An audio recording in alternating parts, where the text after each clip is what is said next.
The Assembly meeting of July 26. And first, I'd like to welcome everyone in the audience and those at home watching on TV and also on the internet. Thank you so much for joining us. Madam Clerk, roll call, please. Ms. Dombrowski? Present. Mr. Croft? Present. Mr. Evans? Here. Mr. Flynn? Present. Ms. Gray Jackson? Honored to be here. Mr. Trainee? Present. Mr. Steele? Here. Mr. Peterson? Present. Mr. Starr? Here. Mr. Dunbar? Present. Mr. Weddleton? Here. Madam Chair, you have a quorum. Thank you, Madam Clerk. Mr. Thurn, would you mind coming to the podium and leading us in the Pledge of Allegiance, please? He had this look on his face like, who, me? Thank you. I pledge allegiance to the flag of the United States of America and to the republic for which it stands, one nation, under God, indivisible, with liberty and justice for all. Thank you, sir. Mr. Trainee, can I have a motion to approve those two sets of minutes, please? Madam Chairman, on item 4A and 4B, move to approve the minutes of the meeting of May 10th and May 24th. Is there a second? Any objection? Seeing no objection, those minutes are approved. Mr. Mayor. Nothing to report today, Madam Chair. Thank you, Mr. Mayor. There's nothing to report, Assembly Chair's report, but I do want to say that this month we didn't have, for the first time, a Budget and Finance Committee meeting, but we will definitely have a Budget and Finance Committee meeting next week. Committee reports. We will start with Ms. Dombrowski. No report. Thank you, Ms. Dombrowski. Mr. Croft. No report, Madam Chair. Thank you, Mr. Croft. Mr. Evans. Thank you, Madam Chair. On the 20th, we had a Homelessness Committee meeting. We had an update on the recent grant that the municipality is participating in, $1.3 million federal grant. And also we had a discussion regarding the overcrowding of the Beans Cafe, Brother Francis campus area, in part due to the relocation of camps that we're cracking down on. We're seeing a lot more folks at the campus area, and it's actually putting them into an overcapacity situation, and which is spilling over into the surrounding area. So we had complaints about that and had the directors of those agencies providing information. And we also had a sort of special meeting of the Public Safety Committee just following that, in which we dealt with the changes we're seeing tonight in the municipal code due to the Justice Reform Act that was passed by the state. That's all. Thank you, Mr. Evans. Mr. Flynn. Thank you, Madam Chair. The AMATS Policy Committee will meet Thursday. A couple of items on the agenda of note. One refers to how we are going to address the number of transportation projects that are funneling activity into the downtown core and how we'll manage that moving forward. And another it's a fiscal management issue regarding to what's called advanced construction. It's a funding mechanism that we use where we leverage funds we anticipate receiving from the federal government and how we best manage that so that we don't potentially drain our ability to do future projects. So it should be an exciting AMATS meeting for once. And that's all, Madam Chair. Thank you, Mr. Flynn. Mr. Trainee. Nothing, ma'am. Thank you, Mr. Trainee. Mr. Steele. No report, Madam Chair. Thank you, Mr. Steele. Mr. Peterson. Thank you, Madam Chair. The Ethics and Election Committee will not be meeting tomorrow because of a conflict with the Economic Forecast Luncheon, but we will be meeting next month. Thank you. Thank you, Mr. Peterson. Mr. Starr. From the audit, we've got some progress made on being able to finalize the CAFR. That's been dependent on the Juneau folks finalizing their PERS and TERS contribution and summaries for those retirement program contributions. So I'd anticipate that the draft PERS and TERS settlement reports will come out of the state here next week, and then we can integrate those into the CAFR financial reports for year end of last year. So hopefully we can get that done. But I think we'll see the CAFR here sometime mid-August in front of the Assembly for acceptance. If I could just make one comment also, I would like to just publicly thank Mr. LeBlanc and Mr. Wilbur have been meeting with our Chugiak Volunteer Board of Supervisors. They've had some concern thereof, but I think what I've found is that they had a listening voice. So, Mr. LeBlanc, thank you for that. The understanding we've now, of course, seen growth out in the Chugiak Eagle River area. So, not to say that our fire department is under duress, but under change. We've now got a paid fire captain benefits for some of the employees that'll soon move on to that as we grow the community. It's helpful to have some oversight and some step up from the administration on helpfulness there. So I don't think we got it resolved yet, but good reports coming out of the Board of Directors. Thank you. Thank you, Mr. Starr. Mr. Dunbar. No report, Madam Chair. Thank you, Mr. Dunbar. Mr. Weddleton. All right, the Community and Economic Development Committee will have a meeting on the 20th, which is just to let people know. Good to get that rolling. Thank you, Mr. Weddleton. Mr. Trainee, may I have a motion to incorporate the addendum and the laid-on-table items? Madam Chair, move to incorporate the addendum of the agenda and incorporate the laid-on-the-table items. May I have a second, please? Thank you. Addendum to the agenda, item 9A3, AR 2016-2012, a resolution of the Anchorage Municipal Assembly recognizing and honoring Dwayne Wyatt for 30.5 years of service to the municipality of Anchorage. Item 9E7, information memorandum 92-2016, notice of upcoming collective bargaining agreement negotiations with International Brotherhood of Electrical Workers, Local Union 1547, and International Brotherhood of Teamsters, Local 959.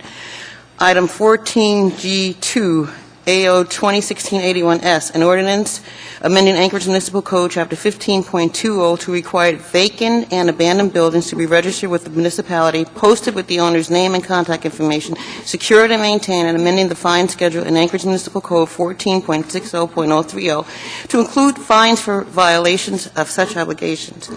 Item 14GH, AO 2016-83S, an ordinance of the Anchorage Municipal Assembly amending certain provisions of Anchorage Municipal Code, Title 8, Penal Code, Title 9, Vehicles and Traffic, and Title 14, Administrative Enforcement, to update and amend sections for consistency with recent state statute amendments. Item 14M, AR 2016-197, Information Memorandum 90-2016, a resolution of the Anchorage Municipal Assembly approving marijuana and special land use permit for a marijuana cultivation facility with license number M180 doing business as Drain Green Farms. Item 14N, AR 2016-198, Information Memorandum 91-2016, a resolution of the Anchorage Municipal Assembly approving a marijuana license and special land use permit for a marijuana cultivation facility with license number N135 doing business as Arctic Herbery. And item 19A, executive session, professional legal services contract amendment number 1 relating to Henry litigation. And the laid on the table item is item 14I, is that I or L? 14L2. It's an assembly memorandum, information memorandum, protest petition regarding rezone application case number 2016-0011. Any objection? Oh, there's another one. Thank you, Madam Clerk.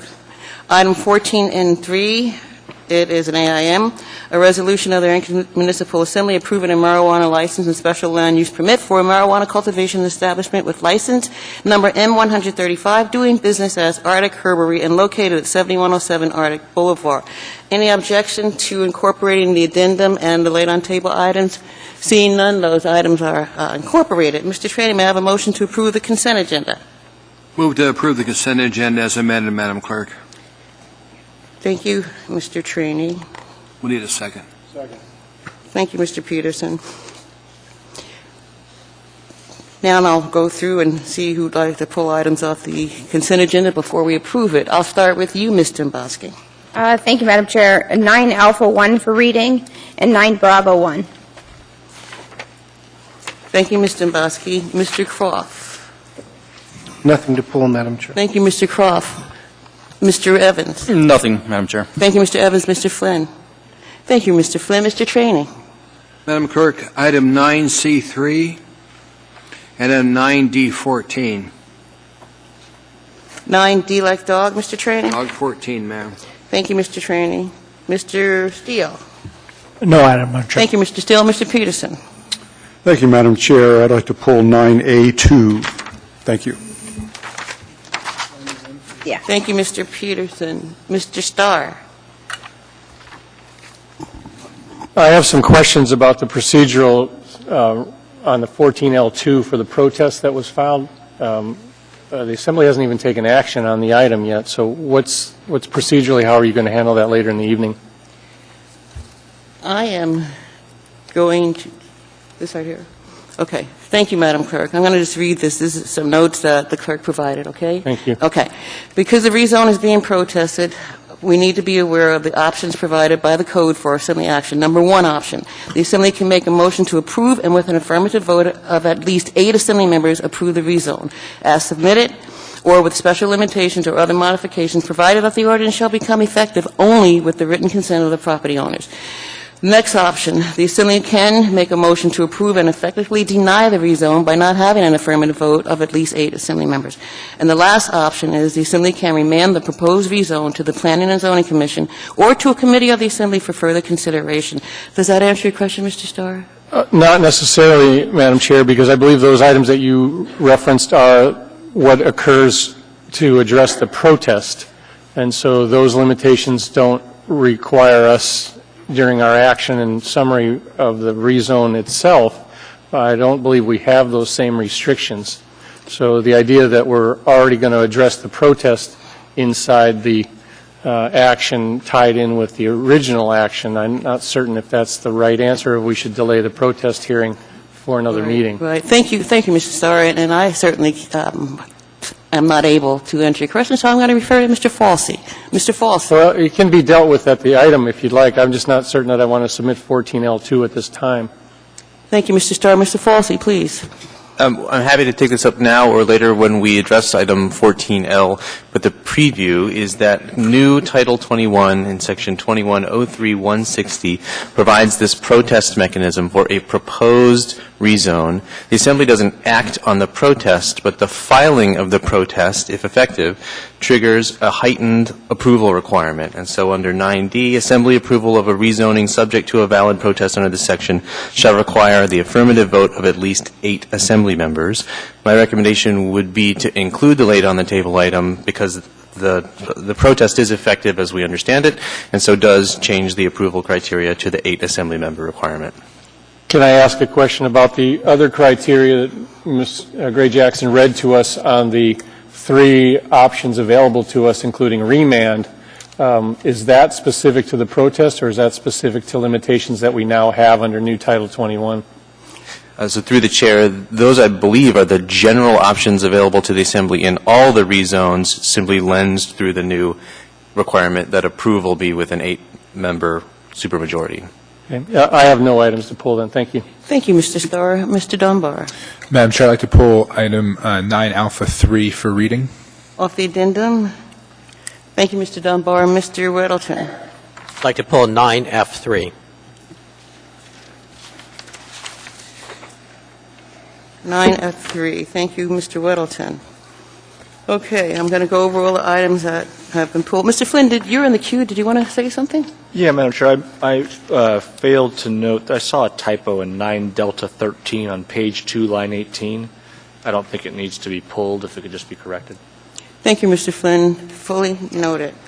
Okay, I have item 9A1, 9A2, 9B1, 9C3, 9A3 off the addendum, 9D14, 9F3, and I think that's it. Did I miss any? Mr. Weddleton pulled that item, Mr. Trainor. Thank you, Mr. Trainor. Okay, minus the items that we pulled, let's vote on approving the consent agenda. Please vote.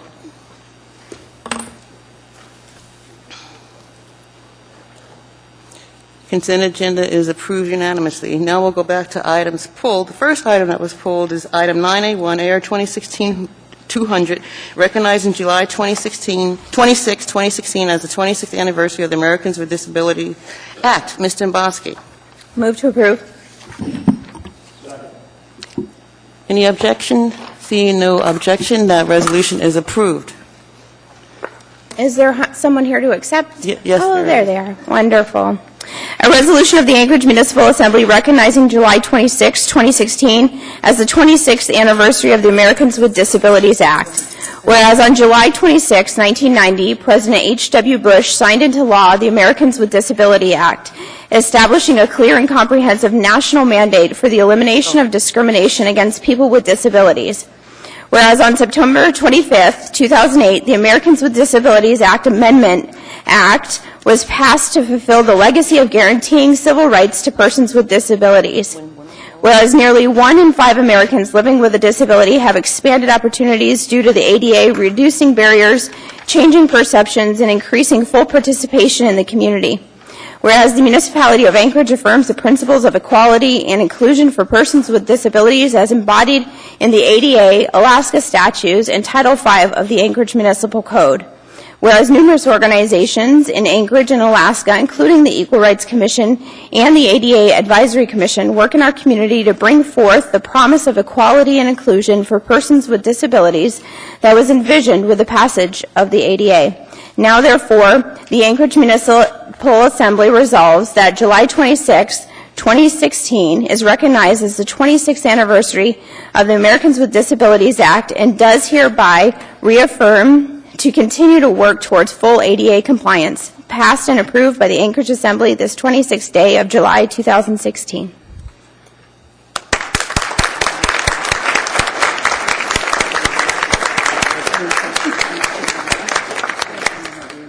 Mr. Steele, and this is Lynn Corral.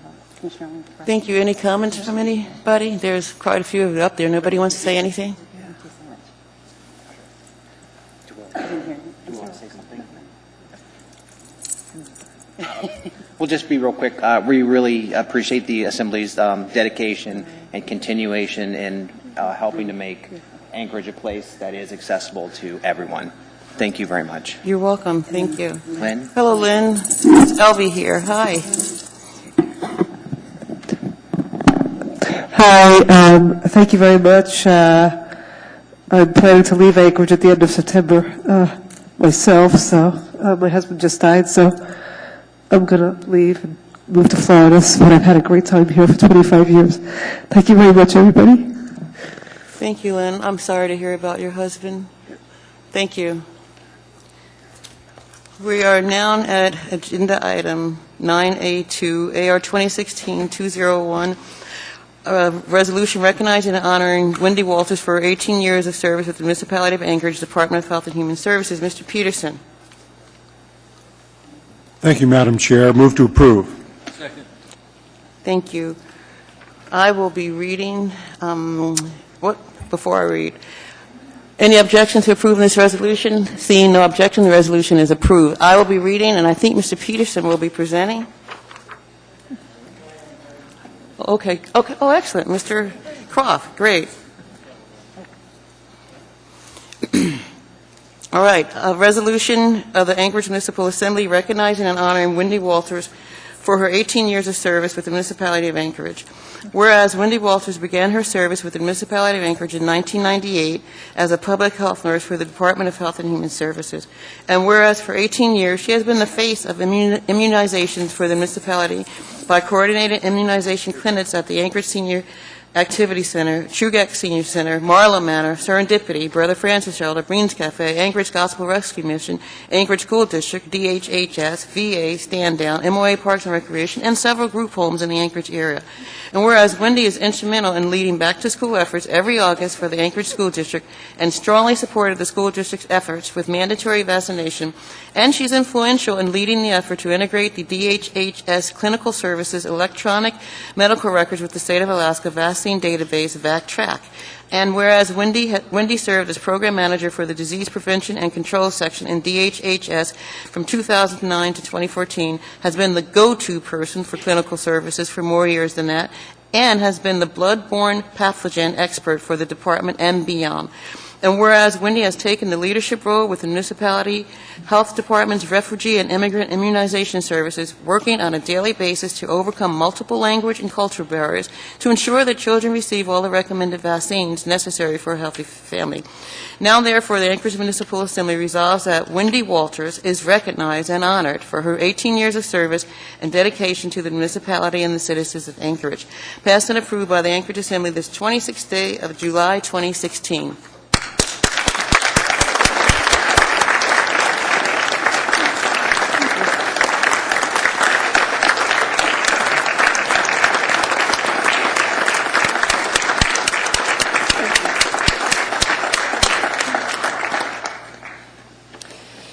if I may say a few words. Now you're going to make me cry. Thank you very much for this recognition. I felt that the service to the Muni and to the Department of Health and Human Services has been very memorable.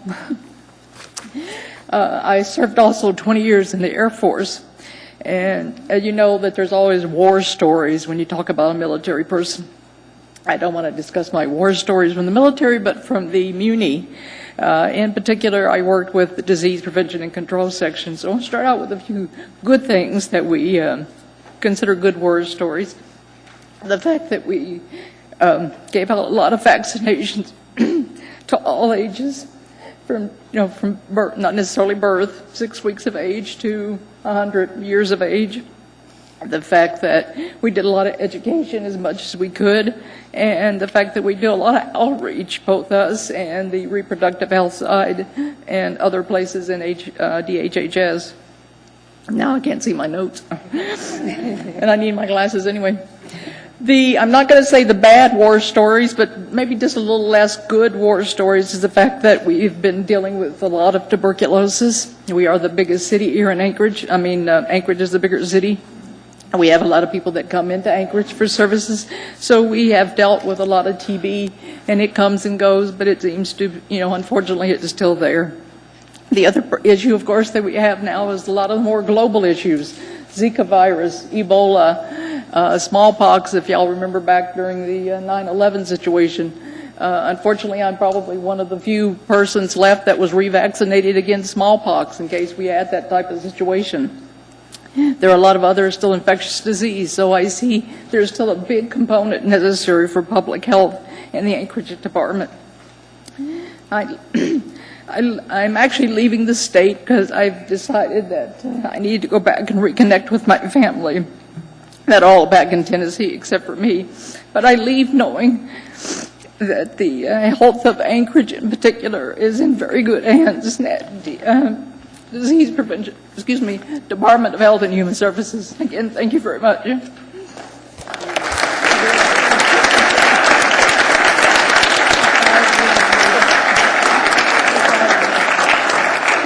Thank you for your service, Wendy. Thank you. We are now down to agenda item 9B1, AR 2016-199, supporting PFD automatic voter registration. Madam Chair, I think you skipped 9 Alpha 3 for reading. Mr. Dunbar, I think you're right. Thank you. We are now down to agenda item 9A3, AR 2016-212, a resolution of the Anchorage Municipal Assembly recognizing and honoring Dawn Wyatt for 30 and a half years of service to the municipality of Anchorage. Mr. Dunbar. Move to approve. May I have a second, please? Second. Ask unanimous consent. Seeing no objection, that resolution is approved. We have someone presenting and someone to read. And Madam Chair, I think I'll be reading. Thank you, Mr. Dunbar. And Mr. Weddleton will be presenting. Is Dawn here? Wonderful.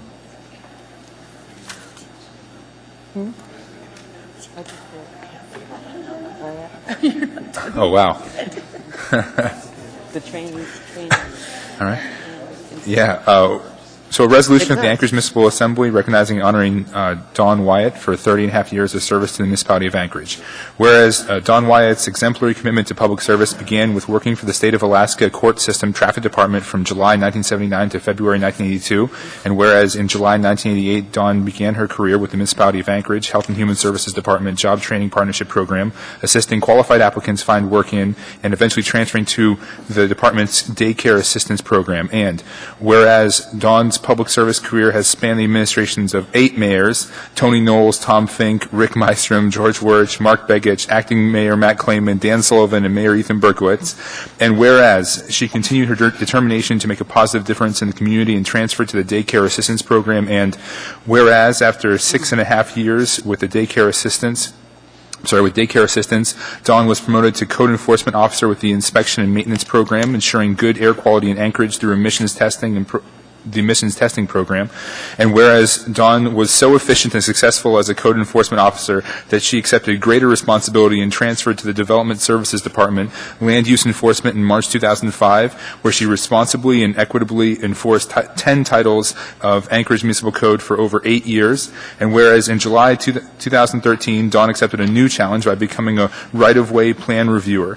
In this position, Dawn implemented efficiencies and improvements and provided unequaled customer services to contractors, customers, utility companies, and other governmental agencies, while receiving laudatory comments regarding her service to the public and continually throughout her term. And whereas Dawn's commitment to public service is exemplary and unequaled. Throughout her public service career, Dawn has placed service above self while delivering superior customer service. She connected to all with empathy, compassion, humor, and respect, while always ensuring the product she delivered to the public was as close to perfect as possible. And whereas Dawn will be retiring from her position as of August 16, 2016, the Anchorage Assembly hereby recognizes and honors Dawn Wyatt for her devoted service to the municipality of Anchorage and its employees, passed and approved by the Anchorage Assembly this 26th day of July, 2016.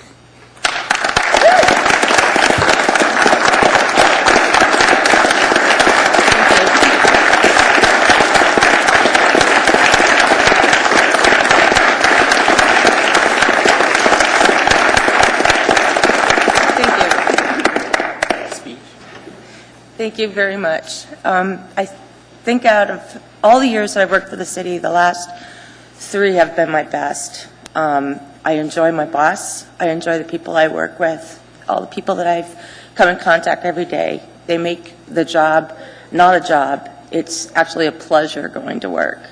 So I hope whoever replaces me also feels the same way, because it's a great crew. And they should enjoy it as well. So thank you. Thank you very much. You don't get to sneak off that easily. Oh. For those of you who hadn't had the pleasure of working with Ms. Wyatt, she is a delight and always very professional and very helpful. So in that light, since we have you for a couple more weeks, couldn't help but notice there's a lot of signs in the right-of-way there between A and C Street, just about a couple of blocks. If you could get that taken care of before you leave, that would be great. See what I can do. Congratulations. Thank you, Mr. Flynn. Thank you for your service, Dawn. Thank you. You're welcome. We are now at agenda item 9B1, AR 2016-199, supporting PFD automatic voter registration. Ms. Domboski. Can I have a motion from somebody? I'll move it, Madam Chair. Second. Thank you. Ms. Domboski. Thank you, Madam Chair. It's not all that common for us to be weighing in on items that potentially are going to be on the ballot, and I don't think it's commonplace for us to do it, and so I'm not going to be supporting it, but thank you. Well, thank you, Ms. Domboski. Mr. Evans. Thanks, Madam Chair. I make the same speech. I think every time we do this, I do agree with Ms. Domboski. I think it's a bad idea when we weigh in on important issues that aren't really within our purview. We don't have public hearings on this issue. We don't get a packet of information. Basically, what we're doing is doing a straw poll of 11 members, 11 citizens of Anchorage. So even if I support the issue, I always vote against these things, and this will just be another one of them. I also have some concerns, and Mr. Falsey may be able to shed some light on it with respect to any type of APOC implications involved with us supporting a ballot initiative. And then I have some substantive comments on the underlying issue after Mr. Falsey has finished. Thank you, Mr. Evans. Mr. Falsey. Thank you. Through the chair, the Assembly was asked to vote on a similar resolution involving ballot measure 2 in recent years. We discovered at that time that APOC considered that to be a lawful exercise of the Assembly's power under state law, but that it did trigger independent expenditure reporting requirements in the sense that if the Assembly were to opine on a ballot proposition and instruct the municipal clerk's office to record and publish that resolution, there is at least some de minimis expenditure of municipal resources associated with publicizing the Assembly's position. And so that had to be reported to APOC within 10 days as an independent expenditure report. The advice I would give is, were the Assembly to pass this measure, that we would again file some independent expenditure report. Thank you, Mr. Falsey. Mr. Evans, did you want to follow up? I mean, just so that I just wanted Mr. Falsey to make that comment so that we're aware of it and do it. Last time we did this, we didn't do it, and I think incurred a fine. On the underlying issue, because we're still going to vote on it despite my my objection, I think generally the underlying premise is very good. Using the PFD system to be a voter registration mechanism, I think is smart. I think there are a lot of obstructions to registering people that can be eliminated with it, and I think it's in everyone's interest to encourage as many people as possible to participate in the process, and getting them registered is good. The problem I have with it, and some people may feel differently, is that this is an opt-out system, whereby when people file for their PFD, if they're not already registered, the default is to have them registered to vote, and they have to affirmatively opt out, otherwise they will be, which will no doubt have more people registered to vote than an opt-in system. But I just think, as a matter of principle, there's something just a little bit wrong with the state automatically registering you to vote unless you take an affirmative step to opt out. I don't think it can be changed since it's already on the ballot, and I think just everybody has to weigh for themselves whether that problem, at least what I consider a problem, outweighs the benefits to the registration otherwise. But I did want to point that out. I think it is problematic. Thank you. Thank you, Mr. Evans. Mr. Dunbar. Thank you, Madam Chair. And again, this is we're still pretty early for the freshman legislators here, or Assembly people here. We're still pretty early in our term. So am I correct in assuming that I see there are some people that support the PFD initiative in the room, but am I correct in assuming that they're not going to get a chance to speak to this? Is that right? You are correct. This is not a public hearing. Okay. So I guess I'd just like to briefly state my support for this resolution and for the underlying ballot initiative. I think a lot of it speaks for itself. You can read the resolution, and there are up to 70,000 people that will hopefully be registered using this mechanism. We know the PFD is more secure than our Department of Elections system at the moment, because there's real money involved, so they actually do a lot of fraud detection. It's basically universal. If this passes, Alaska will lead the country in the field of voter registration. We'll have as close to universal registration as any state in American history. I think it's also very much in line with the stated goals of this body, in that we have moved forward the vote by mail proposition with the idea of expanding access to the ballot and increasing the franchise, and this is very much in line with that. And of course, that's also in the resolution itself. To speak specifically to Mr. Evans's point, which I think is a legitimate one, and it's not something that comes up just in this context. So as I'm sure Assemblymember Evans knows, there are a number of places where people are automatically registered for something.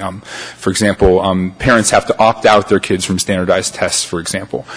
Doctors are assumed that they will take Medicaid, I believe, until they affirmatively opt out. And of course, we all know there are retirement programs that you can opt out from, but initially you are opted in. And the idea is it increases participation, and as a society, we've sort of decided that this default position is better for society as a whole. But it doesn't actually, and this is important, doesn't actually reduce choice. You still have the ability to opt out or opt in. The number of choices is exactly the same. We just know that people being how they are, they tend to not opt out affirmatively. So I will be supporting this, and I urge my colleagues to do so as well. And with that, I'll just say I look forward to the vote. Thank you. Thank you, Mr. Dunbar. Mr. Sraney. Madam Chair, I'll be voting for this. You know, the last time we had an adventure on this with APOC, they charged us $750, which we paid under protest. APOC does not have the ability to do this, but they took it upon themselves, much like the Supreme Court did with Marbury versus Madison, where they incorporated judicial review power they assumed. the APOC did the same thing with an opinion they put out. Legislature didn't say you would do this. APOC did it on their own. So we paid the fine in protest. So I intend to vote for this. Thank you, Mr. Trainee. Mr. Croft. Thank you. On the first point that Mr.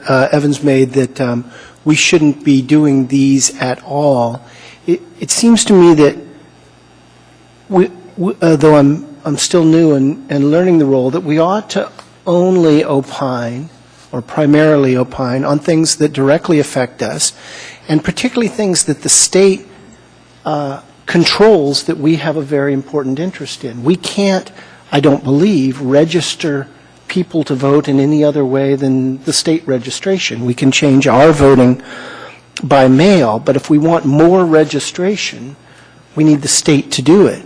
And so I probably agree with Mr. Evans that we should only give our opinion where it's something very important to our citizens or us, and where our hands are tied by whatever we're opining on. Here, the state registration requirements. I think this clearly fits that. We want to have more voters registered. We're directly affected by this, the community and this assembly. And so it is important, I think, for us to speak on it and appropriate for us to speak on it. It's also appropriate that we take this action which supports it. We live right now in a state, because of our mobility, maybe because of our remoteness, because of other challenges, that has very poor registration. And we have the ability, because everybody in this state is going to the extent they can, have a good address and good records on receiving the permanent fund dividend.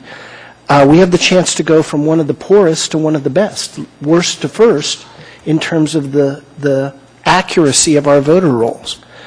That's an opportunity we ought to opine on and consider. In addition, being the largest Native village in the state, this affects Native voters disproportionately, because they'll often move in from the village and back out. We'll keep an accurate PFD address to receive that, but may not keep up with the voter registration. And this is a way to recognize our mobility in general, but also the fact that we have a very low voter registration, particularly in our minority and Native communities. So it does, and it saves money. I mean, it's a voter efficiency thing, a government efficiency idea, because we're taking something that's already automated, rather than taking those registration forms and physically typing them in. This is an automatic feature. I would not support it if it did not have an opt-out. That is, if there was no way to say, I don't want any part of this. And so finally, just on history or our responsibility, I believe that all too often we accept the rights of being in our civilized society, in our democracy, and avoid the responsibilities. I think it's a weakness of our current form of representative democracy that we don't acknowledge what we need to do to be part of this society. When I was a prosecutor, I just made a plastic badge that said, I earned my PFD, I served as a juror, because I saw all these people taking a lot of time out of their day to be on juries, some of which I was asking them to do as a prosecutor, and I wanted people to know, the same way the kind of I voted things, this is I served as a juror, and the judges liked that so much they kept doing it. They asked me where I'd done it, and they're still doing it now, I believe. This is an obligation of being part of this community. We have considered before whether you should even get the permanent fund if you don't want to participate in our society. But this is much less extreme than that. It simply says we're going to use that information. You can get out if you want, but we're going to use it as a tool to save money and to get hopefully much greater voter registration. So I think it's important that we opine on this. It affects us, our community, and it's a good thing to have happen, so we ought to urge them to vote yes. Why, thank you, Mr. Croft. Mr. Steele. Thank you, Madam Chair. How many times have we heard, and in fact we just heard it from Mr. Croft, that we get a permanent fund dividend, therefore we have an obligation to participate. I agree with that, but this resolution does not dictate, does not require. It just is saying we support automatic voter registration, and it is an act allowing qualified individuals. So we're not dictating it; we're just giving the opportunity, and I think it's a good opportunity and a good thing to do. So I will be voting for it. Thank you, Mr. Steele. Mr. Evans.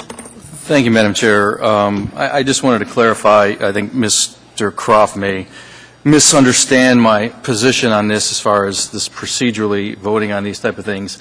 I think it's fine, when an issue of, a state issue is of importance to Anchorage that we do weigh in on it. What I think, though, that there are issues that are important and issues that aren't important. And if the issue is important enough for us to weigh in on it, then we should do so in a manner that is consistent with our normal practices. By doing it with just as a resolution, we don't receive any kind of information about this. Those of us, we didn't receive, the sponsors of this reached out to me and probably reached out to most of us individually and gave me some information. Otherwise, I would have had nothing. We don't get that from the municipality on these type of issues. We don't have public hearings. We don't allow or ask the people opposed to this and supportive of this to come up and testify like we do on other issues that we weigh in on because we're supposed to be their representatives. What we do when we do a resolution like this is we're just asking, and I think Mr. Croft used the right word, opine. It's just our opinion of 11 of us. And that's my problem with it. It's not a process that says that it has the force of Anchorage, the Anchorage municipality behind it. You can pick 11 people, you can pick 11 Anchorage citizens at random and just have them opine on it and say that that's it as well. There's nothing special about our knowledge on this because we don't get the materials, we don't have public hearings, we're just opining. And I just think we shouldn't do that. If this is that important, and it very well may be, we should have more of a process, we should have more materials, we should do it in the right way. That's all. Thank you, Mr. Evans. Mr. Starr. I think that's really the better conversation that Mr. Evans just put to us. In a sense, without being a derogatory term, I think we're trying to influence an outcome of an election. And so where I find that to be a tad offensive is what difference does it make what our opinion is when people enter the voting booth to say yes or no to this action item. I think both Mr. Croft and Mr. Dunbar spoke at length and the benefits and all of those things that are good for the reasons thereof. However, I think we crossed the line over our ability or our leadership to influence that decision that the voters do or don't support it later on. And I'm cautious about that. Personally, I'd feel better if we were appropriating $2,000 to educate the people, much like we do with school bonds or something else that doesn't necessarily take a position but provides that informational flow. I think it's a slippery slope taking an opinion per se. And again, whether it's the 11 of us or not, we're elected to lead. And so my voter group that elects me looks to me to say, well, if Bill thinks it's a good idea, it probably is. And I don't want that responsibility on this topic or others when it's held to that higher standard of in the voting booth, this is what the voters get to do. It's their turn. They tell us what to do, not in this case where I believe we've put ourselves out there to say it's a good thing or a bad thing in the influence of the upcoming question. So I think we need to be careful that we set a trend that prefaces it. It may be important to educate, but we all have emails, we all have constituent ways to educate our voter pools, and they call and ask us. I don't know that 11 people trying to influence a question is a helpful matter. I certainly wouldn't want to see it advertised that the Anchorage Assembly thinks it's such a great thing. I don't know that that's our job. Thank you. Thank you, Mr. Starr. Mr. Peterson? Thank you, Madam Chair. I actually think that this is going to reduce the number of question ballots, and when people go to the wrong precinct and try to vote, and they have to vote a question ballot, sometimes it deters them from coming back to vote again. So I think in the long run that would help participation, and I think participation in our democracy is essential. So, and I also think that this will, by reducing the number of question ballots, make it easier for those who count the ballots in elections. And also I think that this will help us when we switch over to vote by mail by having more correct addresses to mail those ballots out. So that's why I will be voting in favor of this. Thank you. Thank you, Mr. Peterson. There's no one else in the queue. We are voting on AR 2016-199, supporting PFD automatic voter registration. Please vote.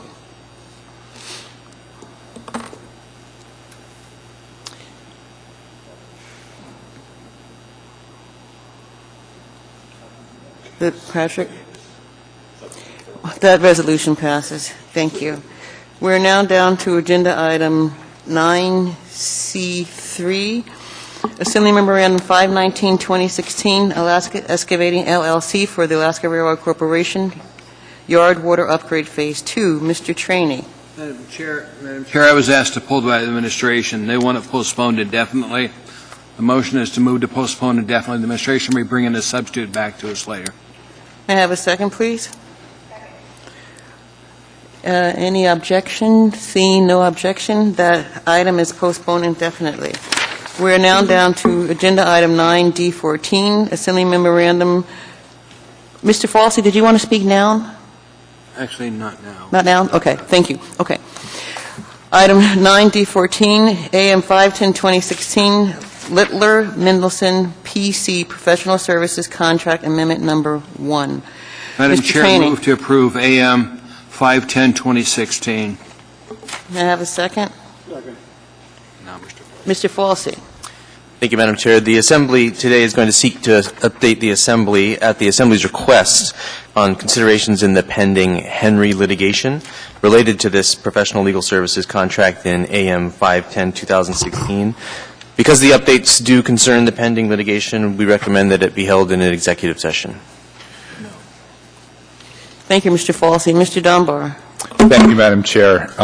This is the appropriate time to do this. Yes, This is my first time declaring a conflict. So, given my role in the Alaska National Guard, reforming the Code of Military Justice, and having served as a judge advocate where we dealt with some of these type of cases, and while I haven't worked on this case specifically, I'd like to declare a conflict and not go into executive session with you. Thank you, Mr. Dunbar. Based on your comment and the information that I know in terms of your involvement, it is the Chair's ruling that you certainly do have a conflict and you're requested or told, basically, not to participate. Thank you, Mr. Dunbar. Mr. Trainee? Madam Chair, what I'd like to do now is move to take this item up, executive session, during our dinner break, so that we don't lose any time for people to talk to us. Thank you, Mr. Trainee. When we get to the point in time that we're going to take a dinner break, I'll lead a motion to change the order of the day to do executive session. Make that motion now. Thank you, Mr. Move Trainee. to change the order of the day, Madam Chair, take this item up, the executive session, while we're having our dinner break. Thank you, Mr. Trainee. Can I have a second? Thank you. We will do that then. Okay, we are now at agenda item 9F3, AO 2016-87, an ordinance authorizing the disposal by non-exclusive underground telecommunications and electrical easements and a revocable use permit in the dedicated Kincaid Park to Alaska Wireless Network, LLC, for the installation and operation of telecommunications equipment in Kincaid Park. Mr. Weddleton, and we'll need 3 to introduce Mr. Weddleton. Well, I'd like to move to postpone this till our next meeting and send it to the Community and Economic Development Committee to discuss. Can I have a second, please? Chair. Mr. Bosky? Madam Chair, before we do that, in a past practice with something like this, we would introduce it and refer it to committee. So is there a glaring reason we shouldn't do that? Because that's my inclination. I appreciate your comments, Madam Mr. Chair, I'll Bosky. make the motion to introduce, so we can get Second. 2 more. Thank you, Mr. Trainee. Mr. Weddleton, you want to be the third to introduce? Yes. Thanks. Okay, and now would you like to make that motion again to send it to committee? Sure. Thank you, Ms. Domboski. I'll make note of that for the future. No. I'd like to move to postpone it to our next meeting and bring it up at the Community and Economic Development Committee on the 20th. Second. I'm sorry, Mr. Dunbar? So I was wondering if I could ask some questions to the administration before we do that, before we vote on the... It's already been introduced, Mr. Dunbar, and the motion was to move it to send it to committee, and actually we didn't vote on whether or not to send it to committee, and I'm going to ask for unanimous consent. May I do that first? Well, that's my issue. I want to... Oh, you know what? I'm sorry. Yeah, let me explain something here, okay? I understand, Madam Chair. Well, not just for you, for everybody watching. This ordinance was introduced, okay, and then Mr. Weddleton asked that it be referred to committee. So it's still introduced, and the public hearing's still going to be on the 9th, but between now and the 9th, it's going to be before the Community and Economic Development Committee as soon as I ask unanimous consent to do that. I see no objection, but Ms. Domboski. I just have a clarifying question. Mr. Weddleton, I thought I heard you say the next Community and Economic Development Committee meeting was on the 20th? No, I'm sorry. I said that, but that was wrong. It is, okay. I forget the exact date, but it's between now and then. It's between now and the 9th? That's what I was checking. Okay, thank you. Mr. Dunbar, did you want to say something else here? Oh, actually, Madam Chair, sorry. Mr. Weddleton? The meeting, thank you. The meeting is on the 11th, so could we postpone it to 2 meetings? To the 23rd? Wait, let me check. That'd be August, right? August 23rd? Would you like to change your motion, Mr. Weddleton, to postpone this until the meeting of the 23rd? Well, actually, to change the public hearing date to the meeting of the 23rd. That would work better, thank you. So that's a motion to change the public hearing date to the 23rd, and there's a second? Yes. Thank you, Ms. Domboski. Is there any objection? There's seeing no objection. That is, public hearing is scheduled for August 23rd, and there's going to be a Community Economic Development Committee meeting between now and then. Thank you. Next item on the agenda is item 11A, AO 2016-69, an ordinance amending Anchorage Municipal Code Chapter 16.65 to prohibit smoking and vaping in Town Square Park, including adjacent Alaska Center for the Performing Arts property, right-of-ways, and walkways. This ordinance was amended and failed on June 21st. There was a notice of reconsideration given by Mr. Steele on June 22nd. It was reconsidered at the meeting of July 12th, and the action was postponed from the meeting of July 12th until this evening. What is the wish of the body? Move to approve. Mr. Trainee and Mr. Steele, you're the second. I don't see anyone in the queue, so please vote. There's one person who didn't. Oh, myself. Okay, cool. Okay, that was approved 7-4. Thank you. Do you want to do the break now? If you want to. Yeah. Madam Chair, move to take our dinner break now, ma'am. Is there a second? Madam Chair, Mr. Flynn. I think we need our motion to go into executive session at the same time, please. Thank you, Mr. Flynn. Mr. Trainee, would you like to make that motion to go into executive Yes, session? ma'am. Make the motion to go into executive session. Discuss item 9D14. Right. Mr. Falsey. Thank you, Madam Chair. As earlier indicated, we would like to discuss pending litigation in the Henry matter in connection with item 9D14 and recommend the executive session. Good. And we already had a first and a second to go into executive session. We will be going into executive session, and we should be back as soon as possible. Thank you.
Is reconvened. Mr. Trainee. Madam Chair, I move the tapes of the executive session related to the Henry... Sorry. Madam Chair, I move that the tapes of the executive session related to the Henry litigation be kept confidential until 5 years after the conclusion of the litigation. May I have a We'll need a second? Second. Thank you, Mr. Dombrowski. Mr. Trainee. Let's vote on this. We need to.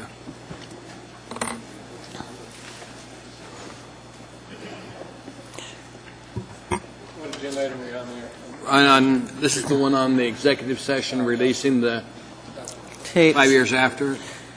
And that's approved unanimous. Okay, Mr. Trainee. Madam Chair. We're now down to item 14A, ma'am. I thought we were back at D14. Let's move, I moved 14D or D14. Yeah. We need to vote on that one. Second. There's no one in the queue. Let's vote on agenda item number D14. It is AM 510-2016, Littler Mendelson PC Professional Legal Services Contract. Please vote.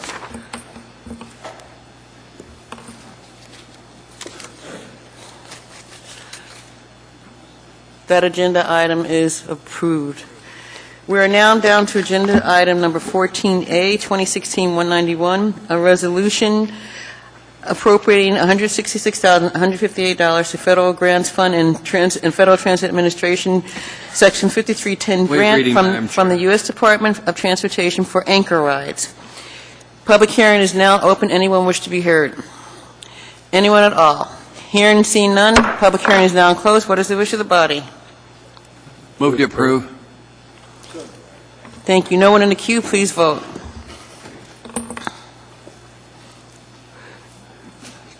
That item is approved. We are now down to agenda item number AR 2016-192, a resolution appropriating $1,200,750 to the Eagle River Chuyak Parks and Recreation Service Area Capital Improvement Fund 462. Public hearing is now open. Anyone wish to be heard? Anyone at all? Hearing and seeing none, public hearing is now closed. What is the wish of the body? Move to approve. Thank you. Seeing no one in the queue, please vote.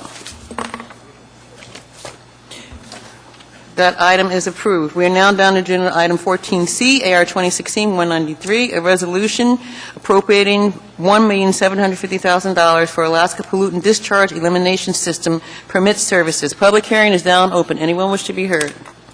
Anyone at all? Hearing and seeing none, public hearing is now closed. What is the wish of the body?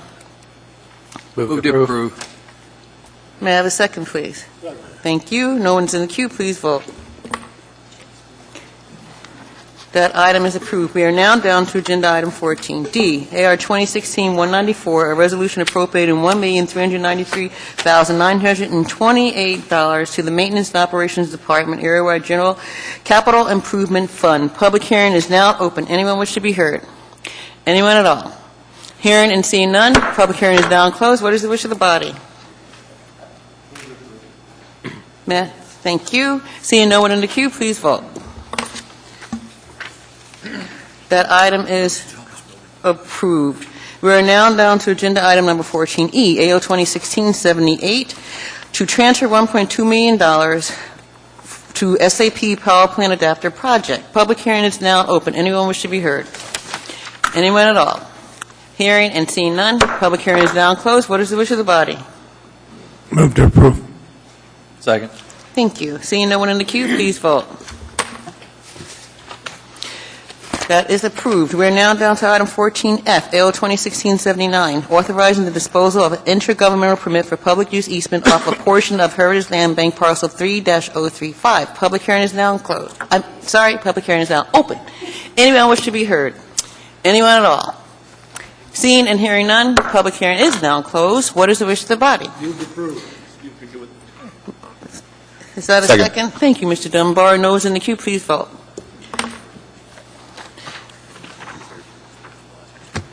There's one person missing.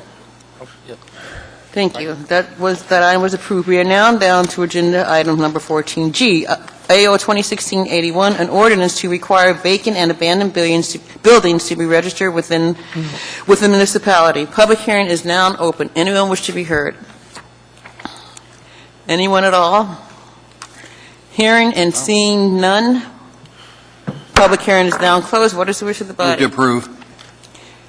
There is a substitute document, isn't there? Mr. Weddleton. Mr. Weddleton. It should be given the credence of giving the motion, given the honor.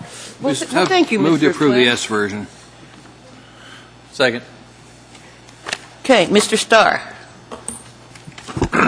Maybe through the chair, Mr. Flynn, Mr. Trainee, when Mayor Begich was active, he took quite the role in tearing down decrepit buildings, just fairly timely on that. Does this action continue that progress, or what's your take on the mechanism that he used versus this action? This is commercial property. He was tearing down some homes. And Mr. Falls, I'll defer to you because you've looked into this. But I think some of the court rulings, we have a real problem trying to tear somebody's property down, Mr. Falsey. Well, I guess let me ask the question a different way. If you sent it over here, I wanted to know first off the mechanism that Mr. Begich used, Mayor Begich used to do that differently. But if you're going to send it over to Mr. Falsey, then I can ask him another question on that. If we basically just placard, we know who owns the decrepit buildings, we've got fines and fees rolling, does it facilitate any action in further from the municipality's perspective to just tear the whole thing down? Do we get that enhanced through this? I can't see in here where that would be an enhancement. Through the chair, this mechanism will allow us to get our hands around the total scope of the problem. I don't think that this would give us new abilities to order that a building be demolished. Right now, in current code, there are two sections that are relevant. One is Title 23, which deals with dangerous buildings, and the other is Title 15, which deals with public nuisances. My understanding is that the Begich actions relied on Title 23, which were buildings that had become so dangerous that they were about to fall down and physically be harmful to someone, or which had become so crime-infested that there was no alternative but to destroy them. Title 15 is the general public nuisance code, which deals with everything from junk cards to homeless camps, but also currently says that unsightly buildings and vacant buildings which are not sufficiently boarded up are public nuisances and abatable. In practice, those Title 15 provisions haven't gotten a lot of use because they aren't very definite. They aren't very specific. This ordinance would make those provisions more definite and easier to implement while also allowing us to manage the problem by, for the first time, really being able to measure it.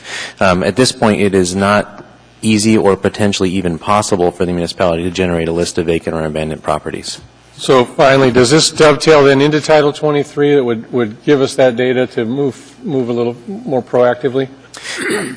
In an attenuated way, yes, through the chair. I think it is possible, though not certain, that as we stand up the registry of vacant and abandoned properties, that we may find properties that would qualify under Title 23 as being so physically deteriorated that they should be abated by demolition. Yeah, thanks for that answer. Thank you, Mr. Starr. Mr. Weddleton. I wanted to make a few points on the S version, and actually a correction. This would be for any building, not just commercial buildings. So it would be homes as well. And some of the changes in the S version make it delays the time where a building would be called vacant. We had it at 30 days, which seems fairly quick if someone had some kind of life crisis that's caused this problem. So we bumped it up to about 6 months, which seems more reasonable. And also in regards to encouraging people to reuse the property in a productive way, in the 4th year of vacancy, the fines can go up substantially based on square footage. So for most homes, it would not make a difference, but if you had a fairly large building, say a hotel in Midtown, it might be enough where you go, gosh, maybe we should meet the letter of the law. Thank you, Mr. Weddleton. Mr. Starr. Well, I'm concerned about our ability to sort of do the homework efficiently without getting answers. And I believe Providence owns a building on Lake Otis where they've effectively, in my opinion, taken it off the market. It's been sitting vacant, no tenant, no application for building. It's like on the 4100 block of Lake Otis, and they've just taken it off. It's been there for 2 years. It doesn't need to be boarded up. It's locked up, well maintained. In your definition of vacant, they have 365 days to do something about it or deem it vacant. But if they just put on the door that says this building's owned by Providence Health Center, such and such, they're in compliance? Or what do you find is the next thing they need to do? And through the chair, a property that qualifies as vacant under this ordinance would have 4 duties. There would be a duty to register the properties, to bring it to our attention, a duty to put a sign on the property so that neighbors could bring problems to that property owner's attention, to do some minimal maintenance so that there wouldn't be graffiti all over the building, and lastly, to secure the building so that people who don't belong going inside aren't going inside. If the doors and windows are all in good working repair, they wouldn't necessarily have to do anything at all. That answers my question. Thank you. And code enforcement's the enforcement arm? Right now, the ordinance lives in Title 15, which is a Health and Human Services title. In practice, that has all been delegated to code enforcement. I fully expect that this would also be delegated to code enforcement. Thanks for letting me in the second time. That's all I had. Thank you, Mr. Starr. There's no one else in the queue. We have before us, for the record, Anchorage Ordinance 2016-81S, amending Anchorage Municipal Code, Chapter 15.20 to require vacant and abandoned buildings to be registered with the municipality. Please vote.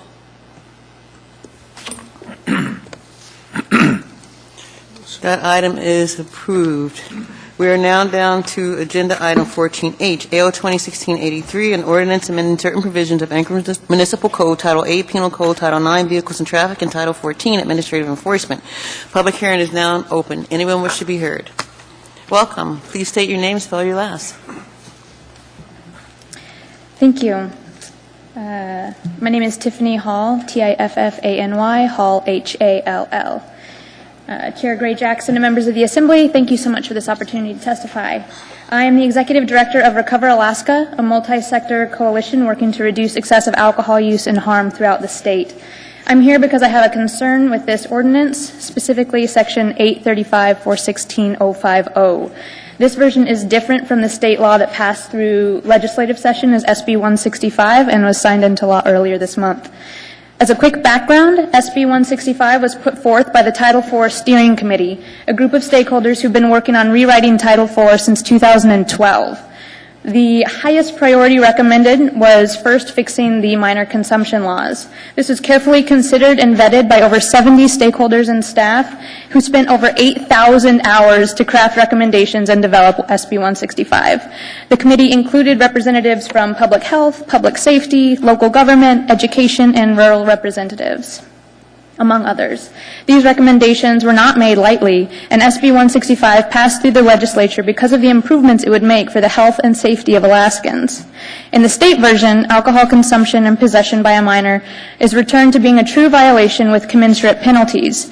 It states that there is a $500 fine that may be reduced to a $50 fine if the minor completes an alcohol safety action program or a community diversion panel within 6 months. As I understand this ordinance, it removes that allowance of reducing the fine to $50 and it just charges a $500 flat fee. This also removes the incentive for the youth to attend this program or to potentially get the treatment that they may need. This is really troublesome for us because this was given forth as a package deal. We requested this $500 fine, which is really high for a first offense, only if they were allowed to reduce it to $50 if they complete this alcohol safety program. I understand that a key issue for the municipality in this case is that it will be difficult, if not impossible, to track which number offense it is for the minor, and that's an understandable issue. But rather than take away the incentive entirely, I propose that the opportunity always be available to reduce the fine to $50. In fact, that is how SB 165 was originally recommended by the Title IV Steering Committee, but then the tracking of which offense was added during session. An important fact here is that data shows that over 70% of minor consumption cases are first offenses. 70%, these kids don't come back. Another important thing to remember is that people age out of this. Once they turn 21, having a beer in your hand is not illegal, so it's difficult to get that many offenses under your belt. And if they do have a lot of offenses, don't they probably need treatment and education even more? Alcohol dependency is a chronic disease. It is not a moral failing, and these youth need our help. If a child starts drinking before the age of 15, they are 5 times more likely to have alcohol dependency issues as an adult. If incentivizing this access to treatment by reducing the fine to $50 and providing this helps even one child change their path and lets them avoid the harms that come with alcohol dependency, this will be worth the effort. Please alter AO 21683 to maintain the option for minor consumption and possession cases for a fine reduction from $500 to $50 upon completion of the Safety Action Program. I also sent you all an email, and I have a paper copy if anyone would care for one. Right. Thank you. Before I go to Mr. Trini, I just have one comment to make, because I got an email to me only with your letter attached from somebody who knew me, and then I sent it to our clerk at about 3 o'clock to send it out to everybody. So I doubt very seriously if this body, and folks can speak for themselves, even had an opportunity to even see what you had to say in your email. And it's really difficult for us to hear what you're saying now and to make amendments on the floor. So I'm just letting you know it would have been easier for all of us if we'd had your information prior. And we also had a Public Safety Committee meeting, too, to talk about it. But before you go, Mr. Traney has a question. Ma'am, just a quick question. This alcohol safety program, who's going to conduct that? There are a couple of different options that are available. ASAP has actually offered to waive their fee for this, for any offenses connected to 416050, because they are so committed to this, and they will have a list of the safety programs as well as the community diversion panels, which includes Anchorage Youth Court, which is a new addition as well. Is the state supposed to pick up any of the cost in this? I don't believe so. Okay. Thank you, ma'am. Thank you, Mr. Traney. Mr. Evans? Thank you, Madam Chair. I just wanted to maybe question Mr. Falsey a bit on that issue. If I remember from when we vetted this at the Public Safety Committee meeting, the issue we went with, or the justification was the fact that it would be difficult to track how many offenses were involved, so this was sort of cleaner administratively from our standpoint. With respect to what the witness was saying, though, I'd like to know what your thoughts are on the fact that even the first offense be waivable down to the $50 if, in fact, the juvenile gets treatment. Do you have any comments on that? Yes, through the chair. I think the ordinance comes to the Assembly in the form that it takes for that reason and a small number of others. On the recommendation from the prosecutor's office, there was a real concern about tracking the number of different minor offenses. Those are not in court view. They're not actually administratively difficult to find. It's also somewhat of a new business item for us. We do have some reducible civil violations, but we have no reducible minor offenses. So there may have been an inertia reason for proposing the bill in the form that it took. And then there were some questions about the efficacy of some of the treatment options. But as we did take a hard look at this issue, I think it is fair to say that by adopting an across-the-board non-graduated fine reduction, that would relieve us of the administrative burden. And because we knew that there would be Assembly interest in this issue, we did take the liberty of preparing an amendment which would hew municipal law to the state law, with the exception that all fines would be reducible to $50 as opposed to the first two being reducible to $50 and then subsequent fines being reduced to $250.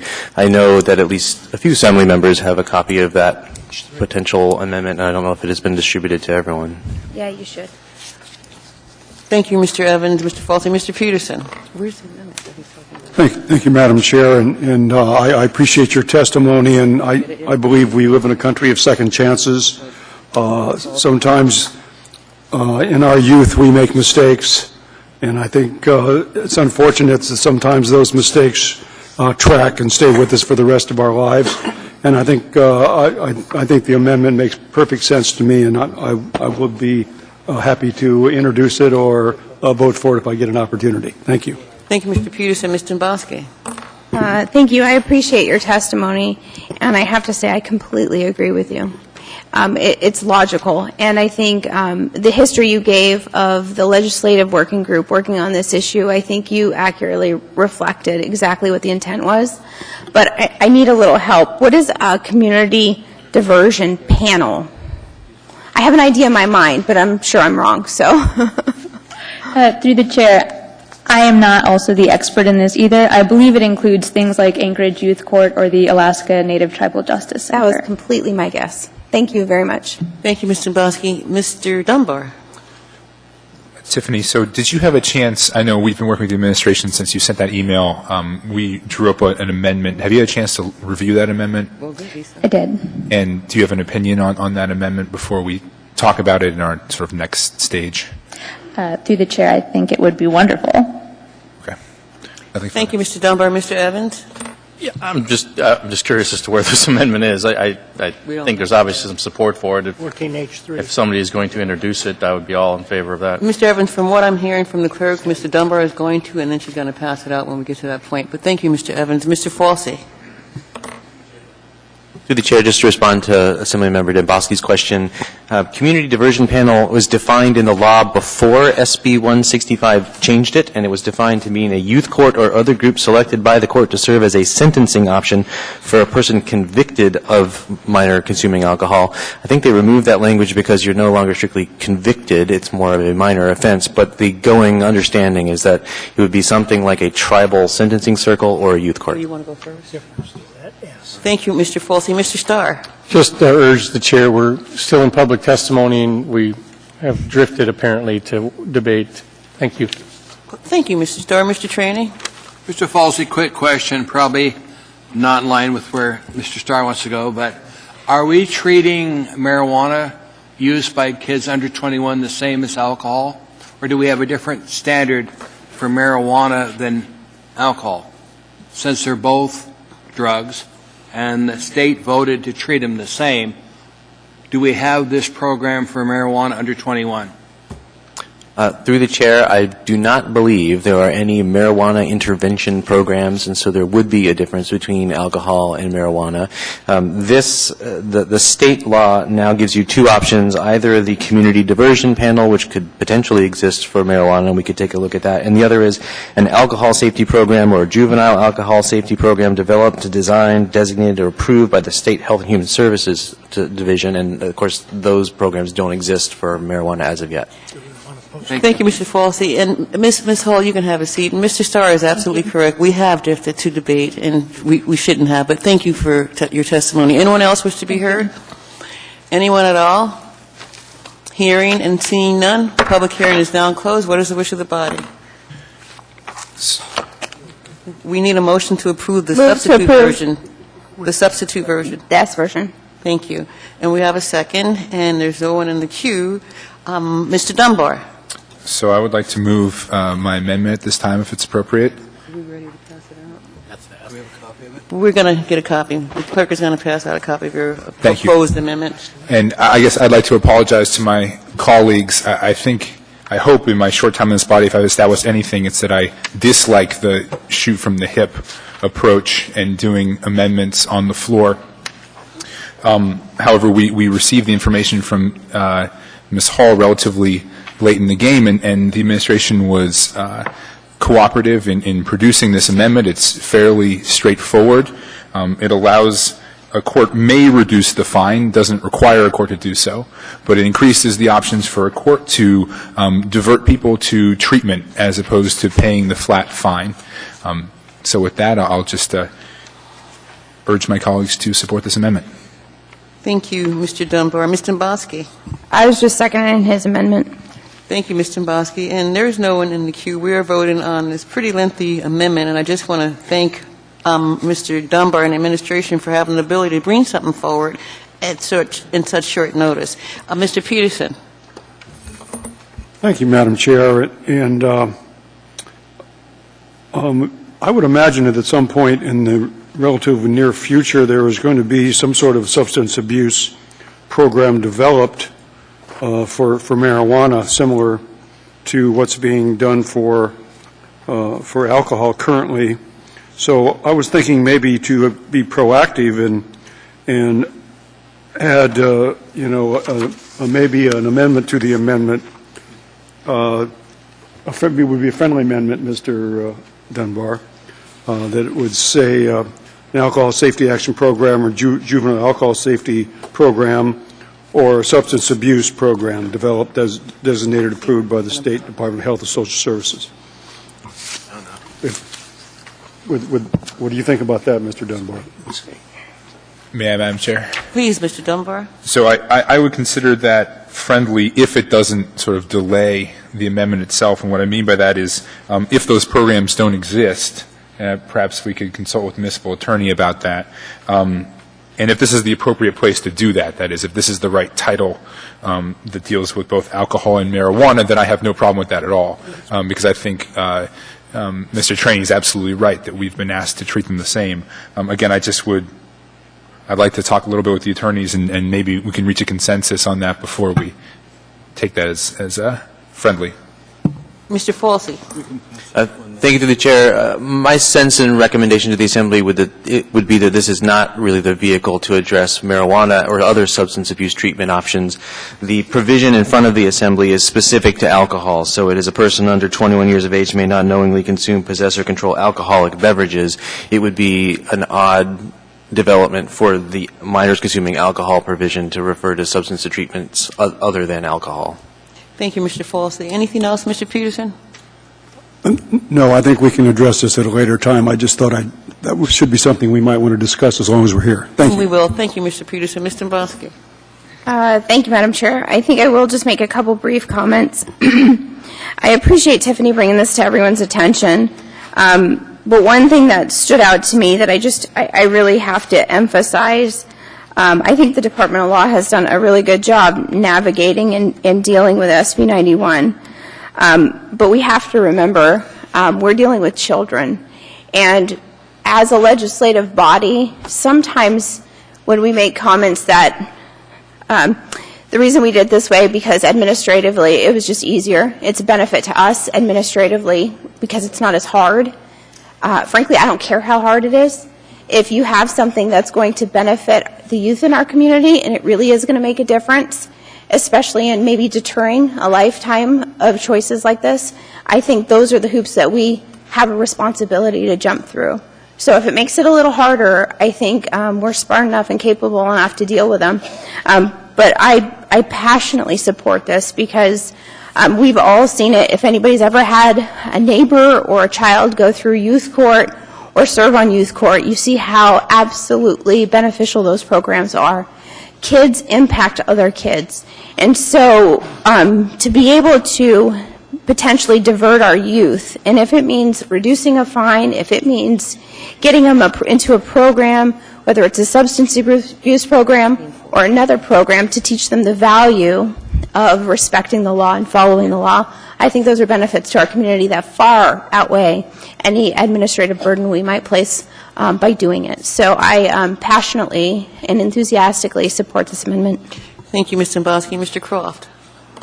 Yeah, very briefly, my worry about the action that the state took was that it removed a lot of the tools we have to get people into treatment. That is, it did a lot of good where we were incarcerating people that arguably didn't need to be in jail for relatively minor offenses, nonviolent offenses, drug offenses, and those things I think are wise.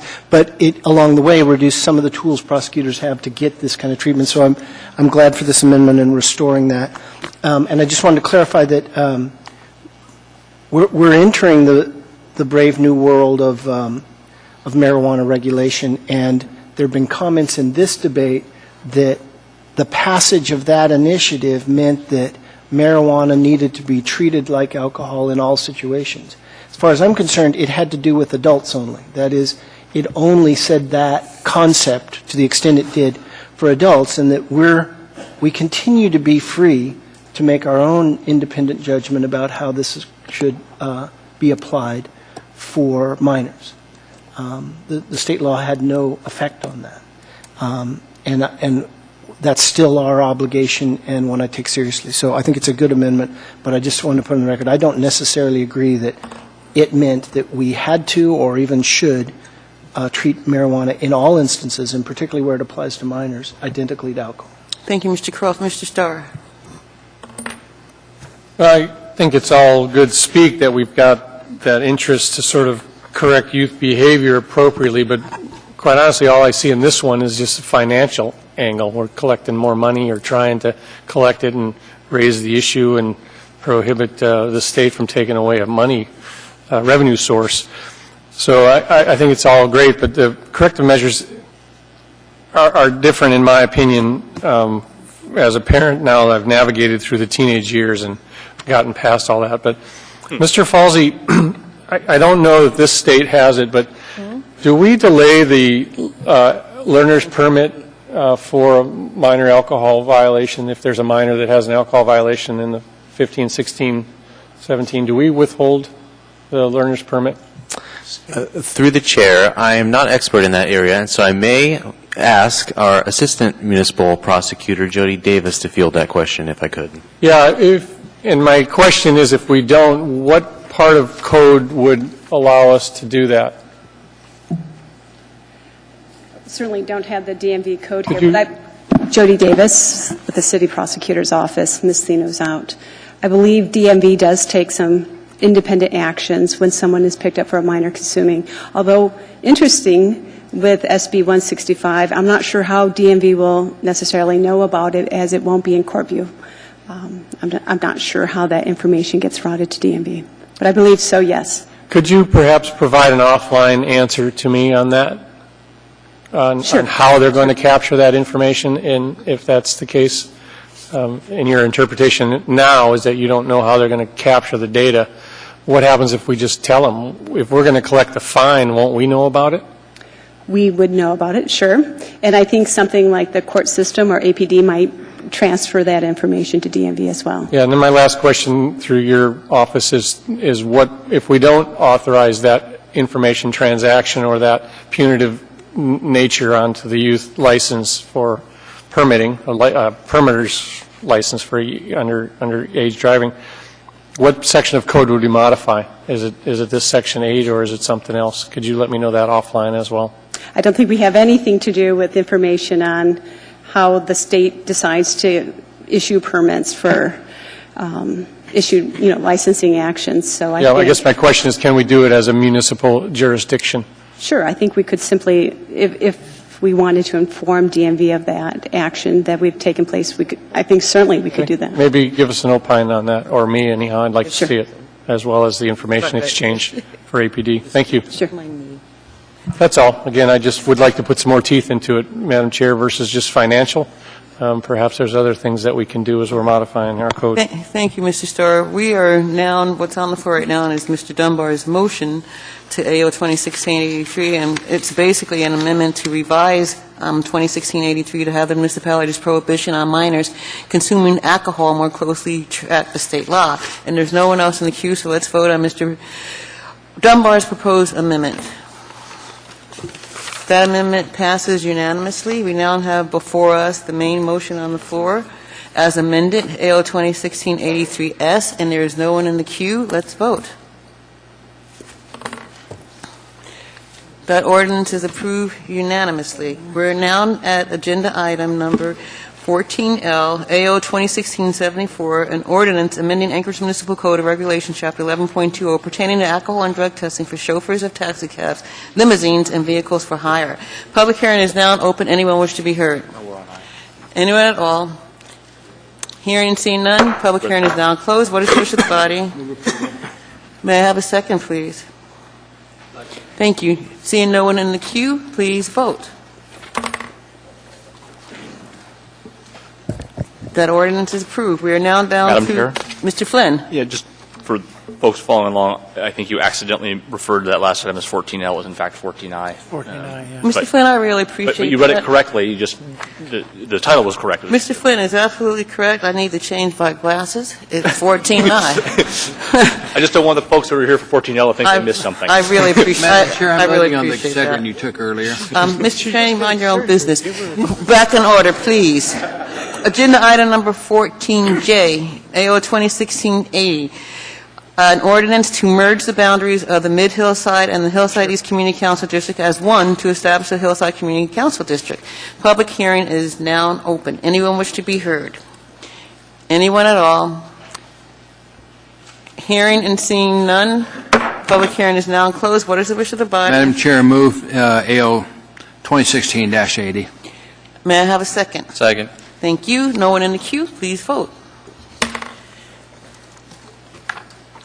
That ordinance is approved. We are now down to agenda item number 14K, AO 2684, waiving Title 21 rezone fees for the rezoning of tracts 1, 2, and 3 of the Southgate subdivision from I-1 to B3. Public hearing is now open. Anyone wish to be heard?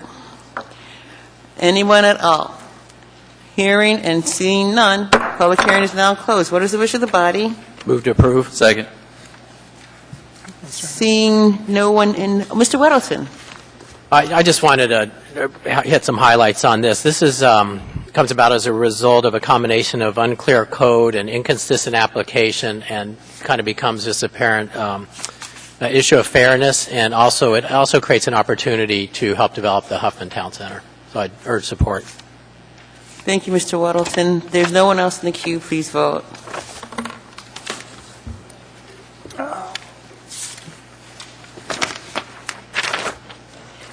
That ordinance is approved. We are now down to agenda item 14L, AO 2016-75, and we also have memorandum 14L1 and a laid on the table item 14L2. Public hearing is now open. Anyone wish to be heard?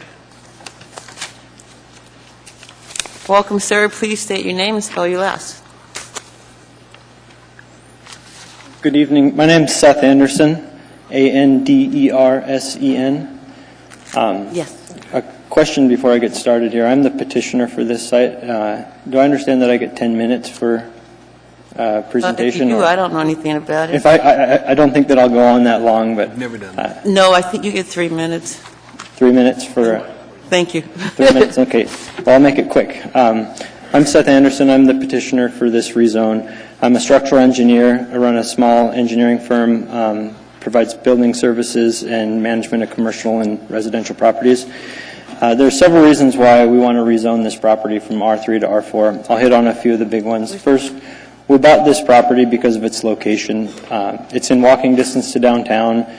It's on a bike route, on a bus route. It's in close proximity to Chester Creek Greenbelt. It's a block away from a fantastic Anchorage school, and it's in an area shown in the comprehensive plan and the land use plan map as appropriate for middle density residential. We also see on a regular basis friends, colleagues, and relatives, young professionals as well as empty nesters looking to downsize, and they're looking for housing near downtown where there's limited supply and the prices are high. These individuals and families are typically priced out of South Addition and Bootleggers Cove and there isn't really any housing options downtown. I hear too often that friends my age are considering moving out of Anchorage to the lower 48 because they can't afford can't find houses that appeal to them in a price range they can afford. Additionally, we have friends from the lower 48 that love the opportunities for recreation and professional experience in Anchorage, but are underwhelmed and turned away by the location and quality of housing that they could live in here. Our goal is to build a residential project that is the right type for the neighborhood, which appeals to changing demographics, changing desires, and that it provides housing for emerging talented professionals looking to live near downtown. R3 and R4 on a small lot of this size has very, very little differences. The size of the development, the height, the square footage between R3 and R4 are essentially the same. In fact, R4 has an upper limit to the square footage of the development, where R3, instead of having an upper limit to square footage, puts a limit on number of units. The only real substantial difference between R3 and R4 for this property is the number of units that can be built. Under R3 zoning, we would be allowed to build a 4-unit residential development with 3 or more bedrooms per unit. Under the proposed R4 zoning, we would like to build a 5-unit for-sale condominium project, each with 2 bedrooms each. We feel that these moderate-sized 2-bedroom units is a better fit for this location than larger 3 or 4 bedroom units, and likely has lesser impact on the existing neighborhood. One additional unit doesn't seem that significant. If you can just sum up, and then Mr. Flynn has a couple of questions. Yeah, great. One additional unit doesn't seem that significant, but it goes a long way in absorbing fixed sunk costs in the project. If you have 1 additional unit or 2 additional units to share those costs, we can provide a higher quality project and the kind of projects that we feel the market and changing demographics and changing desires want. I understand that there's a lot of information and a lot of complexities to a rezone. Didn't have a lot of time to discuss it with you. If there was a desire to have a work session or continued conversation on this, I would be happy to continue that dialogue. Thank you, sir. Mr. Flynn. Yeah, thank you, Mr. Anderson, and thank you, by the way, for taking up my suggestion. You continue your engagement with the neighborhood. If I understand correctly, there was some discussion between you and some of the nearby landowners about an R4 with special limitations. Is that correct? Right, kind of following your suggestions to work this out with the neighbors before it gets to this level and having some conflict. There is the opportunity that we could do the kind of project that we want and make special limitations that protect what I understand is the neighborhood's concerns and would keep a precedence for future rezones moving down the block to have those same special limitations that protect that neighborhood. I'm fine with that if that's what it comes to. It would allow us to do what we want to do. From a bigger picture standpoint, I think R4 on a small lot really doesn't allow the type and size of a development that the neighborhood is concerned about. It's like physically not possible. But if that's what it took for me to be able to move forward, then that would be fine. Thank you very much for that, sir. Thank you, Mr. Flynn. Mr. Starr?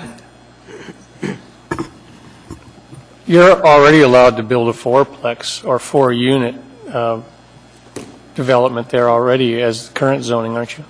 Yes. Yeah, so the crux of it is you're asking to get that fifth unit built into the mix. Right, it's the 5th unit. The square footage of the building, the size, the lot coverage, it's all relatively the same between R3 and R4. It's just how you divide it into Got it. And you're not asking for anything greater than the 35-foot height? No.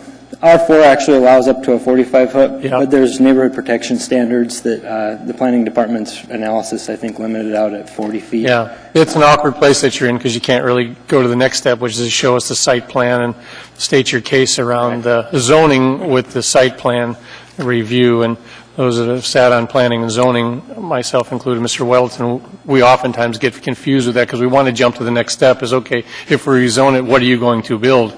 And it's a difficult place that you're in. So I appreciate you for keeping an even keel here in the conversation. Thank you for that. Thank you, Mr. Starr. Mr. Weddleton? Mr. Anderson, you had mentioned, I think Mr. Flynn did, that you've had continuing discussions with the neighborhood. Have there been any changes from what we've seen in this packet, which I think is what was submitted to Planning and Zoning Commission in their comments? No substantial changes. Okay, because there are problems they discussed. Parking they didn't think you provide enough parking, and some traffic issues. Are those mitigated in any way? That's also a hard one to talk about, similar to what Mr. Starr said about a site plan review, is that the parking is dealt with at the building permit stage, and you can't get a building permit if you can't provide the required parking on the site. So regardless if it's a R3 development with 4 units at 3 bedrooms that might require 12 cars, I wouldn't get a permit for that kind of a development. Under R4, if I wanted 5 units at 3 bedrooms that needed 12 cars, I probably couldn't fit that either or get a permit for that. So parking, I've tried not to talk about it that much because it has to be addressed during the building permit process. And did traffic issues come up during the discussions? The neighbors have voiced some concerns in their observations about how traffic flows in the neighborhood, which have been appreciated. But they haven't been a huge concern. I've met with Stephanie Mormello, the traffic engineer, and talked about that site specifically and use of on-street parking and driveways because it's on a corner within proximity to that stop sign. And she's comfortable with all of the things that we've talked about and discussed. Okay, all right. Thank you. Thank you, Mr. Weddleton. Mr. Steele? Thank you, Madam Chair. I have some familiarity with the neighborhood in terms of my kids went to Denali, and I know that the neighborhood is in gridlock at a couple in the morning and in the afternoon. But the concerns I have heard is off-street parking and shadowing from an extra floor. This is to all the development on that side of the street would be shadowed by it theoretically. And it's kind of the dividing line. Cordova is kind of the dividing line between the 4 units and greater than 4 units on the other side of the street. And to the south, I think there's some property also. It just seems that that you're making a change to this one lot in the neighborhood, and that's what's getting everybody all excited in terms of you're getting something greater than what everybody else did, and they're all fearing the pains that that's going to cause. Did you look for other property, or is this property that you've had for some time, or why did you choose this particular one if you need that many units to make something work? There is other properties in the nearby area that are for sale. They cost significantly more. They're not in as desirable of a location, for my opinion, as far as visibility and marketability. And this was one that it was kind of a family relation that we were able to get it from as well. And if I can, you mentioned a few other things that I'd like to respond to, if you don't mind. Is that all right? Please. Yes. As far as the shadowing is concerned, an additional floor, under R3 zoning, what it is right now, you can have a 3-story building. Under an R4 zoning, and what we would propose to do is a 3-story building, there would be no additional shadowing. The neighborhood protection standards are there for that. And as far as the density and us being able to build something substantially larger than what's already there or what other people are allowed to, if you take a look at that block from 11th Avenue to 12th Avenue and from A Street to Cordova, on the west side is the Alaskan Apartments, Alaskan Complex Apartments. It actually has a dwelling unit per acre of 71.5, and the average dwelling unit per acre for that block which we're on is 31.5, and our proposed project at 5 units on 7,000 square feet is 31.1 dwelling units per acre. So we're not really asking to do anything different than other people have already done on that lot. We actually fit in quite well from that perspective, from a dwelling unit per acre. It's more or less that there's kind of a calibration issue with the R3's dimensional standards in the code and how the code's written, that you get down to a small lot.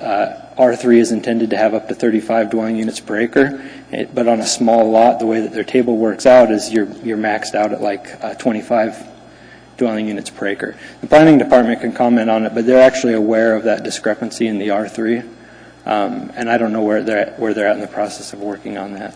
With an additional unit, you're likely to have a couple of more vehicles per building than surrounding area. Is there an opportunity for underground parking or anything like that? I know the lots are pretty narrow, but yeah. So there would be the potential for additional cars if that was the kind of development that you pursued.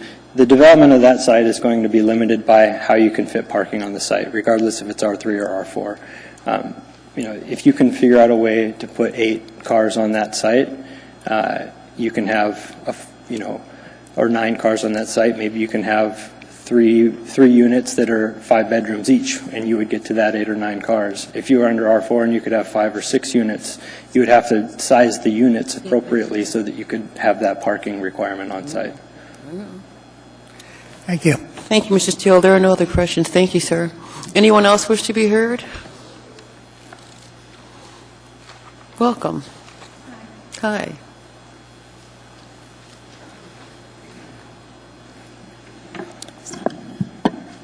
My name is Joellen Lotsfeld, Lottsfeldt. I'd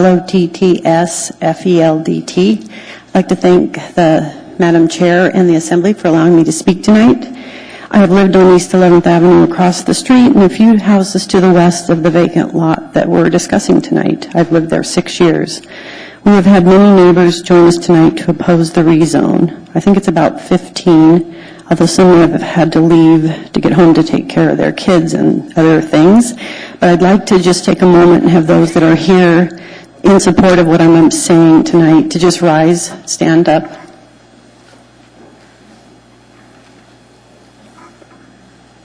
Okay, thank you.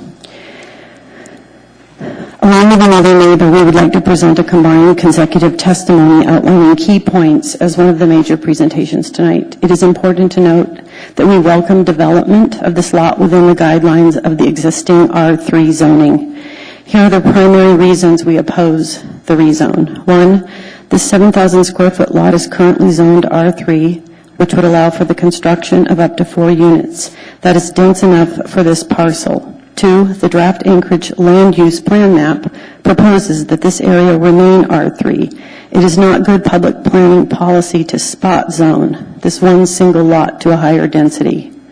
3, there are 2 vacant lots that are zoned R4 that are available for purchase and development and have been for a considerable amount of time, located less than 2 blocks from this site. If the petitioner needs to develop as an R4 lot, there are nearby R4 lots available for sale.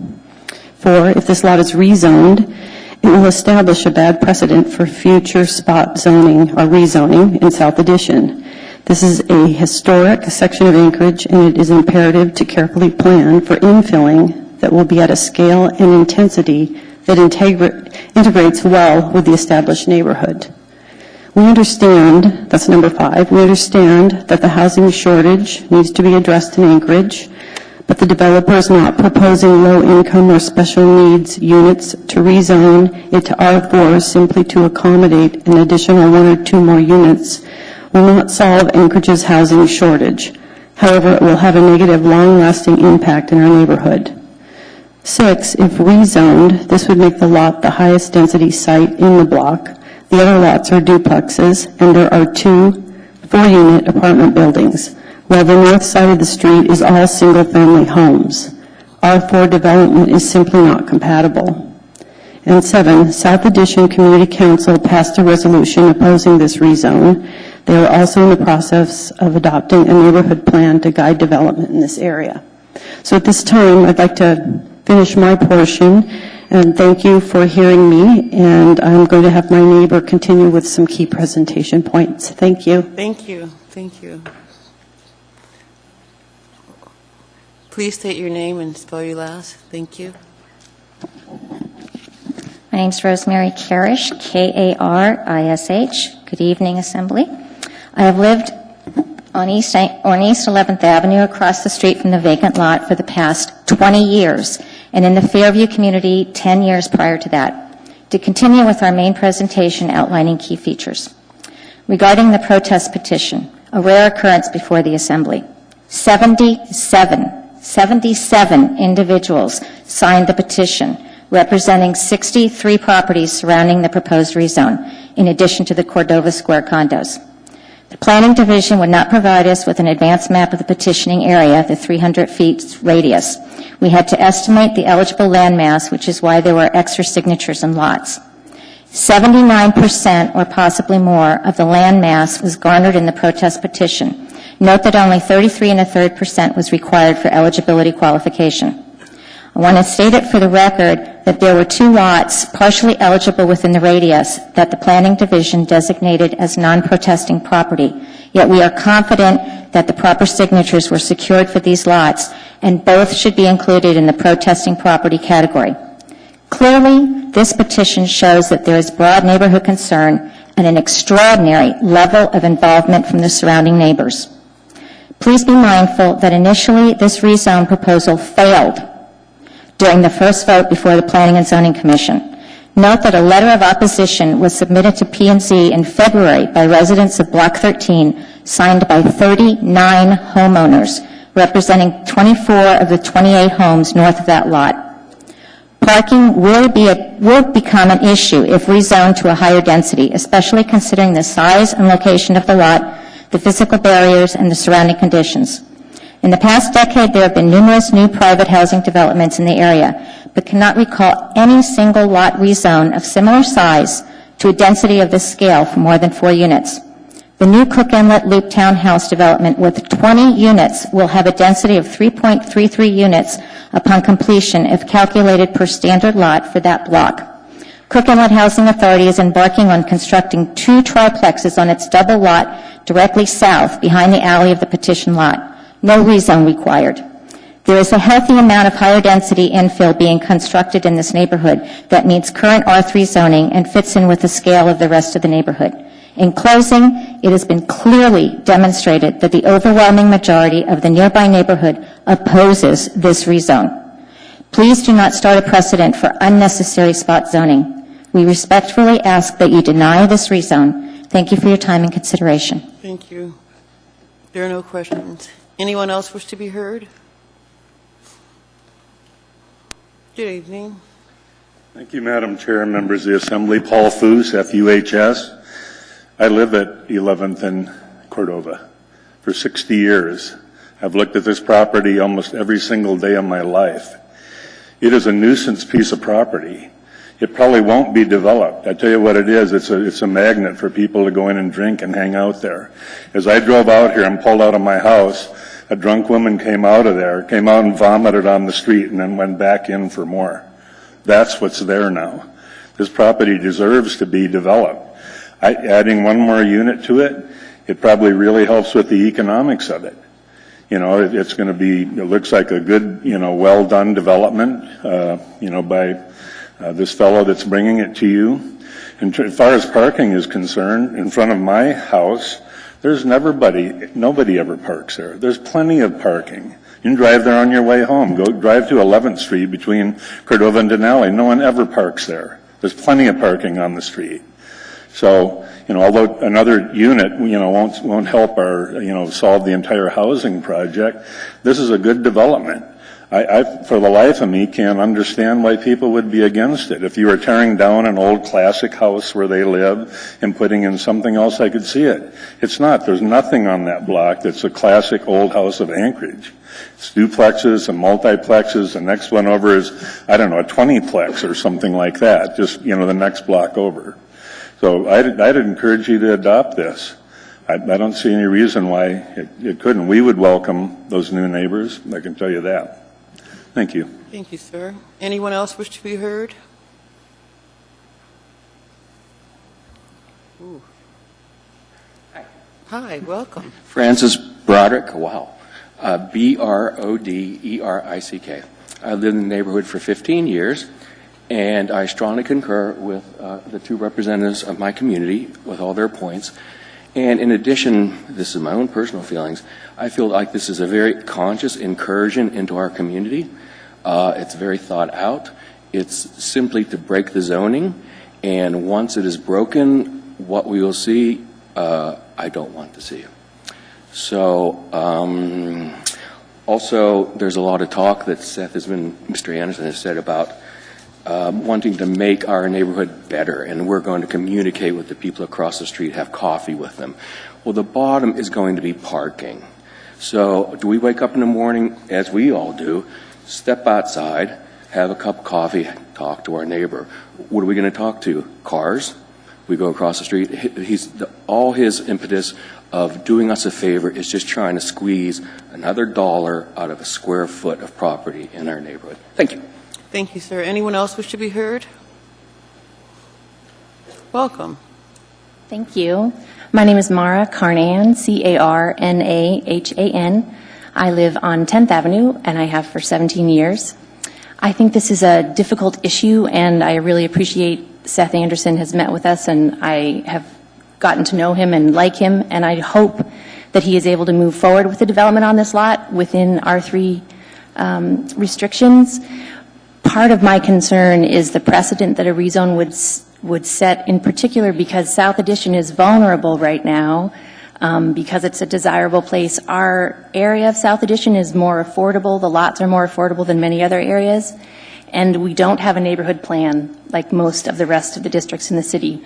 We're starting a neighborhood plan right now, and I would really appreciate it if the body would wait for that plan to be completed before allowing an R4 zone to happen in a place where both most of the neighbors and the future land use plan map still suggest that it remain R3.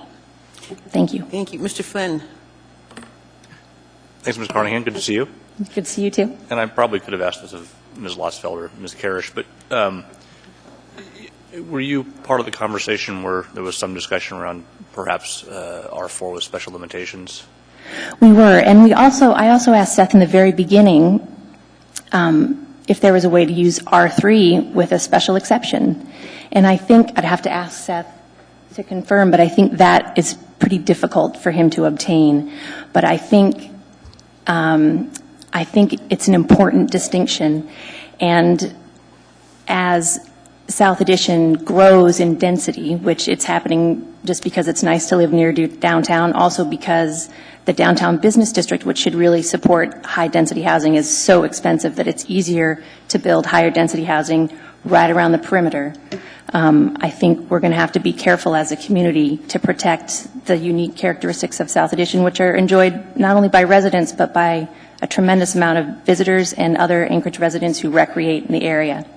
So I think and I feel badly for Seth because he's a good person and we're not opposed to his effort in general. It's just about maintaining this important distinction about density in not only our part of our neighborhood, but all of South Addition. So I'm not going to ask you to speak on behalf of all your neighbors, but given what Mr. Anderson has proposed, 5 units, if we could achieve that with R4 with special limitations, would you personally be comfortable with that? I would not. If you could achieve it with R3 and an exception, I would be more comfortable to consider that. I will say, too, that it's, as Mr. Steele mentioned, it's difficult for a developer who doesn't have a site plan. So we've talked with Seth, and he's probably thought of a million different ways to build there, and I've certainly heard him reference multiple different sizes and units. So parking, I think it would be easier for everybody if there was something drawn in stone, but it's an expense for a developer to take before he would have that assurance. But it does make it more difficult, I think, for neighbors and developers to work together without that information. Thank you very much for that. Thank you, Mr. In one moment, Mr. Croft. Thank you. Hi, Mara.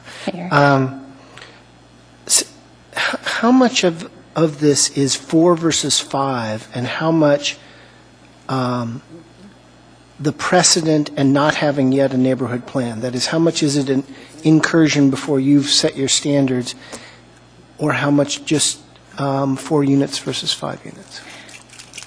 Well, I would say, and I should say again that I'm only speaking for myself, for me, it's R4 versus R3.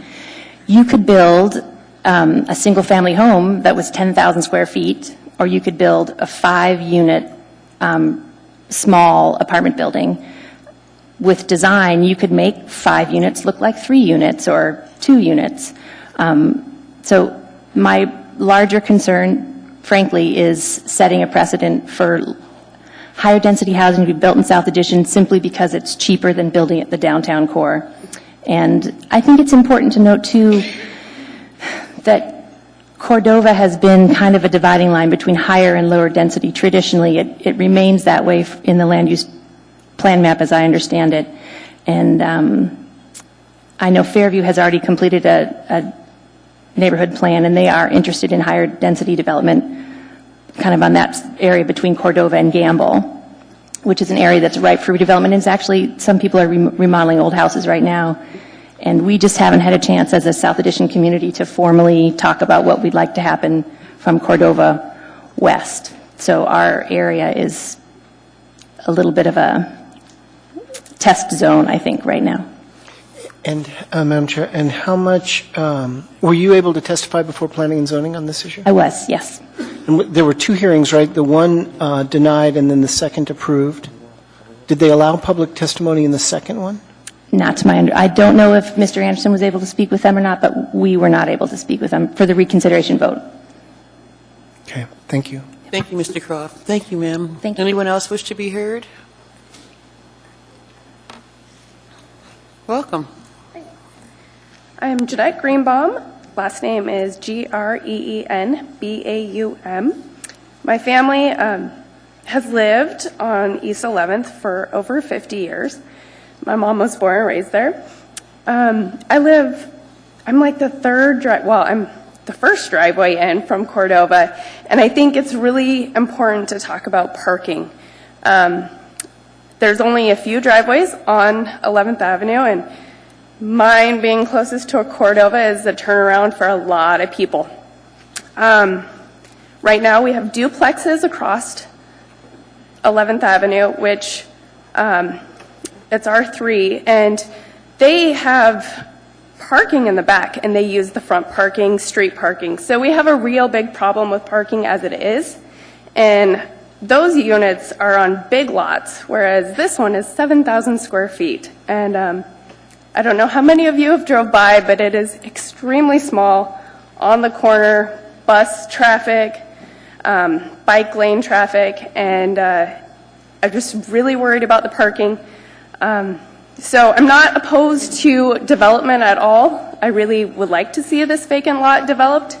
I'm really opposed to more than 4 units because I really think 4 units on a 7,000 square foot is even too much, but it is what it is. So I'd like to just mention that piece, and Seth had mentioned that this, 5 units would bring more housing. Well, he's also talking about high-priced housing, and we already see housing not being moved very quickly in our area. We've had houses for sale for a long time. So these aren't reasonable houses for my friends and family in my range.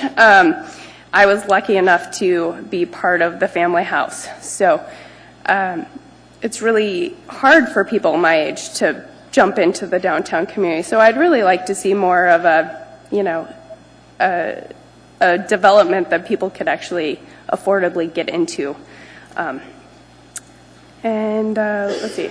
Oh, I wanted to talk about the Alaskan apartments on the west side were mentioned, and there is extremely parking issues there with the snow removal and that intersection. The new improvements they did on A Street did help by moving the stop sign back, but there's still parking issues and the snow removal. So I know it's bad on my end, on the east side, and I really hope that it doesn't get worse.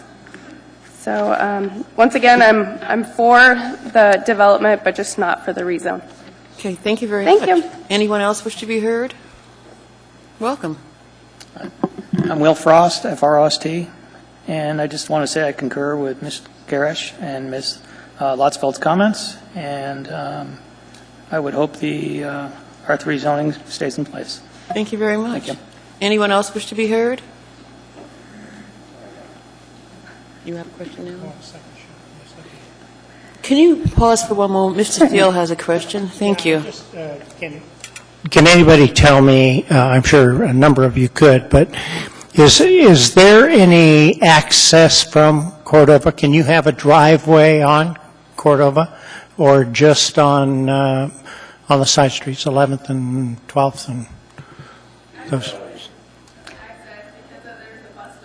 So all access to this lot would be on the ends on 11th and 12th? Okay. Oh, okay. Gotcha. Okay, thank you, Mr. Thank Steele. you. Sorry about that. My name is Robin Hicks, Hicks. I live on 11th between Cordova and Barrow. And first, I just wanted to point out, I guess, a clarification that Mr. Foos, who may not have parking issues during school hours, as Mr. Steele's pointed out, it is a congested area during drop-off and pickup times, but that is primarily to the west of Cordova. Mr. Foos lives to the east of Cordova. And there's a natural barrier with Cordova for parking because parents understandably don't want to be having their kids cross that very busy street. So the parking pressure will be on the side that this lot is on. And I don't have a lot of new things to say other than that clarification. I just hope that you will consider in making your decision the strong opposition of the vast majority of these neighbors, and along with the South Addition Community Council, that you will consider these parking considerations and contemplate the impact on the scale and character of this neighborhood, which has just begun the process to get historic designation. Thank you. Thank you. Anyone else wish to be heard? Good evening. Hi, I'm Kathy Holt, H-O-L-T, Can you last speak name. into the microphone, please? Thank you. Put it down. You can put it down. Yeah, there you go. Okay. I was born and raised in this neighborhood, across 11th Avenue from the vacant lot. My daughter currently owns and lives in the house I grew up in, so I'm still pretty close and active with neighbors.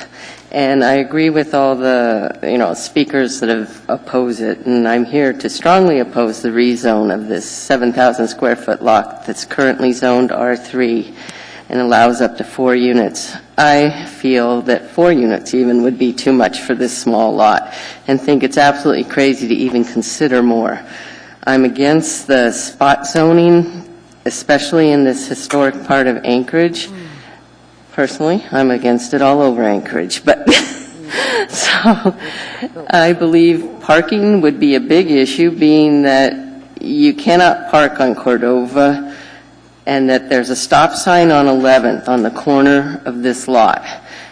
And so that would be not much room, because it's the narrow end of the lot that the stop sign's on. So there wouldn't be much room for many vehicles. And if the new building happened to get an entrance off 11th Avenue, which the developer has mentioned to us in meetings as a possibility, that means all vehicles would probably be parked in front of other neighbors' homes. And I don't believe that's very fair to them. You're putting, you're giving someone, I just don't think that's right. I'm sorry, I don't want to go in. I too was at the planning and zoning meeting when they voted to the rezone down, and then I learned a few days later that they had a reconsider vote and changed it to passing.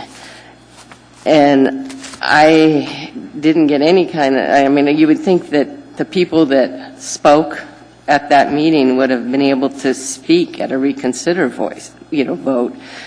I mean, it's like there's other people that came up in, other commission, what are they called?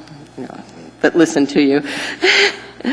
And I just don't think I don't like that idea. And I don't like that the reconsider vote was heard without the people that, they didn't hear any of our testimony. I don't know, I just think a rezone to a higher density on such a small lot would be negatively impact the scale and character of the neighborhood. And so I'm kind of pleading with you guys to please deny this rezone. Thank you for your time. Thank you. Anyone else wish to be heard? Welcome, sir. Good evening. My name is Ken Stone, S-T-O-N-E. I live at 217 East 11th. I'm not going to take a lot of time to go over everything that every one of my neighbors has said, other than to state that I am not opposed to the development, simply the rezone, for the same reasons that have been stated. Thank you, sir. Thank you. You're welcome. Welcome. Good evening. My name is Patrick Carnahan, C-A-R-N-A-H-A-N. I want to thank the Assembly for allowing public testimony. I'm in agreement with what the neighbors have stated previously, so I'd just like to limit my testimony to the fact that I think planning is important, and I think doing a spot rezone of this lot does damage to good planning, and the rezone should be denied. Thank you, sir. Thanks. Anyone else wish to be heard?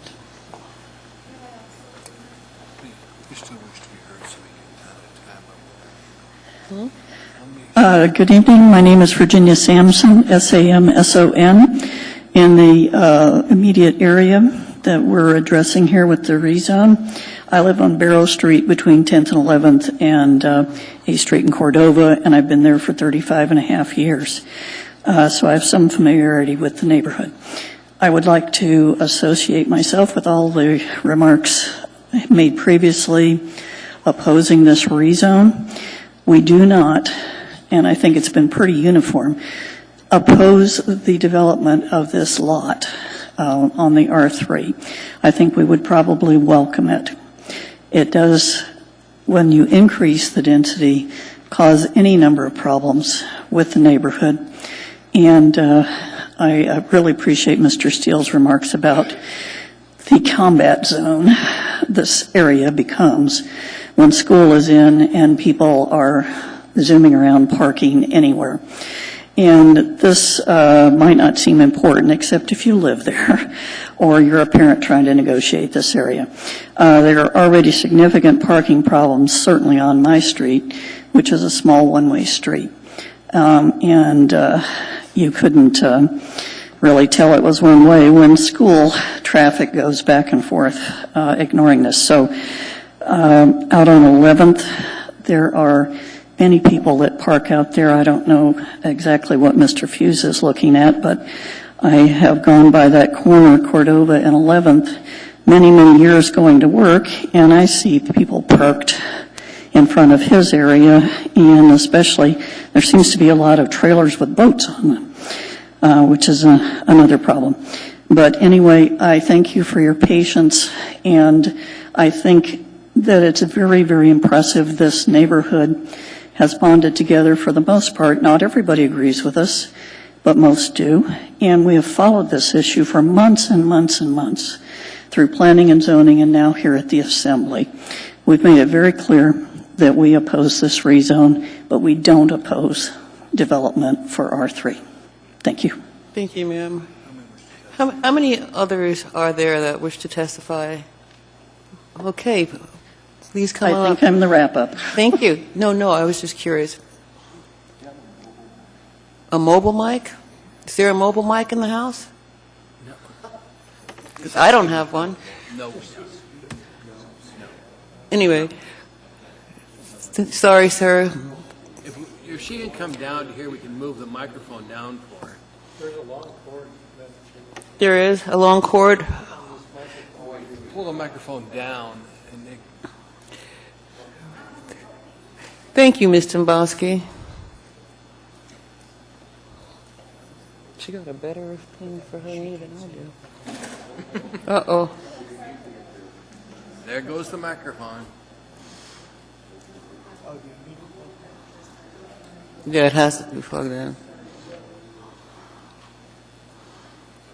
How is she getting out of here if she can't come down? Well, let me see if I can yell loud enough. How's Sounds that? pretty good. Please state your name and spell your last. As the commercial went. Can you hear me now? Yes.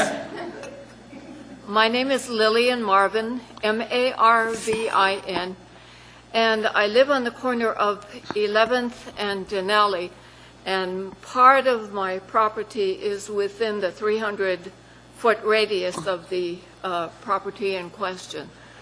And I would also like to state that I am against the rezone. One of the things that was brought up quickly was, or just very briefly, was that that neighborhood is a very historic neighborhood. And it used to be called Pilots Row because people like Bob Reeve and I think it was Noel Ween and Mr. Peterson, all of them well-known pilots, lived in that area. And I would kind of like to see that character of that neighborhood remain. Yes, I would like to see some development on that one piece of property, but I'm also concerned that there is not going to be enough space for parking for even for 5 units there.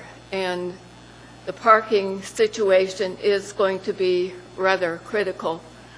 And I'd also like to see the development done in such a way as to keep the character of that neighborhood. Thank you, Ms. Marvin, and thank you, Ms. Domboski. Anyone else wish to be heard?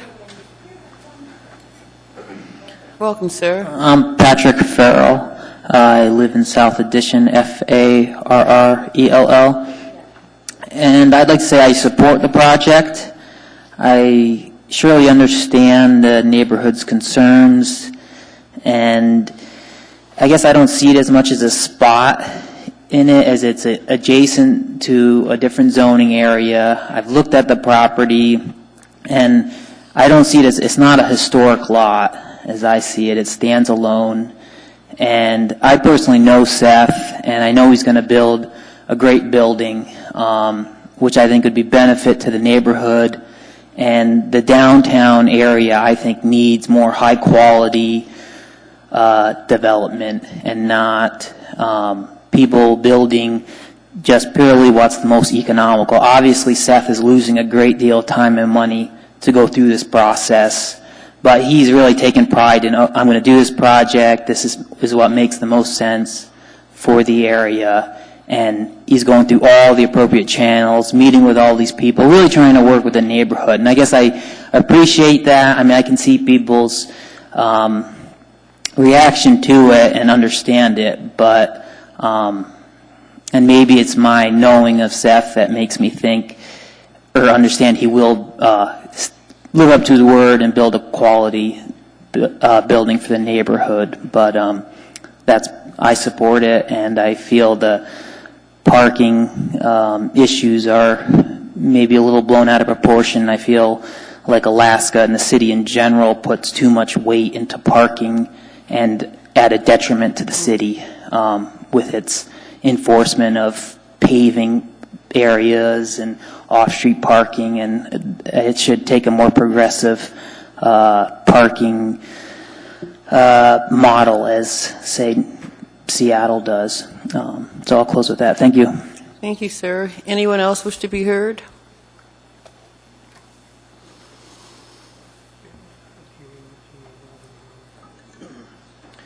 Good evening.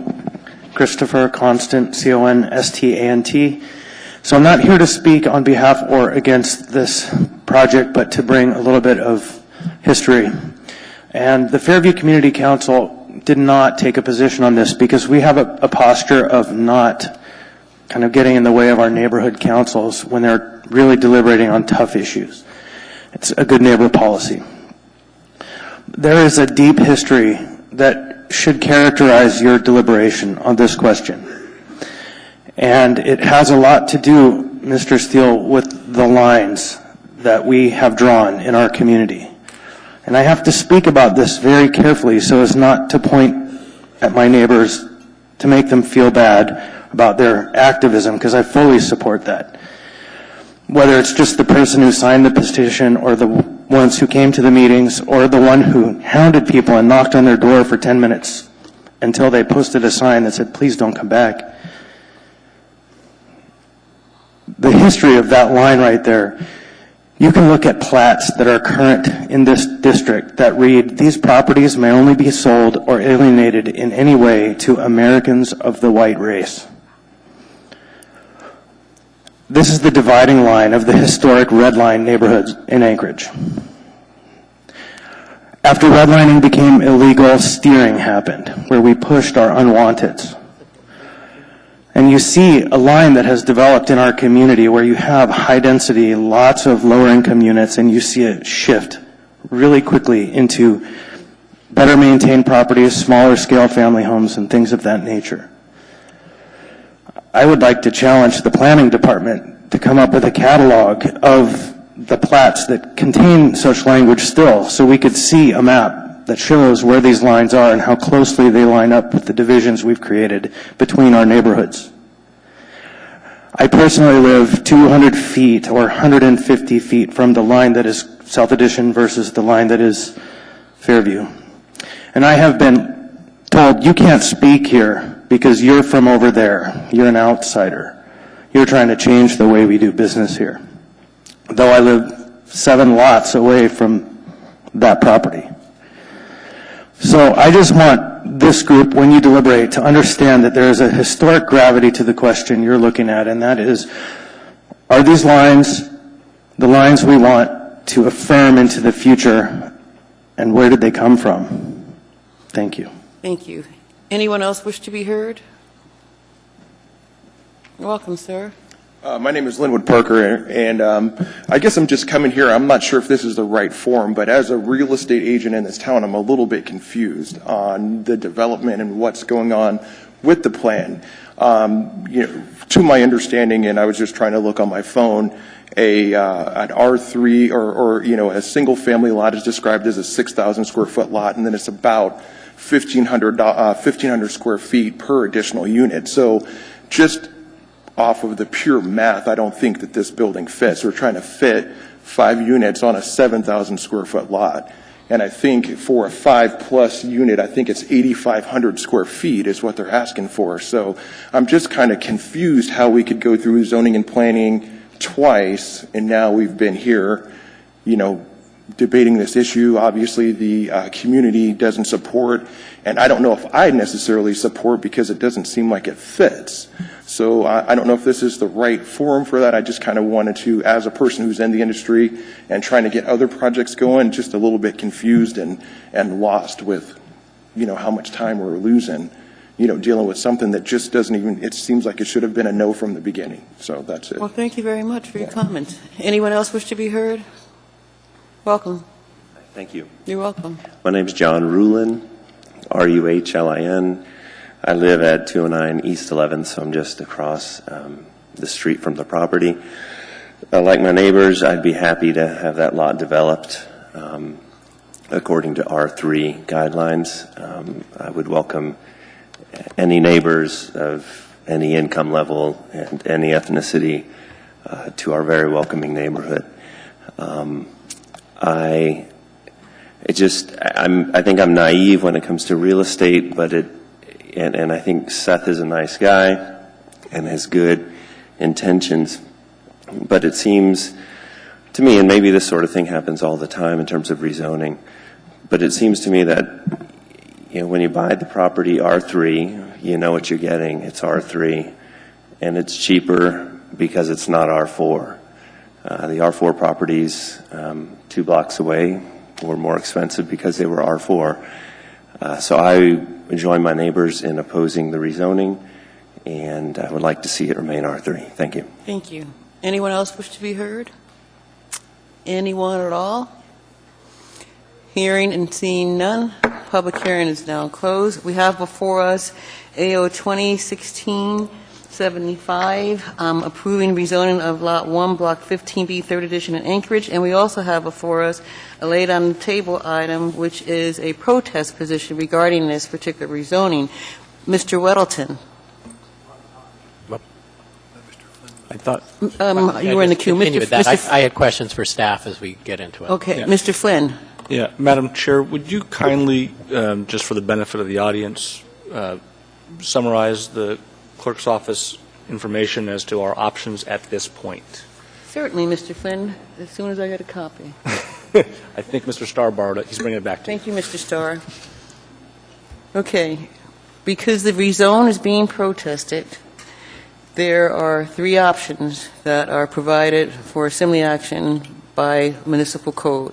The first option is the Assembly can make a motion to approve, and with an affirmative vote of at least 8 Assembly members, approve the rezone.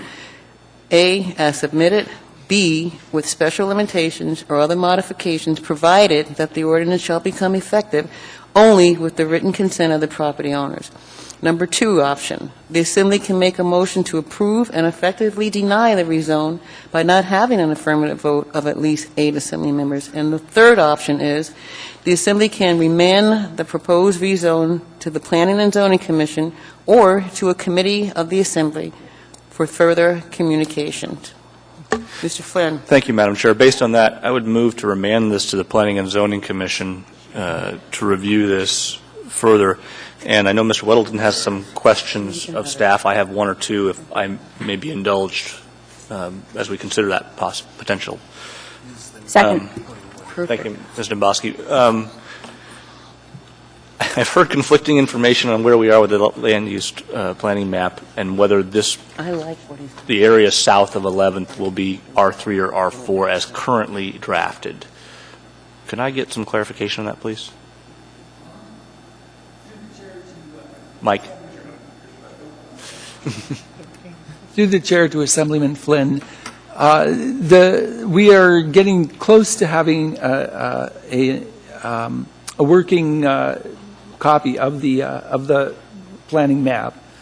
Right now, some of the boundaries still are in flux. The map itself actually focuses more on density than it does on zoning, if you were to look at it. And the intent of the map is to actually increase density in South Addition. In looking at the map, there is a boundary in this vicinity, but I would say that that boundary is not a final boundary at this point.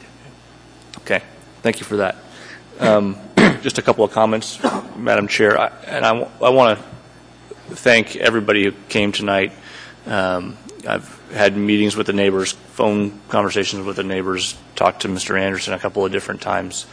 I think everyone has genuinely positive thoughts about developing this lot in an effective manner. And I would really like our outstanding staff and the expertise of the Planning and Zoning Commission to take one more run at this before we make a final decision, hence my motion. I know that means everyone has to remain vigilant, and I know that's not necessarily what you want. You're going to be allowed to have it resolved tonight, but I think that's the best step, and hence my motion. Thank you, Madam Chair. Thank you, Mr. Flynn. Mr. Starr. I think we need to be clear on what we're asking in the terms of the remand, however. There's the trend in the verbiage that you brought into it was SL, special limitations, and so if you feel like there should be a recommendation brought to us from Planning and Zoning that somehow or another special limitations could be used as a mitigation device to referee this, there would probably need to be said that. My challenge with the remand is several things, is they've done it twice, as the public is so clear. If you read the reconsideration, it was over the very question that you just asked, is shall we use the land use map, the draft, to make our decision? And so the first vote was 4-2 or some number like that, so that when they realized that wasn't going to be enough, they reconsidered and brought it back for unanimous approval to us in the rezone. So I think that the conversation that remands is helpful, especially because if we don't get to 8 votes tonight, it dies, and I'm not sure we're ready to all say that there's not work that still needs to be done. And I'm pontificating a little bit on that, but it isn't going to be helpful for Planning and Zoning to just get this back in their lap if we don't tell them what we expect them to return to us. That's my challenge, because they've given us a unanimous yes, do it.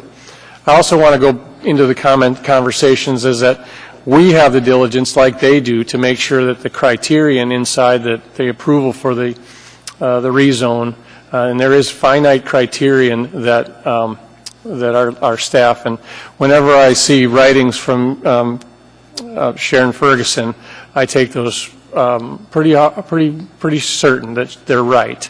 So all of the conversations in the staff packet prepared by Ms. Ferguson talked about those criterion, and are the criterion met? And so those criterion aren't easy to meet.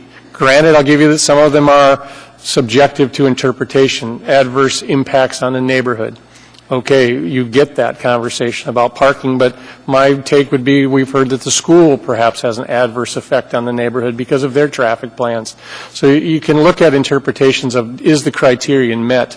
What we have to do is the criterion met? That's it. If you can prove to me, Mr. Flynn, that the criterion has not been met, and it's candid in code, it says exactly what that criterion is, then I would say that we would want to remand back to the Planning and Zoning Commission and say, hey, this criterion doesn't appear to be met. Is there a way we can bridge that? They unanimously approved that based on staff recommendations that all the criterion for the rezone were met.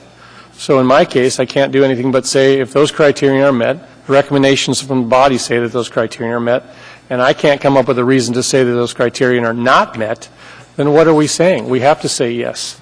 Otherwise, you have to say no for some reason. And my challenge to you is to say some reason that you want to vote no or you want to remand is because one of those criterion is not met, and I can't do it. Thank you. Thank you, Mr. Starr. Mr. Weddleton? I just want to clarify, was your motion to remand it to the Planning Commission? Okay. I had questions for staff, but I'll wait until we finish with Thank you, Mr. Weddleton. Mr. Steele? Yes. I have a real concern. This is a lot that's left in the subdivision. And Cordova is a dividing line, or has been historically, between a higher density and the density that's in this particular part. There is greater density or potential for it a little further south, but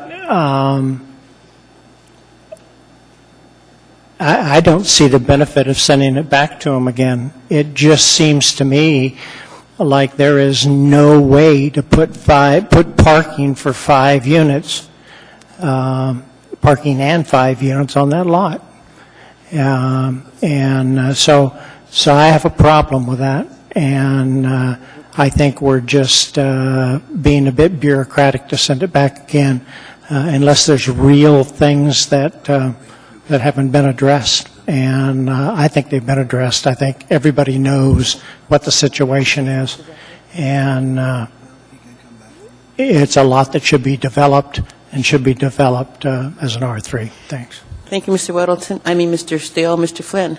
Yeah, responding to some of Mr. Starr's concerns, I'm really trying not to be overly prescriptive here as to what we ask. If it were me, the things I would ask them specifically to address is, alley access only. That protects the street parking for the neighborhood.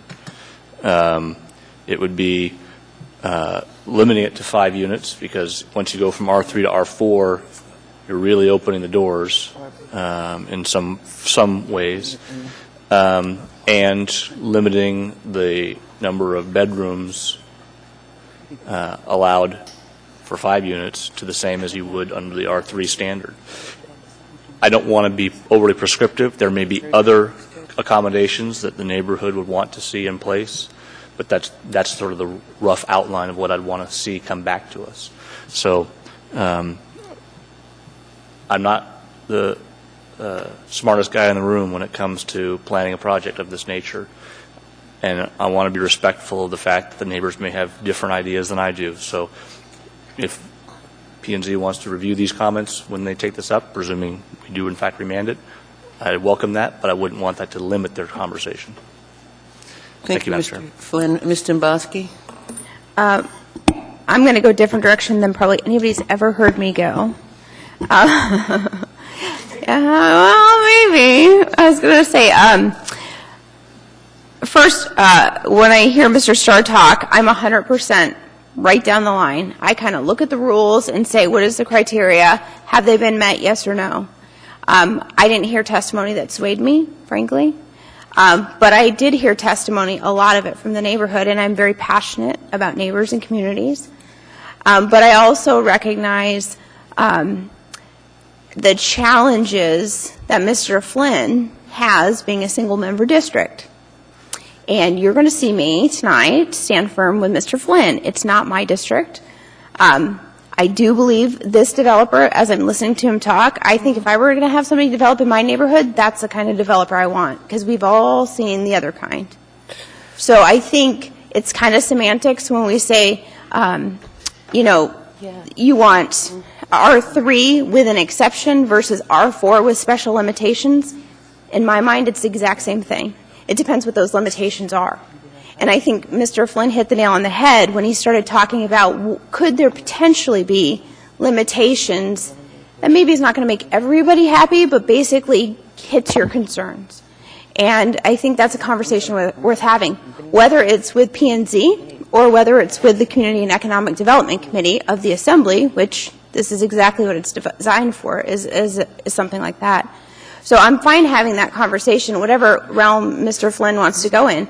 And does it mean that it'll get passed? I don't know. But I'm willing to wait and sit back and see what how the discussion unfolds. And just a reminder, I'm not sure what the P&Z schedule was like, but last time we checked, they're probably 3 months out before they'll pick it up again, unless that's changed significantly in the last couple months. So, that's why I say I think it's important that some of us remember Mr. Flynn has the closest pulse on what's going on with his neighborhood. I guarantee he's probably talked to more people about this one particular issue than any of us have. So making your mind up right now, I think, like I said, I think Mr. Starr has a very objective criteria. He's going down his list, he's looking at it, saying does it or does it not. But again, many of us want to respect our communities and our councils and the positions they take and the concerns because they know the neighborhood. But I think in this particular realm, I'm going to stand shoulder to shoulder with Mr. Flynn. So I think it does deserve a second look. Thank you, Mr. Dombrowski. Mr. Croft? So, criteria 2 for a rezoning request is does it rezone complies with or conforms to the comprehensive plan, including the comprehensive plan map. In the submittal from the developer, they seem to concede that this doesn't, at least on page 72 of 97 of the record. I think it's the 5th page of their submittal. There is not a district plan map for this specific site. However, immediately across Cordova, and they essentially adopt Fairview's rather than South Addition or this neighborhood's plan. So I guess I'm asking anybody, for the administration or the developer or smarter and more experienced members of this body, does that comply with, it does not seem to conform to the comprehensive plan or the neighborhood plan because there isn't one.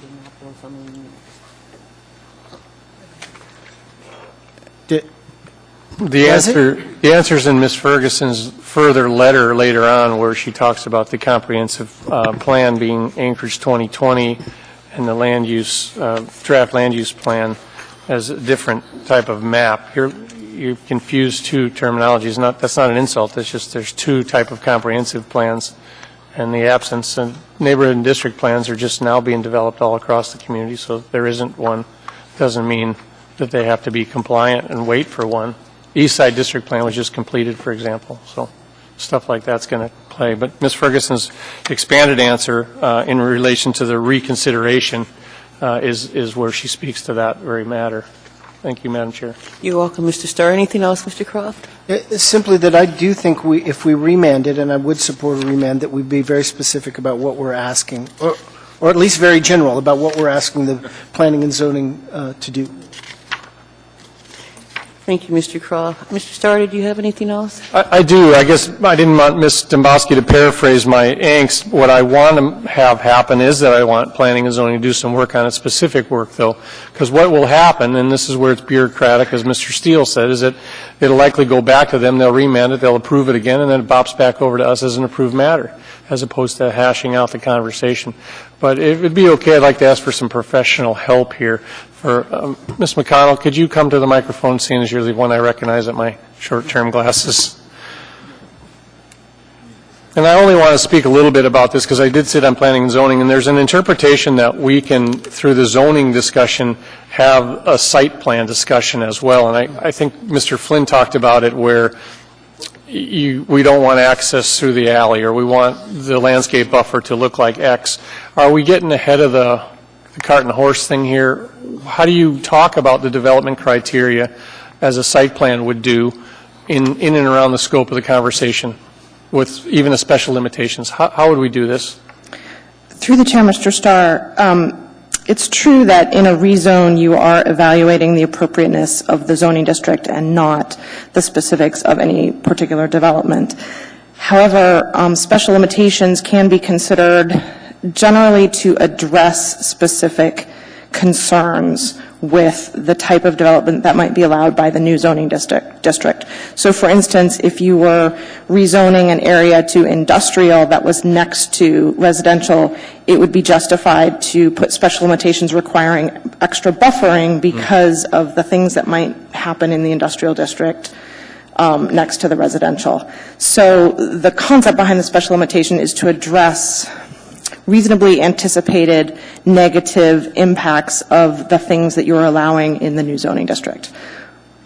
You've sat through that. Yes, you know my critique of Mr. Flynn's motion on the floor, and I don't ask for you to say yes or no to this, but are we doing enough to let planning and zoning have some guidance by just saying, here, we remand it to you, work it out? Or you've sat through plenty of those meetings. Am I correct in saying we need to promote further dialogue specific to X?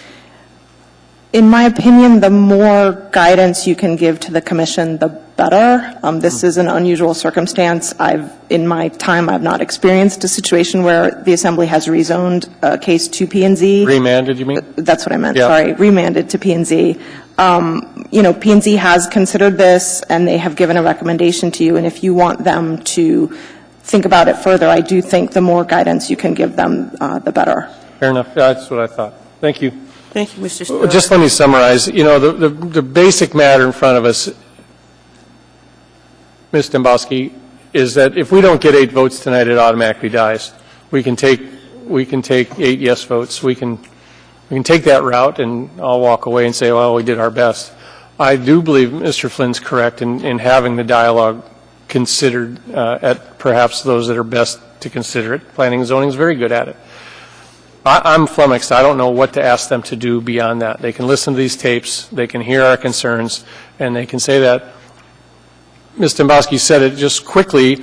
I didn't hear candid neighborhood concerns other than don't do R4 because we don't want R4.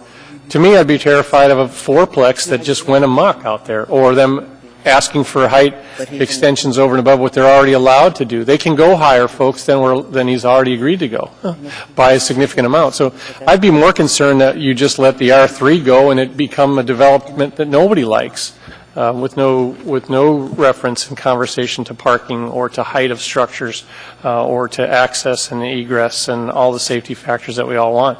You lose your chit when you just let that happen. So I think it's sort of not a lecture, but be careful for what you wish for, because the developer can just cash out and say, all right, we'll go with that R4. Those are ugly in my community. I don't like them. So a creative an R3 development, an R3 ugly is going to be less desirable to me for an R4 creative. Millennials don't drive. If that's his market, there's not going to be many cars around here because these people all walk now, my kids included. So if that's where you want to go with your neighborhood, I think we ought to start to send some criterion back to planning and zoning that says, let them run with the R4 conversation as it relates to that. And if dialogues occur, then so be it, Mr. Flynn. But I'm fearful of a unanimous approval of the R4 coming back here. Then we're back where we were. Thank you, Mr. Starr. Mr. Flynn? Yeah, Mr. Starr, presuming a remand is in fact agreed to by this body, I will commit to preparing an AM for the next meeting, taking into account the comments that I've heard tonight, do my best to summarize what we would like to see reviewed by P&Z. Good. I'm happy for you to do that. I didn't want to burden you with the work, but you're most knowledgeable of it. Happy to do it. I support the remand. Thank you, Mr. Flynn. Thank you, Mr. Starr. Mr. Dunbar. Thank you, Madam Chair. Just want to start by saying millennials do drive, but I know exactly what Mr. Starr was alluding to, and I think he's correct in that sense, that there is a desire, I don't claim to speak for all millennials, but there is a desire in my generation to have that kind of walkable, high density, near jobs, near the downtown core, that kind of development. And I want to speak a little bit about this because it now sounds like, and I'm still learning about the mechanism with which we communicate to P&Z, but if it is this record and whatever AM you put together, then I want to say a few things. First, I want to thank the people in the neighborhood that came out. You were succinct, you were respectful, and your comments, I think, are very well taken. However, I am inclined to, if we were to approve this rezone, that's not the end of the line for the developer. He still has to go through a lot of hoops, jump through a lot of hoops. And I think Linwood, for example, mentioned he didn't think that this many units could fit on that lot, and he may be correct. But I'd be inclined to let the developer try, and perhaps we can create those kind of special limitations, or P&Z can. The people in the neighborhood said that they support development of this lot, but the lot has remained undeveloped for a very long time, and I suspect that is because there are some kind of economic restrictions that are preventing it from being developed. Again, I'm only saying this now because I suspect that we will vote to remand, and I will vote to remand because I think if this goes to a full vote, it dies, and I don't want to see it die. We received comments from the Chamber of Commerce and others through email that supported this kind of development for young professionals. And again, I can't claim to speak for all of them, but I have a lot of friends that are looking for this kind of housing, smaller units, less cars. Some of them do just have bicycles, as Mr. Starr alluded to. The traditional homes in South Addition are out of our price range, but these kind of smaller units might be there. So thank you for indulging me, and I will vote to remand. Thank you, Mr. Dunbar. Mr. Trainee. Mr. Flynn, you represent that area. I'll support you if you remand this, but I want conditions. I want something to tell P&Z other than, please look at it again. They've looked at it twice now. I want us to have something that we vote on to tell them, look at this. If you'd bring that forward, I'd be happy to vote with you on it because you represent that area.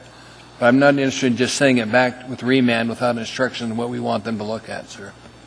Thank you. Thank you, Mr. Trainee. There's no one else in the queue. We have a motion before us to remand the proposed V-zone back to the Planning and Zoning Commission, and Mr. Flynn, who represents this area, has also stated he will be providing an agenda item that's a memorandum at the next meeting with specifics. With that said, please remember we need 8 votes. Please vote.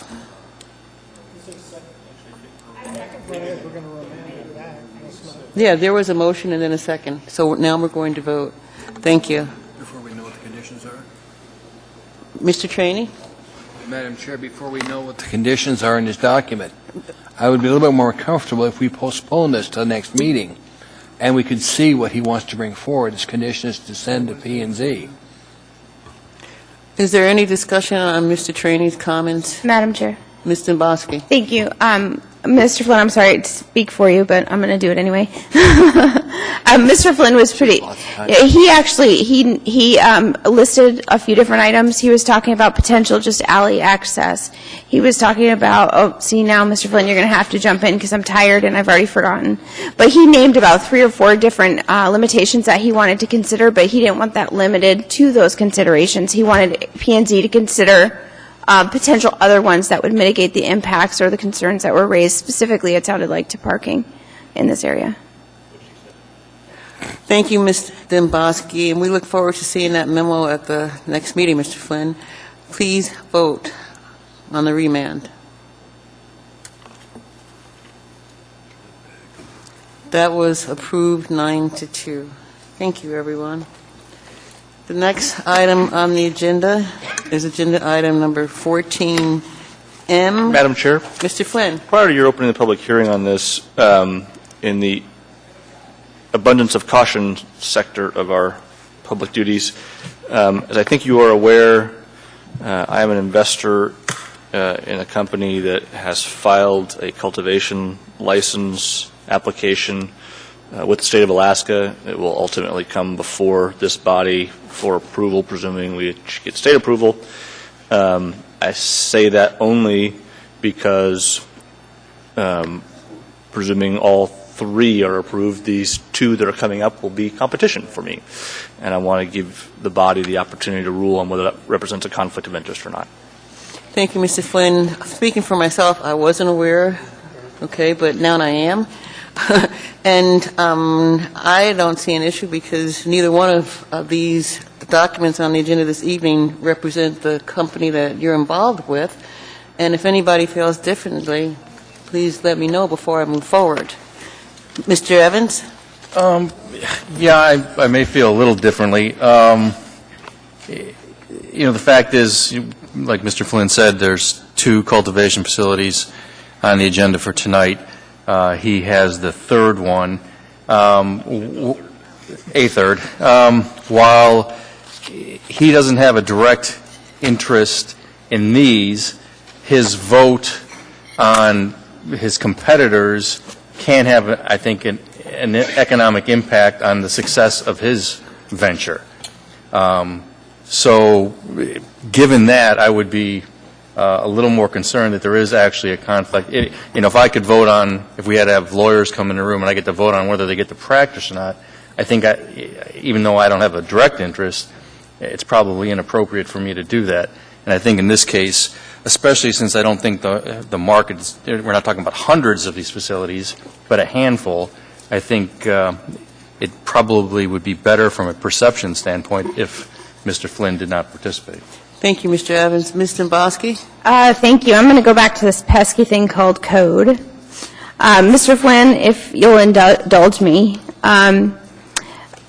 what is your percentage interest in the speculative marijuana cultivation facility? Is it substantial to your household income? It is not substantial to my household income. At this point, it's just a negative cash flow. Okay. Mr. Flynn, whether, speaking of the financial or private interest, does it vary directly or substantially with the outcome of the action in front of us? So if we approve this, will that dissuade you from going forward or not? It will not. Let's see. So specifically, you filed an application, but we don't know if any competitive advantage.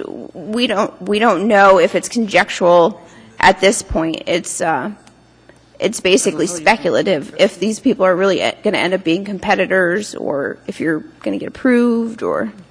Correct. At this point, we do not have state approval, and therefore can't bring a special land use permit to the assembly. So. Thank you.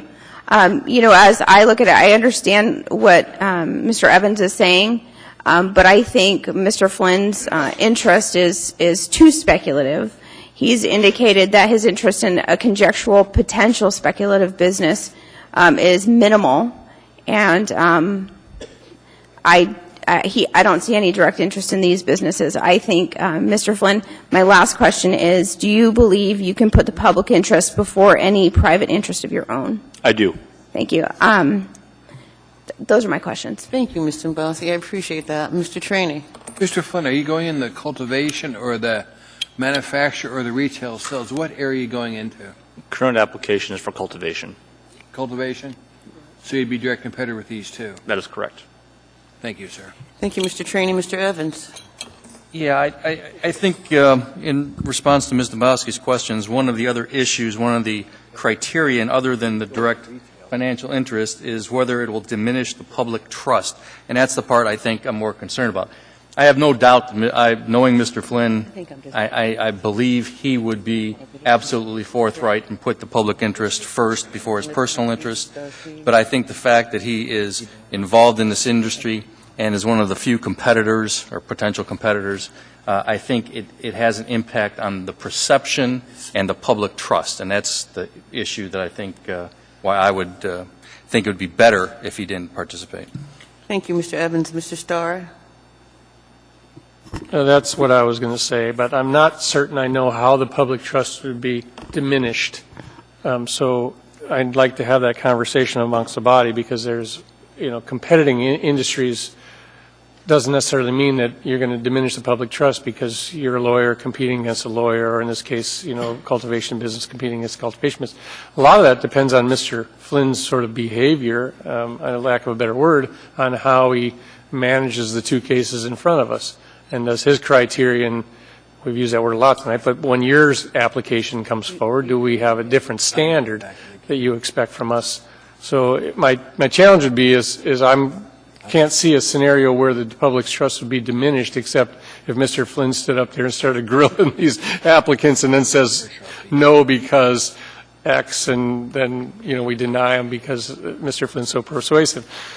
I guess finally, if it was me, I'd ask outright either to be excluded or to not, and I would defer to that. So, Mr. Flynn, do you want to be excluded, and do you feel that the public's trust would be, not that you would diminish it, but just the whole experience of you being here and the perception, as Mr. Steele said, do you feel like you'd best be excused? Yeah, and I would prefer not to be excused. For one of these applications is in my district, and I think the applicant has conducted himself in an admirable manner, and I want to speak to that. And secondly, I also own liquor licenses. Yeah. I've worked with you for 9 years up here, Mr. Flynn. You're not going to go the other route. So if you don't want to be excluded, I encourage you to be involved. Thank you. Thank you, Mr. Starr. Mr. Trainee. Madam Chair, I think it's controversial enough that we have to have a vote on this in the entire body. Mr. Flynn is an honorable individual, but it's a perception out there to the public that I'm concerned about.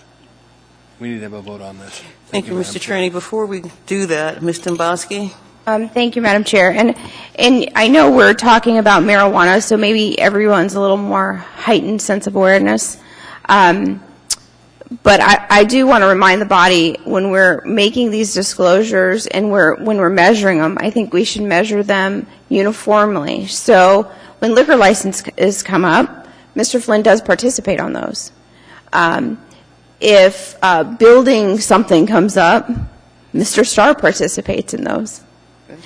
So I think sometimes their knowledge of particular industries, just because they happen to own a liquor license or happen to be a builder or happen to have a life experience that might be in the same industry, doesn't mean it's diminishing the public trust. And in fact, I think in this particular case, I think it's adverse to the public and to his district to exclude him because, again, he has a single-member district in this particular case, and I think we have to weigh the benefit of his representation, his potential license that's coming forward in establishment. Okay, I understand that.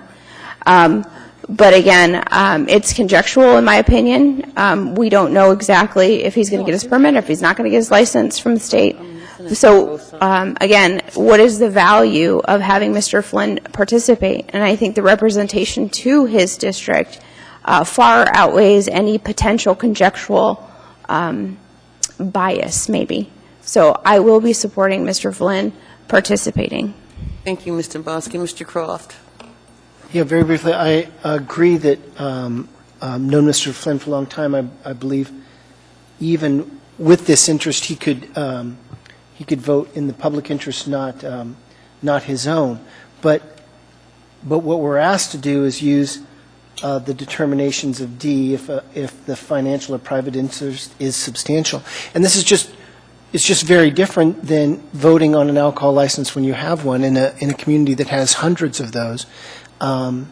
It's not a significant, a substantial, in the words of the statute, conflict. In a new field like this, and it isn't just that it's marijuana, it's that it's a brand new field. Whether you get the first or the second cultivation license is a significant difference, whether you're in on the ground floor of this or not.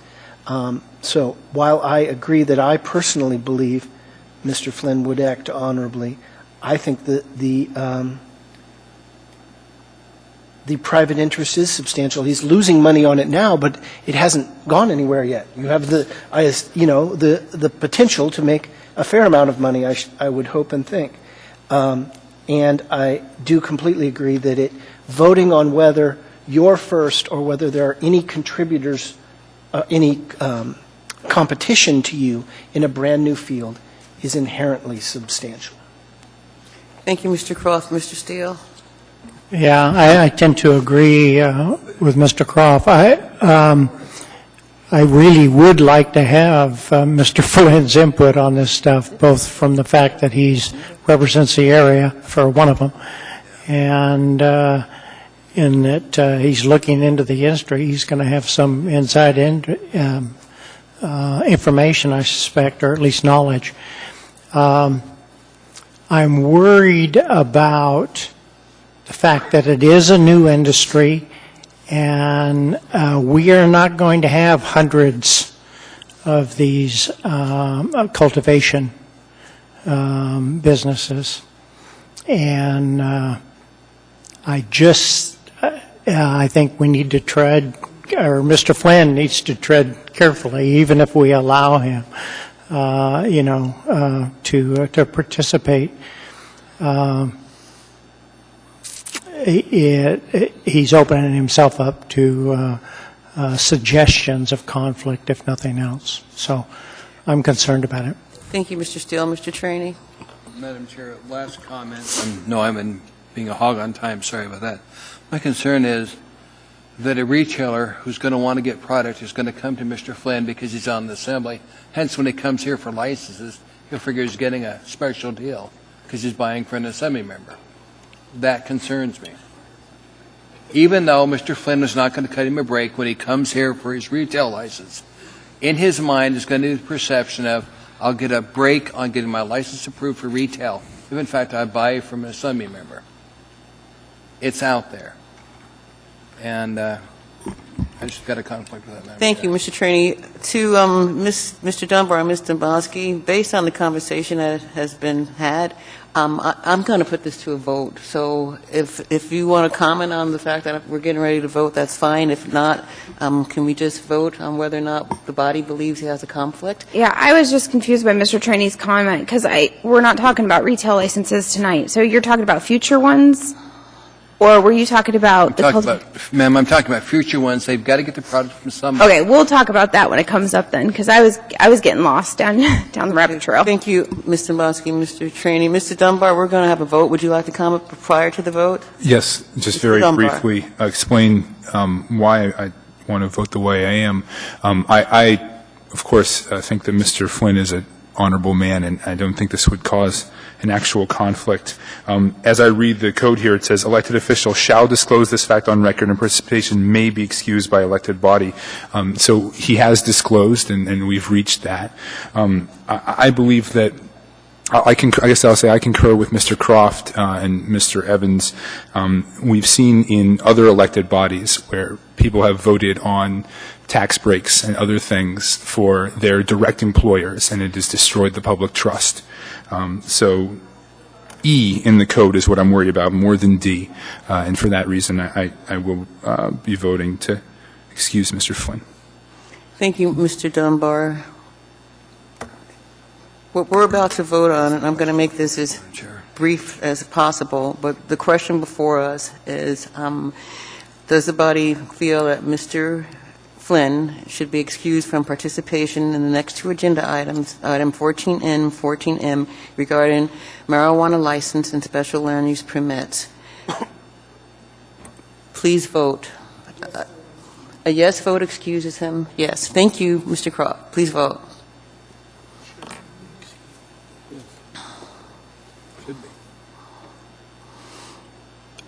Mr. Flynn is excused from participating in the next two items. Have a good evening, Mr. Flynn. I wish you were me. Okay, we're now at item 14M, AR 2016-197, a resolution approving a marijuana license and special land use permit for a marijuana cultivation facility with license number M180, doing business as Dream Green Farms. Mr. Trainee. Madam Chair, just so no one's confused, this is the first ordinance we've got coming forward, land use for cultivations. We've got another one that's coming right after this. But this whole green revolution, it starts here tonight with the City of Anchorage. Thank you, Madam Chair. Thank you, Mr. Trainee. And this item that's up for public hearing also includes an Assembly Memorandum, AM 492, 2016, in addition to an Assembly Information Memorandum that was on the agenda to the agenda, AIM 90, 2016. Public hearing is now open. Anyone wish to be heard? Welcome. Please state your name, spell your last. Jana Weltzine, and I'm here representing the applicant who is in the hall, actually right there, Justin Rowland. And we just wanted to thank the staff for how much great work they've done on the staff report, and we're just really here to answer any questions that you may have. I don't see anyone in the queue. So thank you very much for being here this evening. Anyone else wish to be heard? Mr. Trainee, you have a question? Mr. Trainee has a question. Sir, your neighborhood plan, who did you go to? A community council, or did you call people within the area so many feet and have a meeting with them? Yeah, so it was community council, and it went off of planning and zoning. Which community council? Mountain View. And we actually have a representative here tonight if you want to speak to Radhika. Okay. Thank you. Thank you, Mr. Trainee. Anyone else wish to be heard? Welcome. She's back.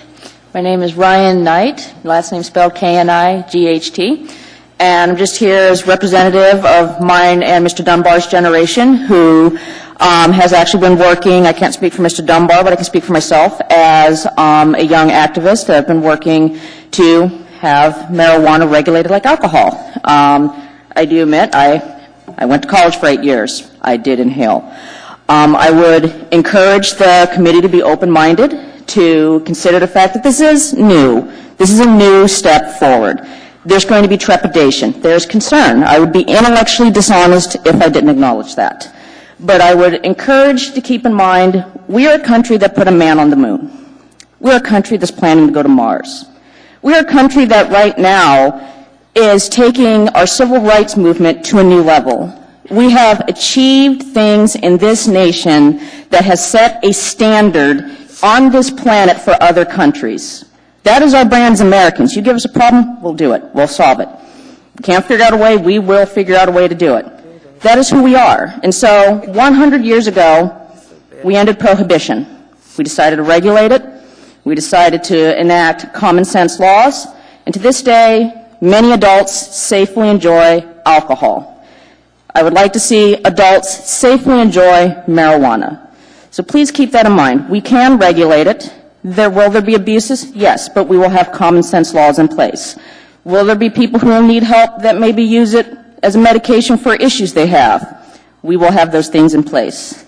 So as you're hearing the petitions put before you tonight, keep in mind, 100 years ago there was a lot of trepidation about taking alcohol off the prohibited substance list. 100 years later, we've come a long way. Society has not ended. The world has not come to an end, and people are safely using alcohol. 100 years from now, I would like to think that my great-grandchildren can look back at this time and see where our country moved forward and we safely began regulating marijuana for safe consumption and use. Thank you. Thank you. Anyone else wish to be heard? Welcome. Hi. I'm Radhika Krishna, last name Krishna, and I'm here representing the Mountain View Community Council. I'm the secretary there. And so I just want to say a few things. Mr. Rowland and Mr. Knight, who are the applicants here, they've attended all of our community council meetings since January. We requested at the start of this process, they came to us before they submitted their license application, and we requested that they hold their public hearings and public meetings at the community council when possible. As far as I know, they've done all of that. They held a meeting at the council and then another one in our council room on a different day. We have not taken any formal action or resolutions in regard to this license permit, but we haven't objected. And I do want to add that we very much appreciate their level of professionalism. We've received all of our public notices in the mail in a timely way. We've been invited to all of these meetings. I've attended them and seen the way in which they've answered questions from the community in a respectful and informative way. Yeah, we can only hope that all of our future license applications proceed in the same way. Thank you. Thank you very much. Anyone else wish to be heard? Welcome. Good evening. My name is Lori Decker, Laurie, last name Decker, Decker. I'm part of that trepidatious group. Granted, I am older. I am a child of Spenard. However, I live in New Naca. So I'm actually coming to speak to you just about the concerns just that I'm seeing with my parents' community of Spenard, and then just what we're seeing overall. I'm not sure as you as an assembly have actually visited the sites that these folks have decided to do their grow operations on. I really like the Mountain View site, and I'm really proud that these guys have actually gone through this. I'm not actually for cultivation fully. I am really trepidatious about this. So I just would like to impress upon you guys what I'm seeing just as businesses, and that they truly are in businesses, zonings for businesses, as opposed to some that may come up later that you may be looking at as far as business licenses. The other thing is, too, looking at the implications on the community and where the taxes will be going, because I have looked at the recent, where the taxes will be going. And right now, I'm not too happy about that in the sense that it's a bit cyclical. Now we have taxes for the marijuana or drugs, which will go to drug rehab, which will perpetuate a bit. So I'm just concerned about that a bit, and that it's not going to the actual neighborhoods like Mountain View or Spenard or Midtown, East Anchorage. So just impressing upon you all to really take a look at these operations as they come forward to licenses and the impact that they're going to have on our communities. So that's it. Thank you very much. Anyone else wish to be heard? Good evening, sir. Good evening. My name's Ed Larrivee, L-A-R-R-I-V is Victory. I'm the second. My concern is, how will this affect hemp? Most times, people classify marijuana with hemp as far as laws go. And the reason why I'm concerned about this, because someday I predict there's going to be something called hemp fiber. Now, this, if treated right, these factories can actually bring jobs to Anchorage and Alaska, maybe even take the place of oil as far as revenue, because this fiber is 10 times stronger than steel. In other words, you could make cars, you could make boats, you could make planes. It's lighter than, about light as aluminum, and it came out in the 1920s by Ford. He demonstrated how hard it was by taking a crowbar and pounding on a car, showing no dents. And also the byproduct can be made out of food, it can be made food, clothing, just oil, just a number of, or lubricant rather.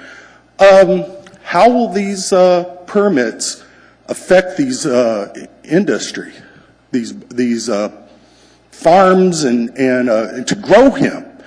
Now, of course, you'd never want to take marijuana and grow it with hemp because it would weaken marijuana. The seeds would actually weaken, or they'd weaken the marijuana, and I guess they want it as strong as they can for medicines or for the usage. But this hemp fiber is something pretty new as far as legislation. The only reason really why hemp was illegalized because it competed against nylon and canvas. They were thinking of World War II.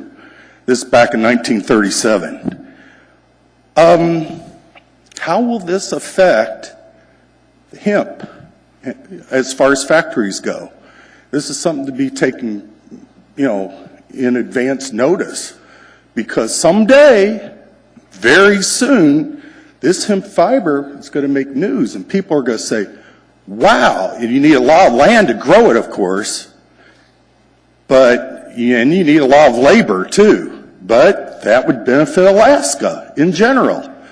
And the people that are legalizing this operation in their communities in Alaska, they're not seeing the future.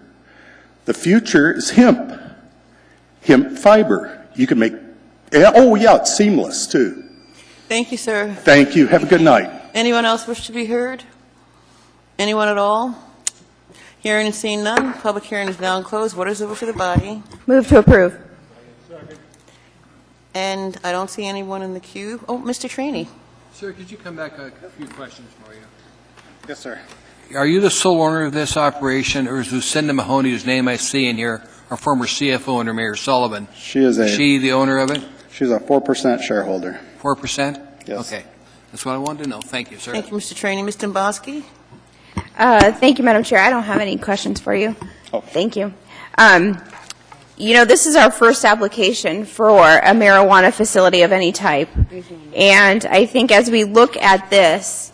Ms. Domboski? Yes. Sorry to interrupt you. Oh, okay. I thought there wasn't a motion, but I thought I there made is. one. Thank you. Yeah. But as we look at approving our first cultivation facility in the municipality of Anchorage, I don't know how to put this other than This application right here should be the standard by which all others are measured, period. You know, and no offense to those that are coming behind it, but this is like A work, and this is exactly what we're looking for. I'm not rehashing the whole Proposition 2 debate. Whether there's trepidation or not, to me at this point that's irrelevant. What we have to look at is standards in the law and what we've passed, and have they met them, and have they adequately addressed or attempted to address the community concerns. So as I go through and I read all the notes, and you can bet I read it twice, when I read it and I looked at it, it was well thought out, it was detailed, and it really looked as if they have actively and proactively engaged the community in which they ask to put this business. So with that, I just want to reemphasize, obviously it's in the community concerns that I saw. The two biggest issues that I expect to see complaints about are going to be security. So if your security is lackadaisical, people are going to be very concerned about that, and odor.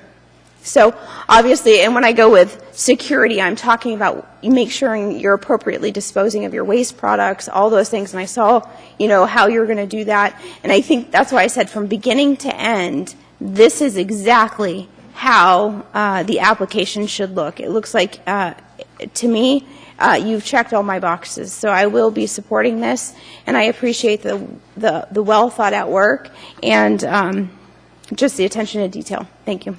Thank you, Mr. Dombrowski. Mr. Steele. Thank you, Madam Chair. I did have a couple questions for Mr. Rowland. I did go by.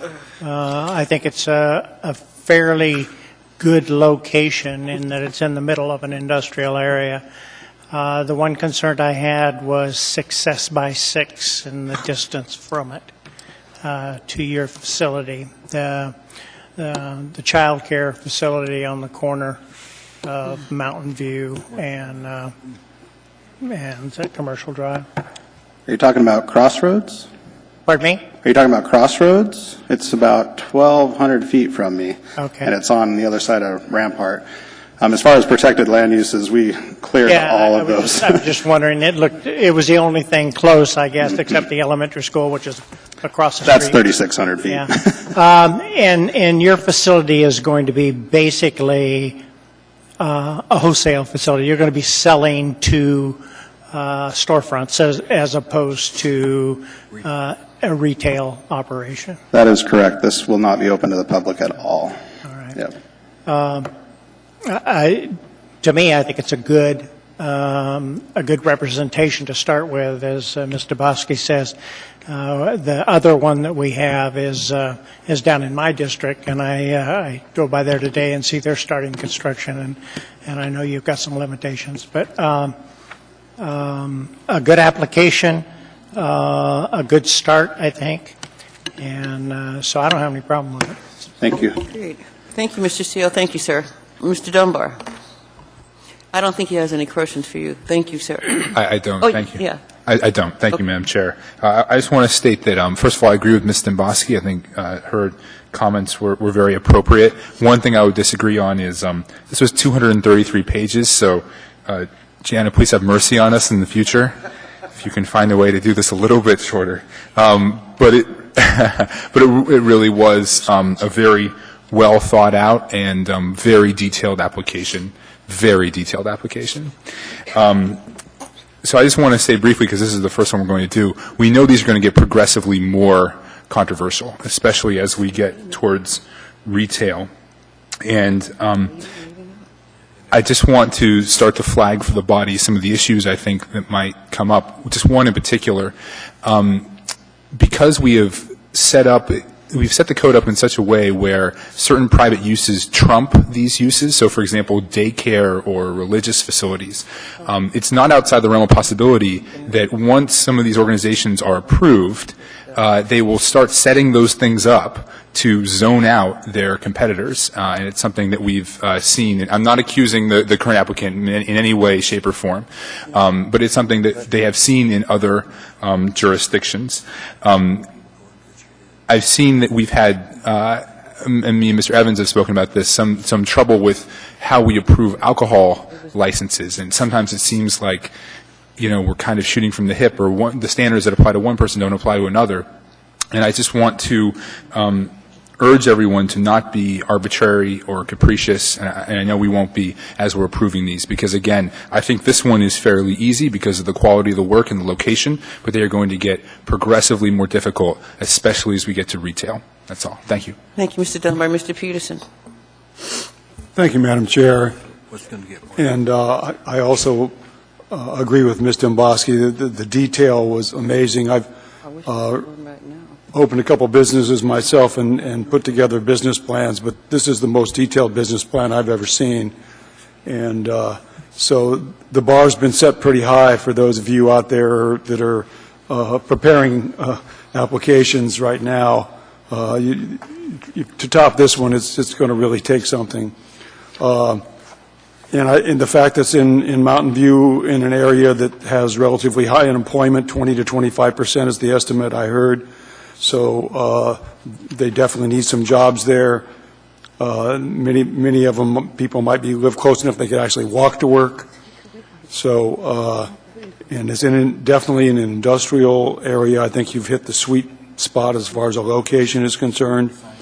And so I congratulate you. Keep up the good work, and I will definitely be voting in favor of this. Thank you, Madam Chair. Thank you, Mr. Peterson. Mr. Starr. One of the mandates was to regulate it like alcohol, and to some degree we've gotten there with this application from the similarities to the review of the applicant and some of the processes thereof. Some of the bureaucracy that everyone notes as thoroughness is bureaucracy. It's forms required by the state, MJ01/ such and such, talking about things that we don't ask in the vendoring of alcohol, but they certainly have extended the requirements for that, some of which I would wish the alcohol industry would adopt: security, lighting, trash, all the things that cause us to relive this. One of the aspects, however, though, that I'm concerned, and I'm still going to vote for it, so my concern isn't over the top, but if you guys, and some of you are tired, but page 536 and 537 of us get us in this conditional use box that I don't like to be in. The items on 536 and 537 will be posted on this applicant's wall as the certificate, basically the conditional use certificate, and it says these things will be in place. My question, should there be others? I've used things like the Walmart in Eagle River. We had on theirs, when you walk in their liquor store, it talks about no external advertising. I use the reference to Budweiser ads on the curb, no open houses. Walmart's limited to saying liquor store on the top of their liquor store. So you don't have to answer it, but I don't want to see a sign that has a huge marijuana bud in neon. I told you didn't have to do that. So I could probably come up with, well, he's still entitled to a business street sign. So the idea that it become cute and has a little logo, I guess this is where we need to get sharper. If we're going to put conditions of use, tonight's our chance, because same thing, if we want to redo them or pull the application because he's a poor performer years from now, this administrative circle we're in. I know Amanda and the staff are looking at Chapter 2, and we just came off of alcohol discussions about conditional uses and applications. So I'm all for it. I just don't know if we've gone deep enough with the neighborhood controls yet, should they get out of control. I'm happy to have it. I think the thoroughness is great. There are a lot of similarities to alcohol. We reference it a lot like that. So, it's pretty good. It's a lot of hoops. Hopefully there's a lot of money in it to make it all worthwhile. So happy for that. Hopefully the conditions and the condition certificate get posted on your wall and you go through that compliance requirement. Good luck with your business. Thank you, Mr. Starr. Mr. Traney. Just a good package. I'll be voting for this. So you might want to incorporate yourself doing packages for other businesses, because if they follow this, it'll make it a lot easier. Thank you. Thank you, Mr. Traney. Mr. Croft. Well, yeah, I don't want to rehash old arguments either. You've set a very high standard. Some people approach this, which is a business, more as a pipe dream. And when you see applications that have errors, sometimes where there's smoke, there's fire. We don't want our time to be wasted. And so I think you're a good representative of a budding new business. Thank you, Mr. Croft. There is no one else in queue. We are voting on AO 26-197, a marijuana license and special land use permit for Dream Green Farms. Madam Chair, I'm sorry, Mr. Falsey. I did want to apprise the Assembly of one typographical error in this resolution and the following resolution. There are two references in this template to this ordinance. Both should be references to this resolution. And this AO 2016-197, they are on page 1, line 25, and on page 2, line 5 through 6. Thank you, Mr. Falsey. I promised you that we would take care of that, and I'm so sorry we forgot, so thank you. Okay, please vote.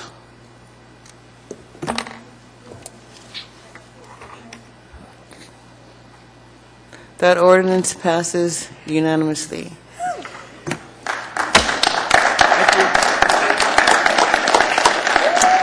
Thank you. Okay, we are now at agenda item number 14N, AR 2016-198, a marijuana license and special land use permit for a marijuana cultivation facility with license number M135, doing business as Arctic Herbery, and we also have a laid on the table item AIM 93, 2016. Public hearing is now open. Anyone wish to be heard? Is the applicant here? Good evening, sir. Please state your name and spell your last. Bryant Thorpe, Thorp. I guess I'm here in a somewhat of defense of what I have seen. Can you speak into the microphone, please? Thank you. First, I'd like to say thank you. It's been a long time getting here. It's been a process. You guys have put a lot of work, a lot of time in, and I'd appreciate it. It has been a process for us all. Obviously, we know why I'm here, looking for the special use permit. I think my package speaks for itself. I've done a lot of work with it. I've been through city planning and zoning. They've approved everything I've done. The building package is in the works now. My CO is coming soon. Another couple of weeks, I'll have everything done at the building. I'm not allowed to do anything until it's there, but I do need the special use permit before I get there. I have seen a few objections. Most of them, I think, have been addressed with my building plans. The city codes are pretty set in stone, and I complied with everything as I set the building up. So at this point, it is the objections I see are real and something that need to be addressed. The biggest thing, I believe, is parking, but that'll come in the future at a later date, and I will address it when it comes time. Otherwise, any questions? Thank you, sir. Mr. Trainee. How's your parking lot? They fixed that?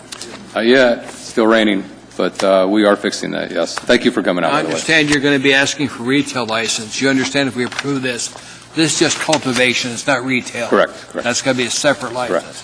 Correct. I just want to make sure you understand. September-ish, I'll see you again. Thank you, Mr. Trainee. Thank you, sir. And, Mr. Steele. And testing at some point as well, or you're thinking about it? Is that I'm not doing testing at my facility. I won't be allowed to. That's a different ball. just small retail and small grow and small retail? Yes. Okay. Yeah, I have been by. It is in my district, and I need to come by and take a look at some point. But all I saw recently was that you have a new end on the building, and you were doing some construction out front. So. When everything's said and done, it will be paved out front, 88 parking streetlights. The backyard is being pulled up and redone and fenced. It's a good location as far as I'm concerned. I mean, it's on a good street for you. Thank you. And you don't seem to have any conflicts around, so good job. So. Thank you, Mr. Steele. Mr. Trainee and I also had an opportunity to go by yesterday, so thank you for the tour. Ms. Domboski? Thank you, Madam Chair. Now, your application gets a little more scrutiny because obviously we know down the road you want a retail facility. Yes. So what Mr. Starr hit upon was exactly what I was concerned about. Mr. Falsey, I might have you jump in. But what are your current plans for outside advertising on your building? As the city allows, I intend on having a street sign at some point. I don't foresee that happening right away, but I would like to have that. And then my front door, I'll have a logo of my business logo and the name on the front door. Okay. And when we're looking at, it looks like, like I said earlier, the two biggest concerns probably are going to be security and odor. And you appear to acknowledge especially the odor, and you think you'll be able to, with your current, can you explain to me what your current setup, I didn't really get a clear picture on how are you going to be controlling your odor specifically? I mean, I saw the references to the fans. Do you think that's going to be adequate?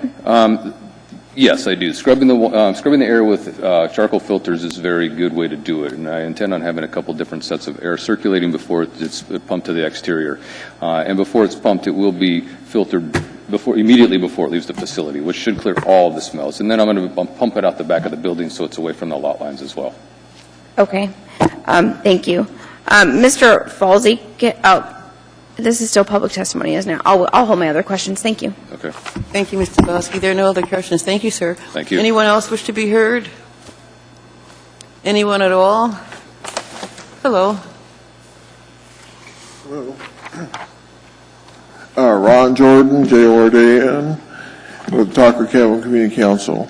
We do support new businesses.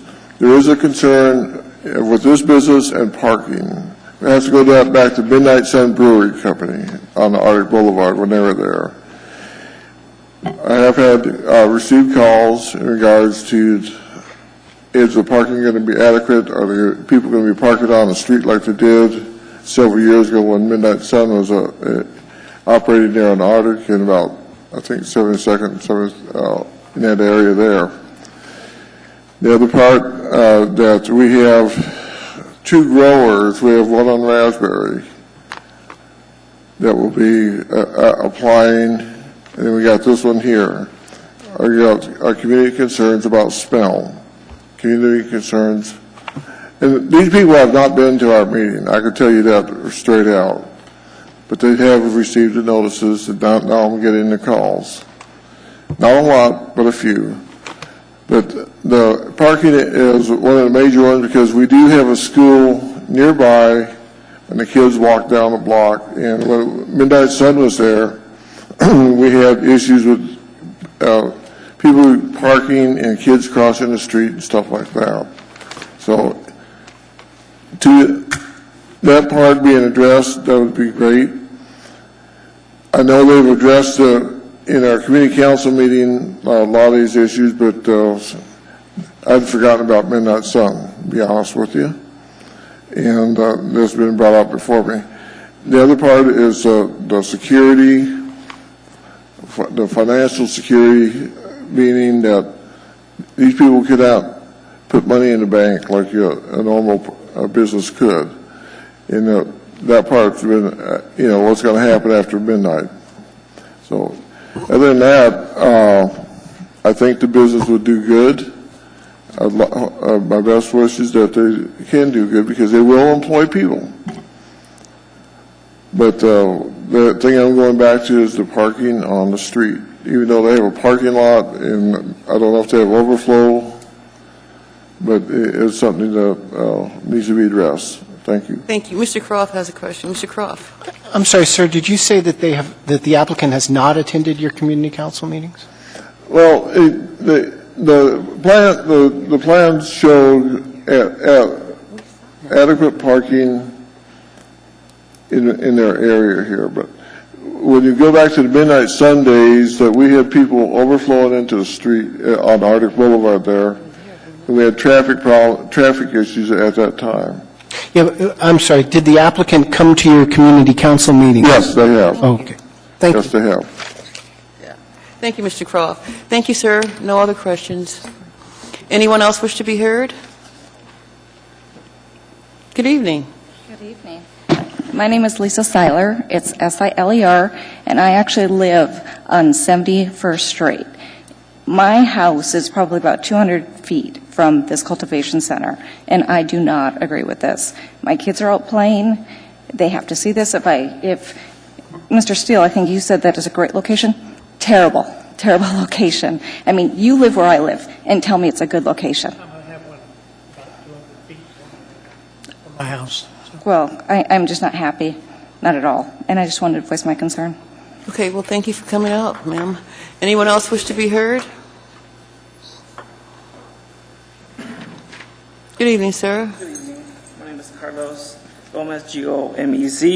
So first of all, I do not Can you oppose... spell your last name again, please? Gomez. Thank you. But first of all, I do not oppose this license, only a special land use permit for marijuana cultivation establishment due to school and neighborhoods around there. And because of some of the requirements, such as not being at least 500 feet away from following uses such as religious assemblies, which in definition are an assembly nor coming together of a number of persons.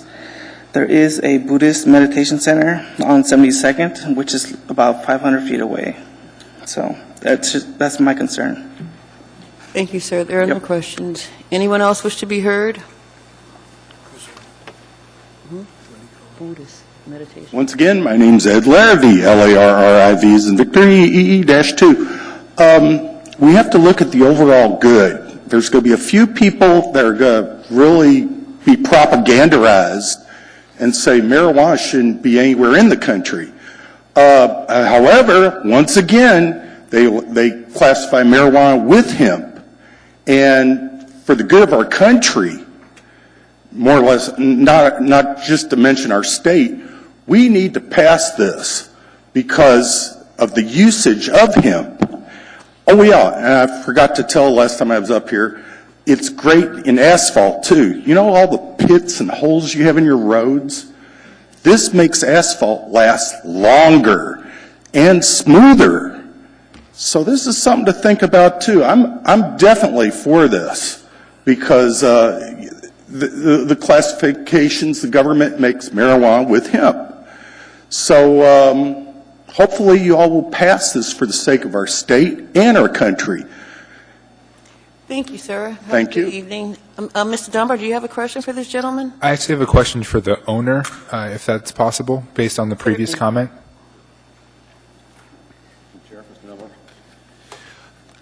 So not the previous, but Mr. Gomez mentioned the Buddhist Meditation Center, and I apologize if that was in the packet and I missed it, but were you aware of that center, or did that come up? I am more than aware of the center. It's more than 500 feet away from me, and it's also non-existent anymore. It hasn't been recognized by the city as a religious Buddhist or a religious center in any form because people live there. So there's classifications on what makes it a church and what doesn't make it a church. And even if people were still living there and it wasn't vacant right now, it was never truly a church.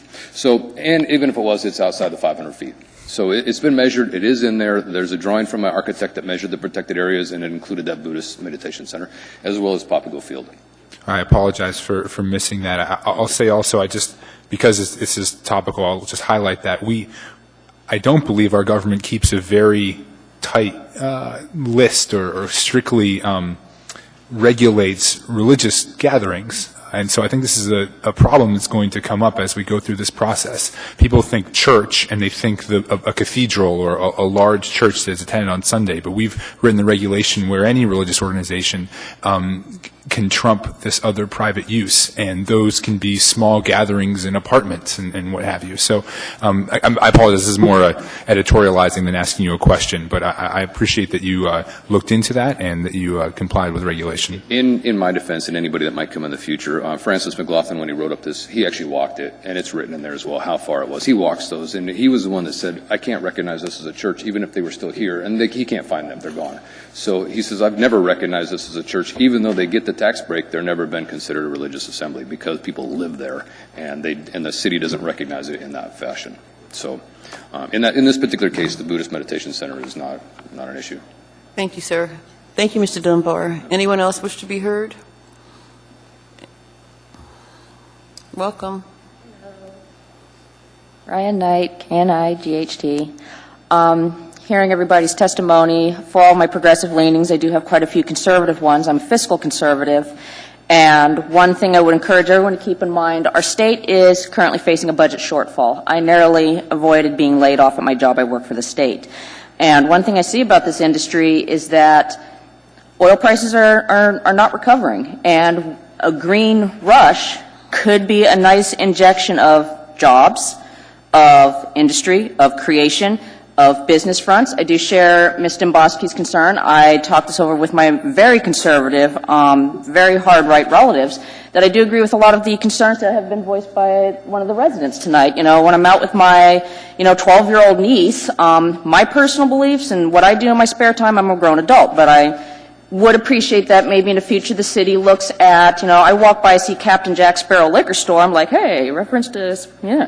But it's not blatant. I personally, too, would not like to see a giant glow-in-the-dark pot leaf just staring me in the face while I'm riding my mountain bike. So I do think the city, again, I'm also a libertarian. I like to see common sense laws, something reasonable that states common sense lettering or heading for business, not too much government, just enough that let's adult and use common sense. If you don't want your 4-year-old, this is what I say whenever I get tattoos. I don't have any of my tattoos that I can't show my children, any of my children, my family. Don't put anything on your building that a group of children can't see. So that's just what I would like the Assembly to consider when drafting new codes, the mayor to consider. He's been very supportive of this. Common sense legislation so that we support industry, we get jobs, we get an influx of money, we get a new tax base, the evil tax word I know, and we also encourage this in such a way that residents are happy, business owners are happy, and we don't have to have meetings in the future where there's a lot of angry people on the other side of this microphone. Thank you. Thank you. Mr. Trainee has a question. Ma'am, there was, last year we had an ad sent to us from Colorado where a marijuana establishment had a picture of Santa Claus in the sleigh with marijuana leaves in the back of his bag. So we have to make sure when we do write the regulations or common sense regulations, stuff like that's not going to be allowed. All right, thank you, and I appreciate that feedback. Thank you, ma'am. Thank you. Thank you, Mr. Trainee. Anyone else wish to be heard? Anyone at all? Hearing and seeing none, public hearing is now closed. We have before us AR 2016-195 and a laid-on table item AIM 9316. What is the wish of the body? Mr. Starr. Well, I guess move to approve, but I've got some Thank questions for the applicant when I get to my turn. Thank you. Is it my turn? It's your turn, Mr. Starr. Did the applicant come back up?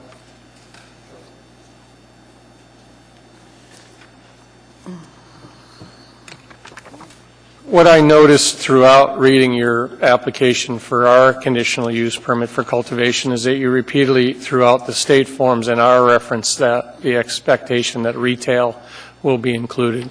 The duality of it all, the reference to it all, that personally, and I'm going to convince this body when retail starts to come up, is that I believe there should be separation between the two distinct operations. One of them much more industrial, closed door, private traffic, security, trucks coming and going in a different secured manner than the connected inference that your application brings to the table, right into your drawing. So I'm not going to force you to tell me you're not going to put retail next to it, but I'm going to argue hard that our expectation is that aside from a brew pub license or some other reference, this isn't a boutique growing yard that you can go off and sell it in a retail. I don't believe that that's the business model that we want in the municipality. So I'm warning you right now that I'm not going to allow that in the conversation. I'll vote no when your retail comes about if it's in the same store. It's too close from that perspective. So is it still your intention to put retail in the back door of the cultivation facility? Is that? Not the back door, the front door. The front door. Yes, and yes, I intend on putting retail there. It's Yeah. completely allowed by both the city and the state regulations. So I don't see any reason why that I shouldn't go forward with Well, that as because much it's a as higher set of standards. Folks, let's talk about signage. The signage for a cultivation facility is a lot different than attracting attention to your customers for retail.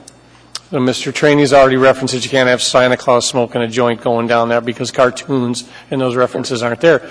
But to this lady who lives across the street from that shouldn't be held accountable to a flashing neon sign that says, buy your buds here. There's the higher standard that I want to make sure we infer. So it's not going to be slam dunk that retail just goes in play because the state application went through. We still have land use regulations and the conditional use, and this is a lecture because this is what we're doing. You're allowed the land use permit to put a cultivation facility in play. It doesn't automatically lead to the retail section that's next. So I caution you to start spending money that's going to infer that that's just going to happen. You're going to sell it up front, walk around the back and grab it. I'm not so sure that that's the business model that this body thinks that they're getting into. And that's not the business model that I'm describing either. Well, you're telling me you're going to sell it in the front and grow it in the back. Correct. Okay. In my defense, this is a retail type of a location. Everything in that area is a retail area. The I-1 zoning belongs there. To my friend that lives across the street, I live across the street. When I bought my house across the street 17 years ago, Arctic was I-1. I've always been I-1. It was I-1, I'm sure, when she bought the property across the street as well. It has always been I-1, and that is what is there, and that's what our city allows us to use these uses for. Well, then you're going to say in the B3 then is the inference you're going to degrade your I-1 properties into a B3 with a retail storefront? This has nothing to do with B3, I don't Well, believe. retail sales is starting to drift towards that corrective, that's the inference when you talk about that storefront. Well, next door, JJ's Used Furniture, retail sales, I-1. 7-Eleven, retail sales, I-1. Used car dealer, I-1. Everybody that got the one right next door to me is a rental place for sports equipment, somewhat retail, I-1. All of it's I-1. It's the same thing that all of my neighbors are doing. So I recognize your concern. Well, I recognize the question in front of the Assembly is a cultivation facility and a special land use permit. I don't need the whole application cluttered with the expectation that you're going to have a duality permit. That's not what's going on here tonight. And if you'll forgive me, I was, as much as we saw our first, I was actually the first. And I had these done long before the moving target ever found its place. So I wrote this up not knowing I was going to have to ask for 2 special use permits. I wrote this up thinking I was going to get 1 special use permit, so it was written together and submitted that way long before our target moved and changed. It has been moving and changing ever since we've started this. And I was done months ahead of anybody else. And it isn't a race for us to approve these. It's not a race. It's just that when I submitted these documents, nobody knew what we were doing.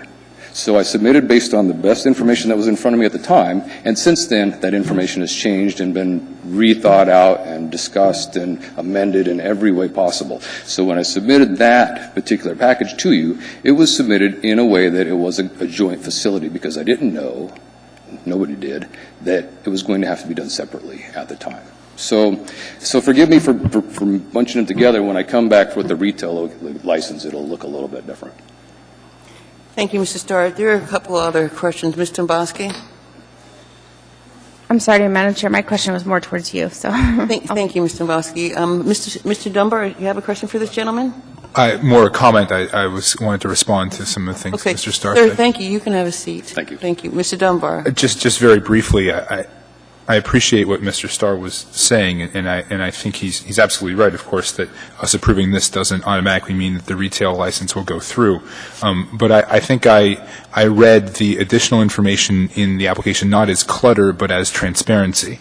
That is, he was being open about what he planned to do, and that allowed the community to respond to things like, there's not enough parking, that kind of thing. So, again, I sympathize with what Mr. Starr was saying in terms of this doesn't automatically mean we're going to approve retail, but I appreciated the information in the packet. Thank you. Thank you, Mr. Dunbar. Mr. Training? Just to go along with what Mr. Starr is saying, simply because we approve this one tonight does not guarantee we'll approve a retail license. They're not the same thing. It's not one license. It's 2 separate licenses. And we'll judge the retail by the things that we're looking at that time with retail, not necessarily because you've got a grow permit. Different licenses. Thank you, Madam Chair. Thank you, Mr. Training. Ms. Domboski? Thank you, Madam Chair. I'm going to make my comments and just get your reaction and maybe that of other members. I do look at this application much differently in that I do, as Mr. Dunbar said, he's been transparent, tells us he wants to come back to retail. So I have 2 major concerns. My first concern is and I aired this when we first started drafting the marijuana regulation, the new ordinances. I am concerned with outside advertising. And if we approve this the way it is now, and then we come back on the retail license and say these are your restrictions, there's nothing stopping him from putting a big marijuana dancing leaf outside. Specifically. I mean, he could put a sign up for this particular establishment. That's what I'm trying to get at. My second concern is, unlike the last one, this does border residential. And we have not had a robust discussion about potential impacts to the residential or the need for screening or even evaluated that as an assembly body. My estimation, when these applications started coming to us, that these applications would go to one or two assembly committees, one being public safety. But in this particular one, as I read it, honestly, I think this is a perfect application for Mr. Weddleton to get his teeth into, because I think his experience on planning and zoning could really help give me the comfort in order to address those two particular issues that I brought up. So I am not of the mind that just because something's here right now today, we have to rush out to do it. I want to do it right, because we've seen the problems we've had with alcohol establishments. All I'm saying is sometimes you get one good crack at it to get it right. And in this particular one, I think this is a good one to go to the Community and Economic Development Committee for evaluation, specifically for those two things, outdoor advertising and for potential mitigation of impacts to residential. And I'll just point you to page 773 of our packet. It says the surrounding this site has direct access to Arctic Boulevard. The surrounding uses are residential to the west, commercial to the north and south, and industrial to the east. So it does say, it does not appear that this cultivation facility will cause significant adverse impacts on the neighboring residences and businesses. But it does highlight the fact that it is bordered by residential. And I think that's I think that's something that we should take note of, and we should at least vet. It doesn't mean we're going to end up doing anything or putting an extra limitation on here, but I think it's something worth evaluating. So I would move to refer this to the Community Economic Development Committee for evaluation and postpone action on this until August 23rd. Is there a second? Second. We have 3 folks in the queue, and I'm going to go to Mr. Starr first. We also have the motion on the floor. Well, and again, it's educational on the body, and I've been down my road with these. On our packet, page 774, 774 are the conditions of use. Basically, they're the same as the previous one, so they're sort of becoming boilerplate language about ventilation. The only exception is that the other one had an ML&P concern where they weren't sure about the power. But this is going to be sort of the generic language that impacts every one of them. And I urge us to not have generic language by location. If we're concerned about signage or the traffic flow or the gate that doesn't lock, then we want to have those concerns now without getting them too deep into the construction zone. The applicant was already up here talking about his building permit application. Totally different conversation in the building department than what we're doing here tonight. We're sort of allowing that use. If he's already deep into the building conversation, then he's pretty far into his building investment well before we gave him the authorization for the site use. Lastly, I believe, and Ms. Dembowski, maybe you can tell me, is that once the address has the conditional use associated with it, is it always licensed that? I know Julie is not here, so what I'm getting at is when we do a conditional use for liquor, and that conditional use, it's address specific. So we always say at 7100 Old Seward, you can sell liquor, whether you can or not. So we're talking to this applicant. Does that mean he can sell his location to somebody else that can continue to run? I think I'm going to have Erica come up and answer that, because she can do it far more succinctly than I.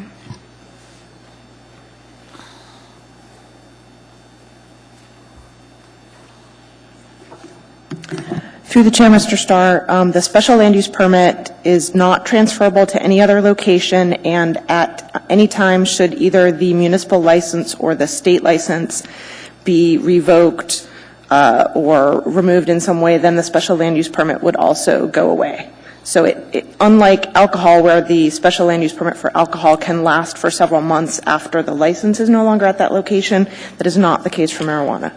And when you say transferable, if he outgrows this location, is there a procedural change that says, hey, I want to move this bigger location down the street? Is that? No, he would have to, or the applicant would need to apply for a new special land use permit and a new license at the new location.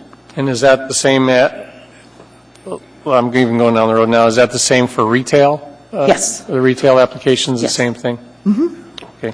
All right. Well, I guess just close it out with, if we're going to get smart with these, I think. Stay there, please. Thank you.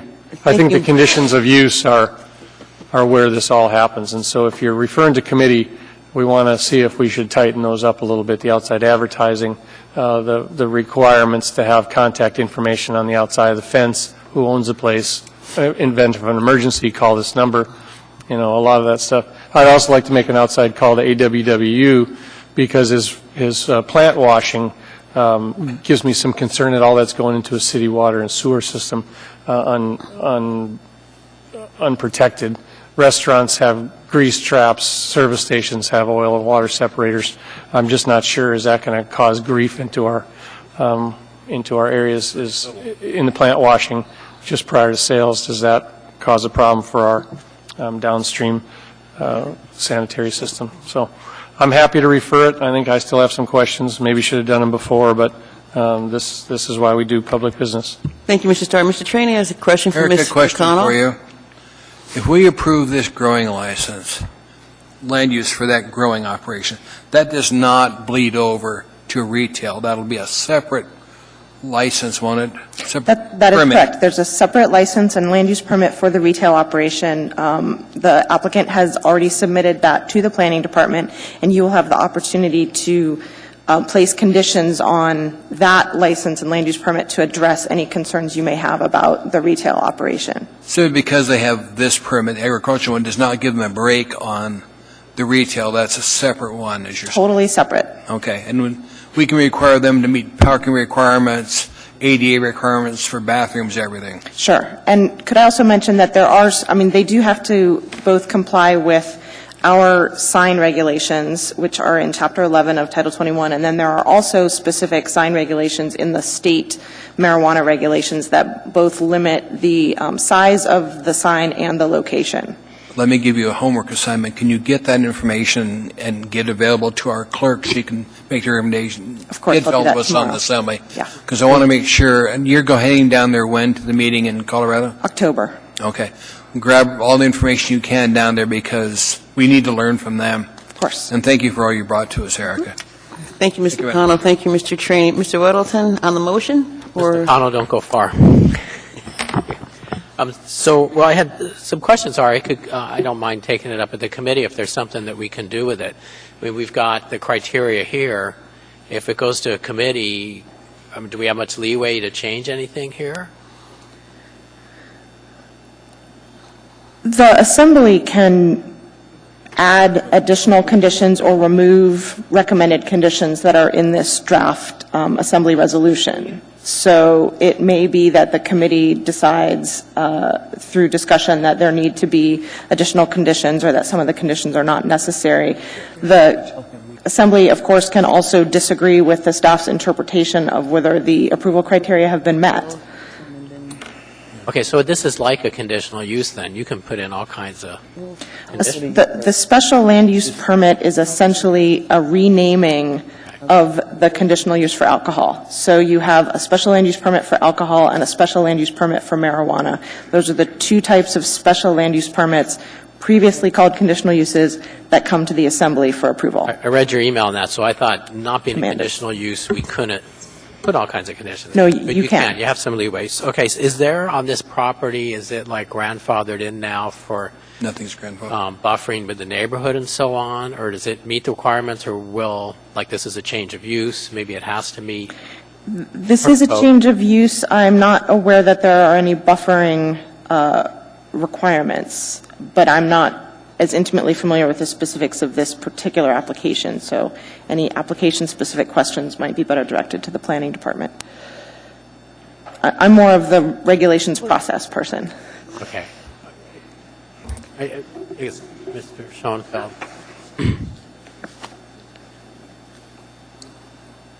Trying to remember, between the neighborhood and I-1, you have residential and I-1, is it right on the back of this? Is there buffering, L1 buffering requirements or something, landscaping? Let these two go first. With the I-1 buffer or abutting the residential, there are landscape buffering requirements that separate the two uses. Okay, and I wasn't, were they met with this? Is he? I believe that they are. I don't have it in front of me right now, but I do remember actually seeing the landscape improvements that were included on the landscape plan for that. Okay, thank you. Thank you, Mr. Weddleton. Thank you, sir. Mr. Evans? Thank you, Madam Chair. I'm a little, I agree with Mr. Starr regarding the preference at some stage in this process for having our conditional uses be specific to the actual place we're looking at and not just boilerplate in general. I think that makes a lot of sense and avoids a lot of problems down the road. I'm a little uncomfortable, again, just how this process is going, and this is our first night at this, so maybe that's understandable. But if we are going to refer this to a committee, I would much prefer that we establish a process that we're not just dealing with these like, well, this one I don't feel comfortable with, let's send it to the committee. Because when I look at this one, the last application we gave laudatory comments to and they had a good lawyer and put together a really nice, more detailed packet. Not everybody is going to have that. I think this is more like what we can expect to see when individuals do their own preparation. And it is just that we're not talking about, even though it mentions retail in here, it's just a cultivation license. And, it's a different part of town, but it is in a zone that allows for this. So when I look at the application, it looks like something that meets the requirements. So I'm just, I understand Ms. Dombowski's concerns and the concerns Mr. Starr raised, but the way we're going about it does seem a little arbitrary. But I would be more comfortable with it if we just said, henceforth, before it comes to the assembly, all these marijuana licenses are going to, after the public, I guess after planning and zoning deals with them, or they're going to come to the Economic and Community Development Committee, which is going to look at the specifics of the conditional uses and determine if any need to be added for that specific location, whether it's buffers to residential areas or signage or whatever. This way the applicants can know and understand and know what to expect, and we won't seem as, picking and choosing among, the ones we kind of like and don't like or feel funny about. So if that can be done, I don't know. Erica looks a little quizzical, like maybe that's not possible, but I think it would be a better process. Thank you, Mr. Evans. Before I go to Mr. Steele and others, I think what you just said can be a motion once we deal with the motion that's on the floor, so just keep that in mind. Mr. Steele. Thank you, Madam Chair. I wanted to just mention to the applicant, you are one of the first, and so don't think that we're ganging up against you or anything. It's a difficult process. I'm sure the state probably did the same thing to you. But there are concerns and there are things we've got to work out. I don't believe there's much residential on that side of the street, is there? Across the street. Okay. Okay. And then the school is probably, what, a mile away? Yeah. Okay. Because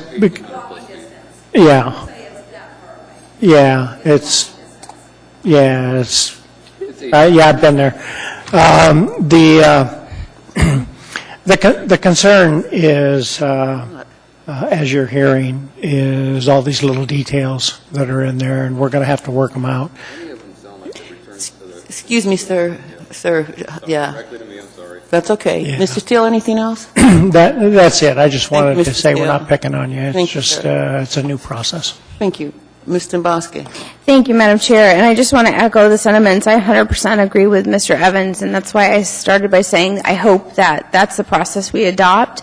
And I think it gives us an opportunity to vet issues, potentially, and to me, whether it is introduced in that introduction, it automatically gets referred to the Community and Economic Development Committee. I'd be completely comfortable with that. But at least it gives us a chance, because I don't feel like when I look at these two applications that I am being arbitrary, because they had different sets of factors. And I'm looking at, when you're closer to residential, I want to take a very close look to make sure those residences aren't going to be significantly negatively impacted, because I believe the success of this industry is going to be the successful melding and diminishing the tension before it ever happens. And I think if we're going to have conflict, that's where it's going to happen. So when I looked at those criteria, and then, add on to the fact that he wants to have retail too, I'm trying to recognize that, okay, these are the criteria where I think are going to escalate the tensions in communities. And so I think it's just prudent for us just to take a look. And these are the first two that we've attempted to even look at. So in the future, I would love to see the marijuana licenses, when they're introduced, just get referred to the committee if Mr. Weddleton's the chair of the committee, but I think that's the appropriate venue. Thank you, Mr. Dombowski. Mr. Starr? I've worked through some significant site plan developments in Eagle River, one of the Walmarts, one of the liquor facilities. Mr. Evans, you just helped me with Quake.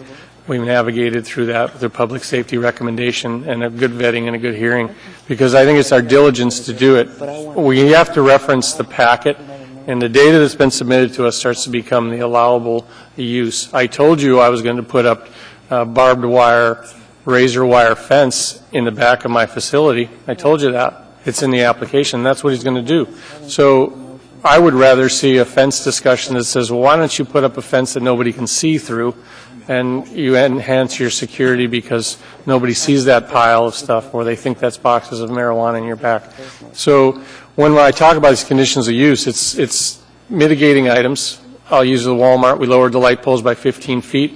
The entire community was happy because we brought down the transparency of the lighting district down into a usable thing. We just said, please lower your light. In the conditional use, we said, you get to lower your light. The light pole shall exceed such and such feet. In this case, how about the fences? He's going to have, I believe, storage out there for the root balls and some of the other stuff. Do you want to see all that? Particularly, do you want to look through the fence and see that? So I want to drive by this facility and not really know what it is. That's where I'm kind of going. Is the transparency is that it's not that. There shouldn't be any wholesale motivation to advertise a cultivation facility, because the marketing is totally different. You're not trying to say, hey, I grow marijuana here, come and get it. That's not, I don't believe, how he's going to market. At least that's not what I think when I see I-1 zoning. So I think the idea that we send it to a committee for a discussion is just that. It's like, hey, I've read through this, and I'll be really specific. I'm a little flummoxed on our packet, page 790, no, not that one. There's just this sort of rambling conversation that occurs on some pages where he talks about all this stuff. Our packet, page 798 and 799, signed by the applicant. I don't know who he wrote that to. It's just out there, and it talks about all the things that I just did, the barbed wire fence in the back, my trash receptacle. I'll be doing all that stuff. Somehow that probably turned into application answers, but the point is we're taking this under consideration. This is what he's telling us. And I think by inference, this is what we're allowing him to do. And not ready to do that quite yet. So I'd rather have some of these things vetted. There's a conversation about the building being too close to the property line. A firewall is required, certainly, but is an increased buffer requirement to do that. No lighting on the street side. I don't know. But I think Ms. Dombowski's onto it. It's quite a bit different than the Porcupine address. The facility is quite a bit different, and the inference that he's going to sell out the front door kind of raised my hackle early on, because that's not what I thought we would do. Thank you. Thank you, Mr. Starr. Mr. Dunbar, on the motion before us? Yes. Thank you, Mr. Dunbar. Although I'd like to ask a question of Ms. McConnell and possibly Amanda as well, if possible. So we had a work session on this, not on the application specifically, but on the process. And one thing that's clear from that work session and from the applications is this is a very long process for the applicants. And I'm wondering, so Mr. Starr is talking about basically adding another step where it goes automatically to committee. Can you envision a way to do that wouldn't significantly delay these applications? That is, I think there was some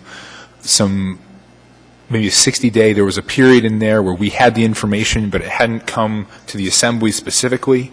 And I guess it's also a question for you, Madam Chair, or anyone else that can answer me. Does it have to come to us first before a committee can hear it? And I guess my short question is there any way that we can do what Mr. Starr is suggesting in the future without significantly delaying these applications? Through the chair, Mr. Dunbar, if the, if Mr. Weddleton is willing to hold regular meetings, B, if the committee is willing to review these applications without necessarily having the benefit of all agency and community council comments returned, it can certainly be done within the 60-day period in which the application is routed for review, the staff report is prepared, and the application is put into PACE for preparation on the agenda. So it can certainly be done within that window without extending the time. I don't feel like I can speak on whether it's appropriate for the committee to review things that have not been referred by the Assembly, but I think that has been done in the past. Certainly, Ms. Dunbar. Thank you, Madam Chair. And Mr. Weddleton, you can just, give me the virtual mute button if you want me to stop talking. Mr. Dunbar, there's always 2 weeks between introduction and between Assembly action. So if it's introduced, typically we'll find out the agenda's published the Friday before. Pardon me for interrupting, Ms. Dombrowski, but these are done by resolution, so they're not introduced and then set for hearing later. So we don't have 2 weeks. No. That's a problem. I think there should be 2 weeks, frankly. But we see the agenda comes out on Friday. We have our meetings typically a week and a half later. Is that when it is? The regular agenda. Through the chair, the agenda is usually posted on Wednesday, and the packets are usually available Thursday for members to pick up. And then the Tuesday. Well, okay, wait. I'm trying to think of when we get we have our agenda, then we have our addendum deadline. And then we have our Assembly meeting. So our addendum deadline is typically the Friday before the meeting. Our regular agenda is typically the week before that, right? That is correct. So that's my point, is we usually have lead time. I personally have no problem, because most of these, let's back up for a second. These are Assembly resolutions, right?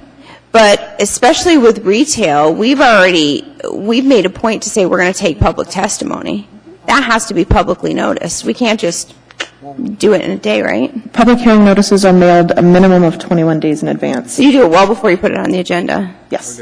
Well, regardless, I still have no problem delaying it for 2 weeks. I just don't. And I don't have a problem meeting more often if Mr. Weddleton, as the chair, is happy to do that. But for us, it means we have to do our job. I'm not going to just say we shouldn't meet and talk about it because it's inconvenient. I have no problem having extra meetings. So if that means I have to start watching the agendas a little closer, I'm happy to do that. But I don't think, Mr. Dunbar, by having the committees review these, I don't think it's going to delay anything 30 or 60 days. I don't think that's the case. At the very most, I can see it being 2 weeks to maybe the second meeting. Thank you, Mr. Dombrowski. Before I go to you, Mr. Dunbar, I just want to say this, okay? We can work out the particulars off the floor. There's a motion on the floor right now. Mr. Trainee is ready to do another motion to do just what we want to do, and we can work out the particulars off the floor. If anybody objects to my comments, then please tell me now. Mr. Weddleton? Well, I guess I was getting into the minutia of the scheduling. I'll have whatever meetings we need to make it work for people. So. Mr. Dunbar, you had a comment? So just to respond to what Ms. Dombrowski said and what Ms. McConnell said as well, I think going forward a 2-week delay isn't unreasonable. I will say specifically to this motion and to this applicant, it's going to be, unless Mr. Weddleton is prepared to have an additional meeting sooner than he currently plans, I think this would be put off till August 23rd. Which is a more significant delay for this applicant. And so I wanted to voice my source of support for what Mr. Evans had said previously, and say again, I think the idea of having a process where it goes through the committee every time does make sense. I agree with Mr. Starr on that. But in this case, on this one, I don't agree, because I think the owner has played by the rules as we had previously established. In this case, again, unless we want to schedule another meeting, it's going to lead to a delay that I'm not willing to impose. Thank you, Mr. Dunbar. Because this is the first time, I'm going to allow the applicant to come up to the podium to very briefly make some comments based on what you just heard. Briefly, please. Thank you. Madam Chair. I guess my biggest question would be that we're here talking about a cultivation facility, not a retail. Most of your questions. You need to talk in the mic. Most of your questions here seem to be about the retail facility. We're here discussing my cultivation license, none of which will I get until I get my CO, and all of my building plans have been approved through the processes to comply with our codes for both the retail section and the cultivation section. So part of the I can't even start until I get the CO. So that part of it. Right. I understand that there's concerns. The residential part, they're across 3 lanes of traffic in a residential neighborhood. I am in an industrial zoned neighborhood, and they are separated by 3 lanes of traffic and sidewalks on both sides. So I'll try to make it quick, but we are, as I suggested, most of your concerns are about my retail, and I will consider that as I move forward and get the retail ready to come forward in front of you. Thank you, sir. Thank you. Mr. Trainee, you can... Ma'am, let's take action on item 14N. There's a motion to approve on the floor. This is just agriculture. Then we'll deal with the other motion. I'll bring it. Mr. Trainee, there is a secondary motion on the floor, and the motion is to send it to the committee and also postpone action. And if Ms. Naboski is willing to withdraw her motion and the second, then it'll be off the floor. I'm not going to withdraw it because I think it's the responsible. And to your point, my point is specific to this is different. The zoning is I-1. However, the location is completely different. And I think there is going to be a potential issue with some of the neighbors. And I think the responsible thing to do is to evaluate that, period. So I still stand by my motion. I think this should be referred to committee. I think we should look at it. And I think we should make recommendations to the body on potential conditions. Thank you, Mr. Naboski. So just to repeat, the motion on the floor right now is to send this item to the Community and Economic Development Committee, which meets on August 11. And the second part of the motion is, one motion is to postpone action until the meeting of August 23rd. And there's no one in the queue. Please vote.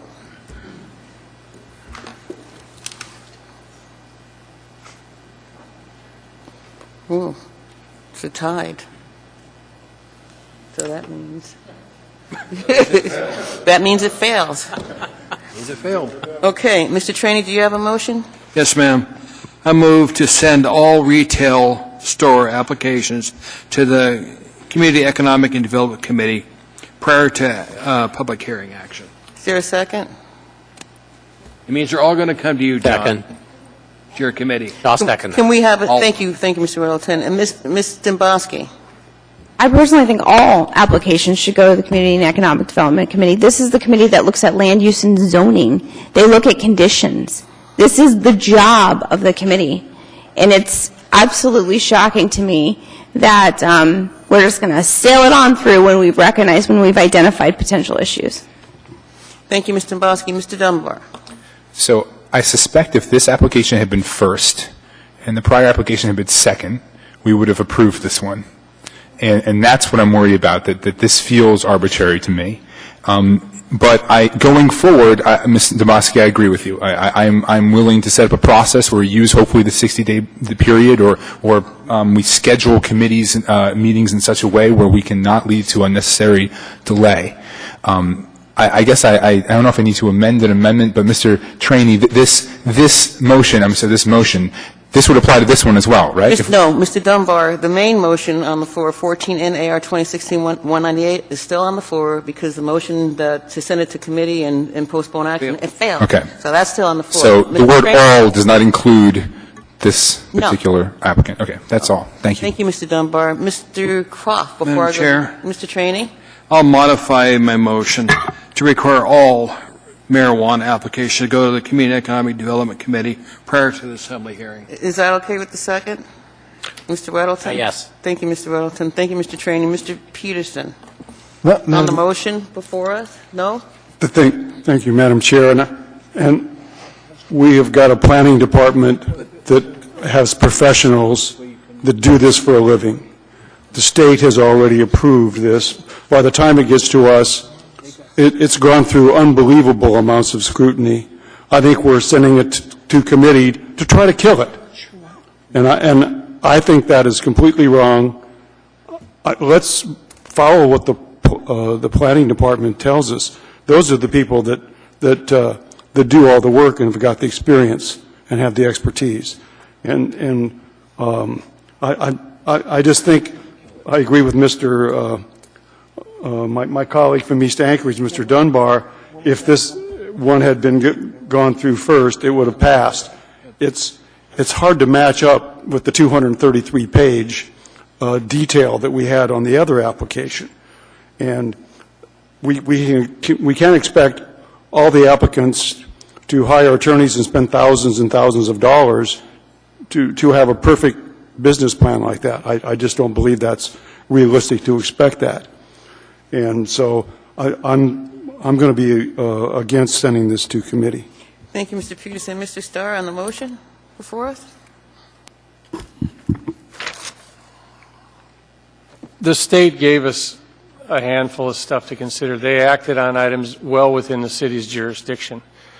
And there's no offense to the city planners because we're learning as we go. That's a fact here. But a hand-drawn application that shows me retail all over, restricted access kind of putting in here, why the question in front of the Assembly, meaning the question in front of the Assembly, shall we approve a cultivation facility?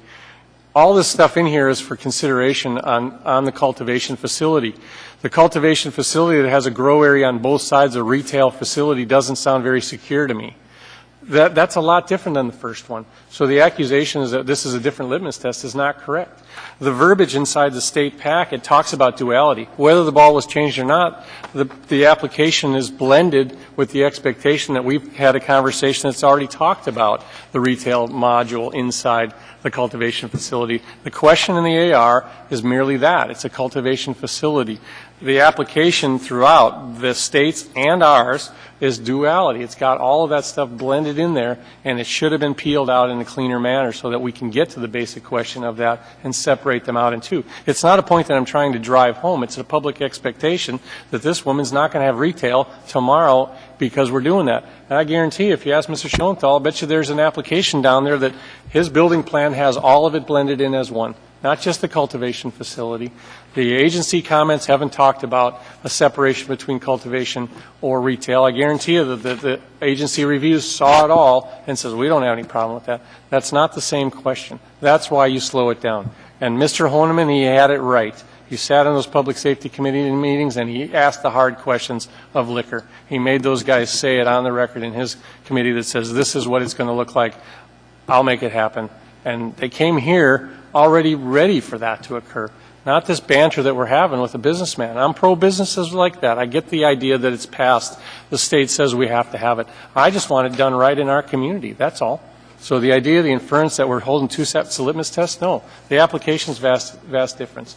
The idea, Mr. Trainee, that you send it to committee, that's why we have them. If we're not going to send stuff to committee, whether it be the CAFR or this sort of public safety item stuff, then just dissolve the committees and let us hash it out up here. That's where work gets done, is in those committees. And those guys get to talk at a level, the applicants come in, it's not this grilling, it's not come back to the microphone and all this other stuff. It's a little bit more laid back. I've been to your Budget and Finance Committee meetings. They're like that. Full disclosure of information. Let's go to committee. Let's slow the process down and let's look good when we do them up here and not kind of what's happening on the floor tonight and making sausage and accusations and running this guy through the ringer. Thank you, Mr. Starr. Mr. Weddleton? I got a question for Mr. Trainee. Would this, if we pass this motion, does it apply to the case in front of us? Let's do it. If I can answer that, Mr. Sure, Weddleton? No, it doesn't. Okay. Because the main motion is still on the floor, but this is a secondary motion. Mr. Trainee? I want to restate it. My motion is to move all marijuana applications to the Community and Economic Development Committee prior to public hearing, and including this one tonight. Madam Chair. I want it to go there before they do retail store. I don't want them to assume it's ready for retail, because I want the retail portion to go to the committee. Thank you, Mr. Trainee. Mr. Croft? Well, point of order, at least personal confusion. I don't see how you can do a all language in AR 2016-198. This is about this approval of this permit, and it's by resolution form. It isn't two readings. It isn't any of that. And so you're attempting, it seems to me, to make a general ordinance out of what is a specific approval resolution.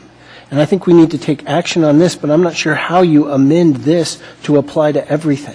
Thank you, Mr. Croft. If I can comment, folks, Mr. Croft is exactly right, because we still have the main motion on the floor, which is AO 2016-198. We have a secondary motion, and I really don't believe that we can include AO 2016-198 in the secondary motion. When we get to AO 2016-198, then we can do it, but I don't think we can do it with the motion that's on the floor. Ms. Dombrowski. Thank you, Madam Chair. I'm going to be just very honest. I try really hard not to question people's motives. And my intent is not to kill this. I wish, I'm like 85% there. I've raised real substantive issues, and I've demonstrated how this application is different than the other one. If you just take the location alone and how it borders residential, that is substantive. And so by members making comments that this is just an attempt to kill it or it's arbitrary, it's not arbitrary when you lay out factual reasons why there are these things we should look at. So I'm willing to make make a concession and say, what if we just delay it one meeting? I'm happy to come in. I don't know if Mr. Weddleton will be in town, but I'm happy to come into an extra meeting. I think this is what the community expects. We promised them we would be deliberative and we would be thoughtful when these came through. And I tried to be. I mean, everybody up here knows I was difficult at times, wasn't I? but the reason was I was tough because that's what our community expects. And yes, they had a beautiful packet. It was very detailed, but the same questions apply. Do they have the same issues? If they would have been in an area where they were up against residential and I was concerned there wasn't adequate buffering or screening, I would have said that. They weren't. They're in a totally different area. So my point is, I really think this isn't an effort to kill anything. This is an effort just to vet and make sure we've crossed our T's and dotted our I's. So I make a motion to postpone this. No, don't make it. No. I'm just going to say, I just want to clear the record and reassure my colleagues this is not an effort to kill anything. This is not trying to be arbitrary. It's just truly trying to listen to the public member who came and testified and said, listen, my house is 250 feet away. Thank you, Ms. Dombrowski. What we're going to do right now is vote on Mr. Traney's motion that's on the floor, period. Mr. Traney, would you restate the motion? And we're going to vote on that motion right now. Or you can withdraw. Mr. Traney? Well, you have a different type of motion that you're going to make, right? I So, will withdraw my motion so we can get to his, okay? okay. I'll withdraw mine. Okay, and the second agrees? That sure. To withdraw? Okay, thank you to both of you gentlemen. Mr. Evans? Thank you, Madam Chair, in an effort to end this while there's still time in July. I will move to reconsider the previous vote on sending this specific application to the Community and Economic Development Committee for further review. And I voted in the prevailing side on that motion. Therefore, Mr. Evans, what you need to do is make a motion to reconsider AR 2016-197, and then someone needs to second it, and then we need to vote on the reconsideration. It'll be back on the floor, and then we can deal with it. Make a motion to consider AR, what was it, AO? 2016-197. 2016-197. Second. Whatever. The one before is 197. That's This the one one's we're dealing 98, with. But thank you for your participation. No. You're reconsidering one that we voted on already. No. He's reconsidering the amendment, is what he was trying to reconsider, the amendment for this particular ordinance to send it to committee. So it is not reconsidering. It wasn't the amendment. Motion. Yes. Oh, I'm sorry. You're reconsidering okay. My motion. Okay, your motion to send it to committee. Yes, ma'am. Okay. Madam Chair. Okay. Mr. Weddleton? Well, I'm not sure on the process there, but in that case, I think we had sent it to the meeting of the 23rd. Is that correct? Yes, that was the initial motion. Okay, so if we could modify that and bump it up to the next meeting, we'll have a meeting, committee meeting next week. We'll try to The do 9th. something. I'm fine with that. Well, we have to reconsider first. Right. Go for the reconsideration. As the chair of this body, okay, I'm going to say, let's not reconsider it, let's just make a brand-new motion. I think it'll be cleaner. Okay. Thank you. Move. Okay, Madam Chair, I move to make a motion to send the application in 2016-198 to the next available Economic and Community Development Committee meeting for further review and to report to this body. Second. Postpone this to the 9th. So we're going to have one motion, so we need to say when the resolution's coming back before us. Excuse me? So it's one motion to refer to committee, and then we need to postpone action until August 23rd? And to postpone, I need to know the date of the next committee meeting. August 9th. Okay, the motion is to propose, to refer AR 2016-198 to the Economic and Community Development Committee meeting of August 9th for further. That's our next meeting. We'd meet, the next assembly meeting is August 9th. Oh, I see. Refer to committee and bring it back for action at our August 23rd meeting? No. 9th. August 9th meeting. We're making hash. If they have time for that, sure. I second it if it's August 9th. It is. Second. All right, we have a motion before us, and I'm going to restate it, and if I'm wrong, somebody will straighten me out. The motion before us is to refer AR 26-198 to the Community Economic Development Committee meeting when they next meet, and to postpone action on AR 2016-198 until the August 23rd meeting, correct? No. August 9th meeting. Okay, thank you. Please vote.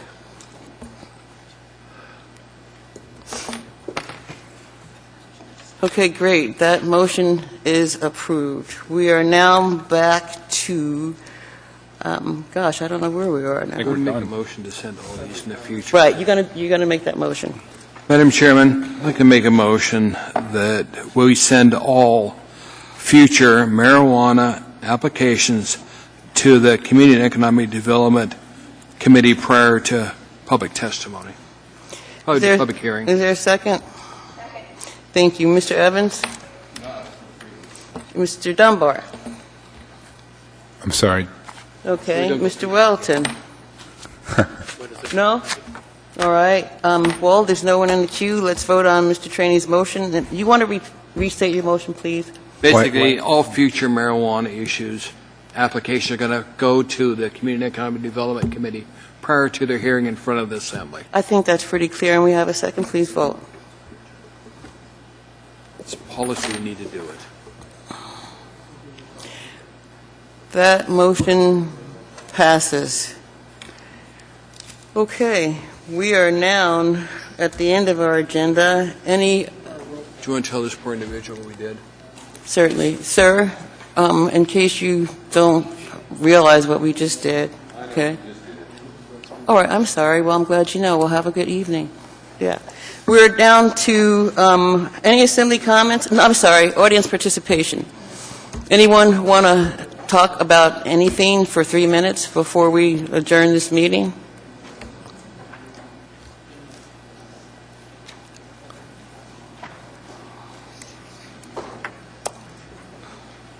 Again, my name is Lisa Seiler, and I just want to thank all of you for doing a good job tonight. I know it's been long, but I really appreciate what you have done for our community. Thank you, ma'am. Have a good evening. Anyone else wish to speak? Can I have a motion to adjourn? Madam Chair, move to adjourn. Is there a second? Somebody second so we can adjourn. Thank you. Meeting's adjourned.